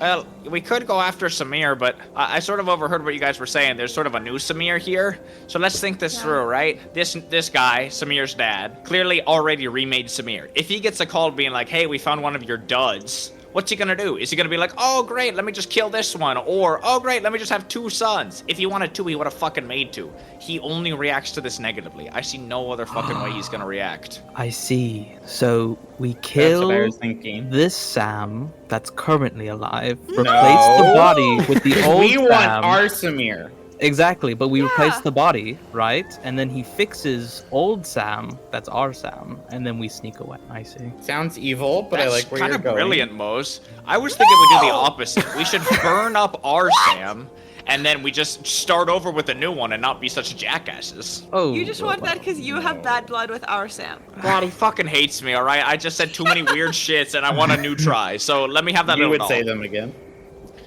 Maybe, Okay, I but put a hand over my pocket. at with least the I'm sexy smear. this time. Oh, now I know which pocket it's in, idiot. You already knew, idiot. Well, fine. I like Deimos' display. Let's kill that Samir. It'll turn into a doll. We'll do the swap, and we'll be like, oh, sorry, your son died, Samir's sir. fault. That Samir is just like a different version of our Samir. Yeah, but is that Samir even alive? Probably not. What? Well, Why? Barbuck only gets Probably one is wish, alive. right? Okay, well, I guess I didn't mention this, but the lady did say that this new Samir is a human and ages. Oh. So I'm thinking he could have made How a the son the fuck would she old-fashioned know way. that? Oh. Oh, With sex. intercourse. Oh no. Yeah, you know, that actually might be bad, because, right, didn't Samir's dad only have our Samir for only like a couple of years? I think like 4 years. It was long enough to get a little sick of him. Yeah, 4 years. And there's also, you see Malaga stop and he goes, holy shit, wait, was our Samir even the first one? No, he wasn't. He was the second. Or he was one in line. I don't know where in line. Okay, for sleeping, let's find the inn. This is heavy stuff. Oh. Maybe Samir already knows, and the lady was just confused, and this is his little brother who he loves. Maybe we just approach it like a business transaction. You know, we just put Samir's little doll body on the counter and we say how much to fix this, you know? And maybe it doesn't have to be anything crazy. Maybe What let's if he wait to crushes reveal it until we know how he feels about him. We put a fake one on the table first. He throws it in the fire. You say, no! Exactly. Gotcha. We tricked you with our fake Samir again, but now fix the real one. Okay, let's go to the inn. Yeah, Spirit Girls, while we walk, how's your vacation been so far? Groovy. Yeah, anywhere you're thinking of going? Probably the inn you're going to. Nice. Nice. Sorry about your friend, by the way. Samir seems like a nice fellow. If anyone is feeling particularly beat up about it, we can chat later. No. Thank you. He smiles with yellow teeth. I'm a good listener. I bet you I do this like storytelling every night that you could join for if you wanted. Maybe just a Whatever little makes bit. you I take it back. happy. Oh, I don't know. Would you enjoy that, Orpheus? I'm not sure, but I can tell you really want company. He smiles. The heat here is so good on my skin. Getting rid of all those decades of clamminess. Ah. Very good. I think perhaps tomorrow I'll go shopping. Yeah, that sounds great. We're going to a toy store if that interests you. Excellent. Thank you for the invite. I'll come with. Okay, I mean, I'm just going to Nice. warn you, we're going there explicitly to kill the vibe. I understand. I thought I was going to help you. Perhaps I could coach you in spreading the hard news. I'm very familiar with it. He could tell. You are good at telling the bad news. I could break the news if you'd like. Oh. It could I be don't my feel honor. good about letting someone else break bad news on my... I feel honor bound to this, if that makes any sense. Well, if you want, I can be the sort of breaking the dam. I'll go in alone, pretend to be an independent party, and tell him what happened. So when you arrive and say the same thing, at least it won't be the first time. That's like the opposite. No, that's so... Thank you, Asparagus, but I'm The okay. second wave. The second wave works. Deimos understands. Let's go to bed. Deimos gets it. There are waves in this thing. You'll see. You'll see. But don't trust the old mortician. Right, off to bed. He sort of squats along. Before we leave the plume, can I actually get 10 gold worth of spices? Yeah. It is easy enough. There are a number of spices here that you've never heard of, and you think Flixie would like any and all of them. You even find a number of vendors who sell little baskets of spices for tourists. You find a number of them for 5 gold and 10, and you buy a nice little basket filled with roughly 20 or so little bags of spices, all laid out in nice rows, fit for a tourist. It's perfect. Sweet. You subtract 10 gold and add spice bags to your inventory. Spice bag. It is done. All right, then you guys want to head over to the inn? Yes. Yes. Yes. Right. Making your way now over to the Chard. This is the part of town that is typically set aside for adventurers, or tourists, or those who just haven't made their wishes yet. It is a markedly less opulent part of town, but certainly by no means dirty. The streets are still swept clean. The individuals here still seem happy to be here, though a number of them happy but sort of tired from a day's work. You imagine working here is actually probably a bit easier than some jobs, as here you are literally just working for one goal, and once you get that goal, you probably can stop working, instead of other people who might work their whole lives. Here, there's sort of an end in sight. So people skip home cheerily at the end of the day, grabbing tails on sticks on the way back and chewing on them happily. As you guys walk back, normal hire, you see? you even notice there looks like what looks like Yeah. a lizard tail right in the middle of the street, uncooked, that must have fallen right off. Hello. That is so fucking gross. Oh, I'm maybe still they chewing on the regenerate. bone from mine. Oh God. Tastes awesome. It just Yeah. keeps getting better as you chew. The flatbread was okay too. You like the yogurt. Nice. As you guys walk in, you pass a number of inns and hostels, a number of taverns as well, and none of them match the description of the ashen sock that you were given last time. You sort of poke your head in a couple places, and none of the names match, and you think you might have to ask around, which might just be another investigation check. I'm assuming I have advantage. Oh. 30. Wow.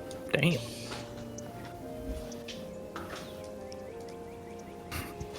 My 17 is of no matter. All right, what was your investigation check again, Oro? Sorry. 30. 30. 30. I could make it 36 if I had to. But I don't think I got it. You only got a 30, so I don't know, man. All right, you ask around. First, you walk into a building, finding an innkeep who gives you a smile, and you ask about the ashen sock. The first person is confused and sort of pulls their nose up. What? I've never heard of such a thing. Ashen sock, a joke. You move down the line and ask a few more inns, and the same response. These people not only haven't heard of it, but are almost offended. Eventually, as you make your way down with a 30, you guys find someone on the side of the road who's heard enough times of your asking around, and what looks like a Ifrit man, tall and muscular, with red skin, sort of saunters over. Greetings. I have heard you are looking for the ashen sock. Yeah. The Ifrit man combs back his black hair, and you see his like golden flaming eyes look at you as he smiles and says, You will find it. and then he turns around and points down the street a little bit. Down there. It is right between the dapper lady and the godly bowl. Thank you. Thank you very much. The Ifrit man smiles once again and sits back down watching the crowd. Sort of odd, you don't see a lot of Ifrit here. But you make your way down the street and toward where he pointed. First you see the dapper lady, a nice looking inn, and then you move a little further, and right next door to it, it looks like is the golden bowl. Look in between them. The only thing in between them is a short, scrawny alley. You don't see any inn worth anything here. And the buildings are both too short to have secret floors above them. You're not sure what you're missing. Before we walked over here, can I have given the fruit man like a gold for his info? He takes it, and as you hand him the gold, he actually hands it back and says, No need, my friend. I have all the wishes I need. Keep it. For I like yours. your outlook.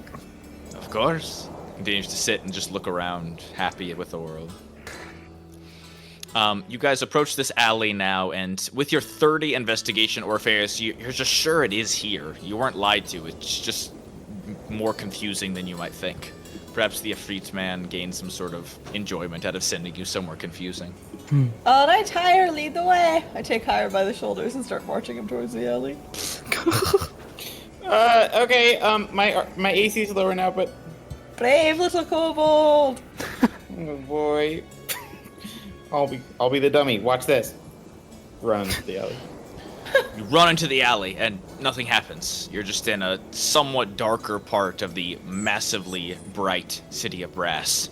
Still smells like cinnamon. The air is still sort of orangish and hazy.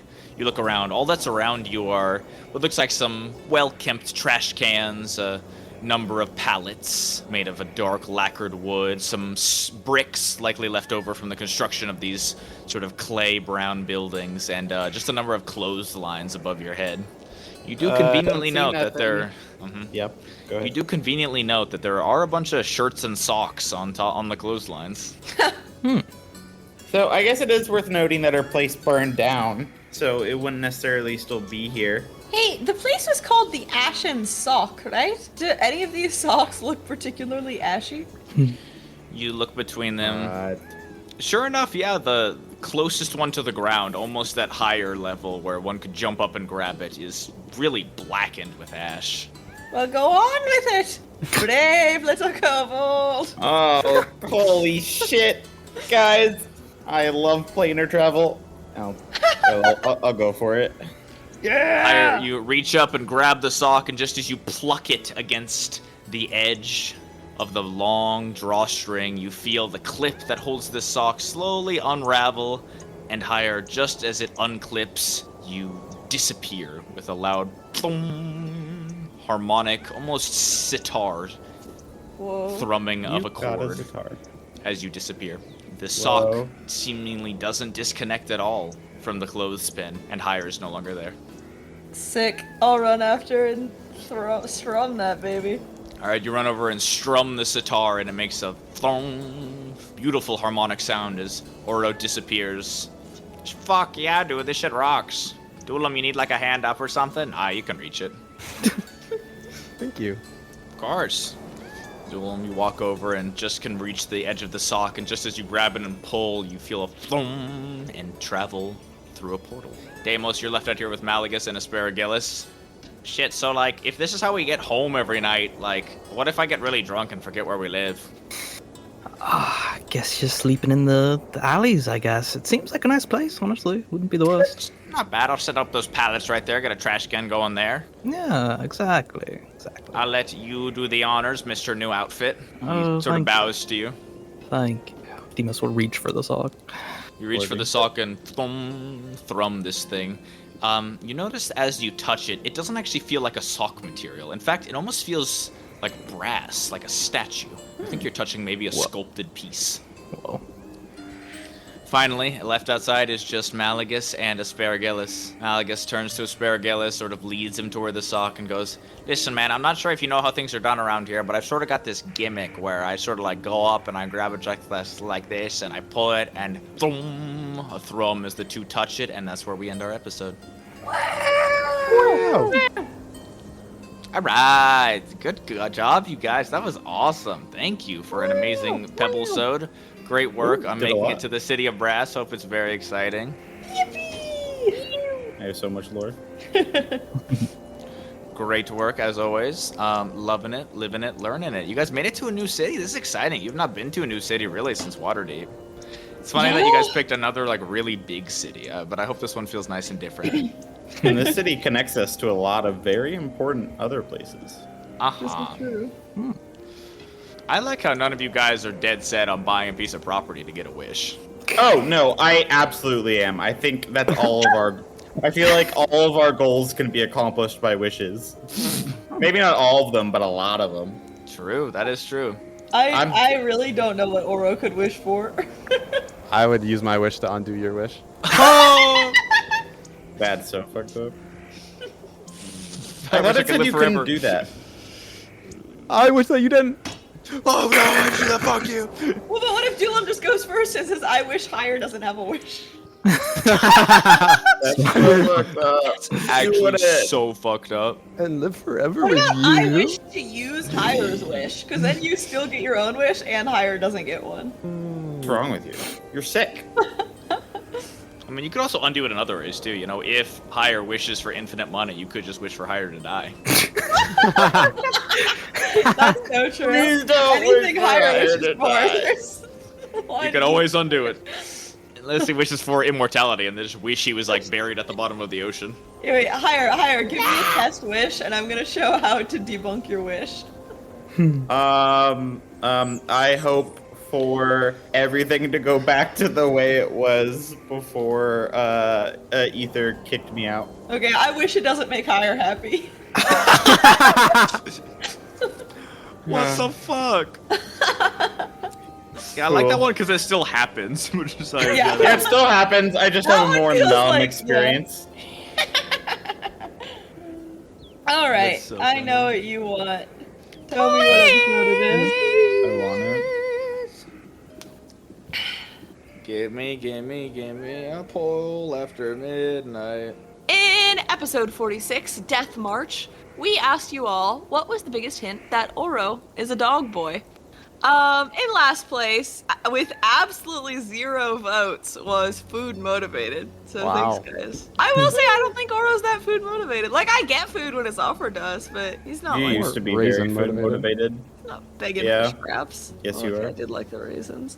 All right, now tied after that with 10% of the votes each was hates cats and hates baths. Above that with 20% was needs a master and can't see the color red. And in number 1 with 40% of the votes was sniffs for clues. Yeah. Yippee! Today, we are asking you, which character deserves a wish the least? Now, to vote in that poll, you're going to go to our episode on Spotify, you're going to click the ... dots next to the episode title, click Go to Episode, and scroll until you see the poll.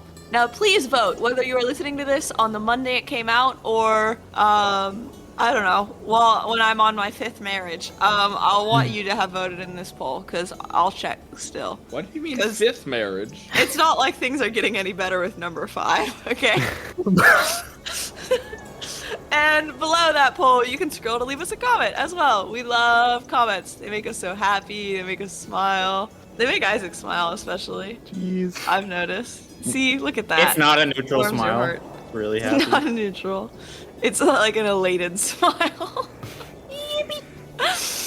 After you comment, you can go to our Spotify profile, go ahead and follow us, because you don't want to miss our new episode next Monday.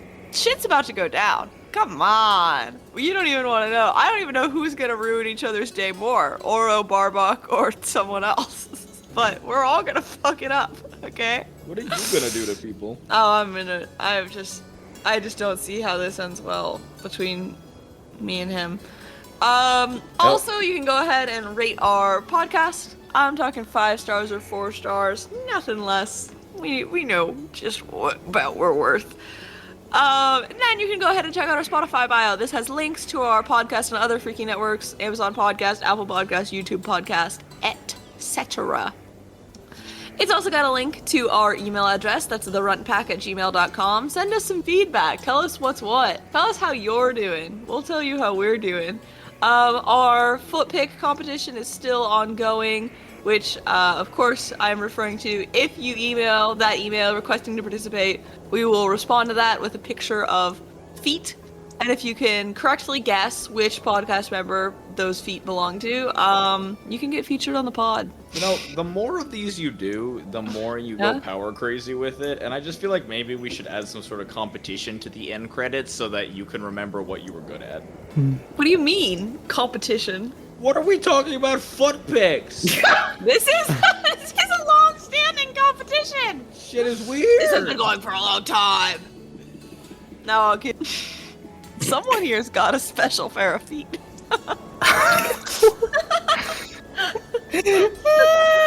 Someone here's got a pair of feet that don't traditionally match. Now, Why would you say that about them? I just they know, you know who you are.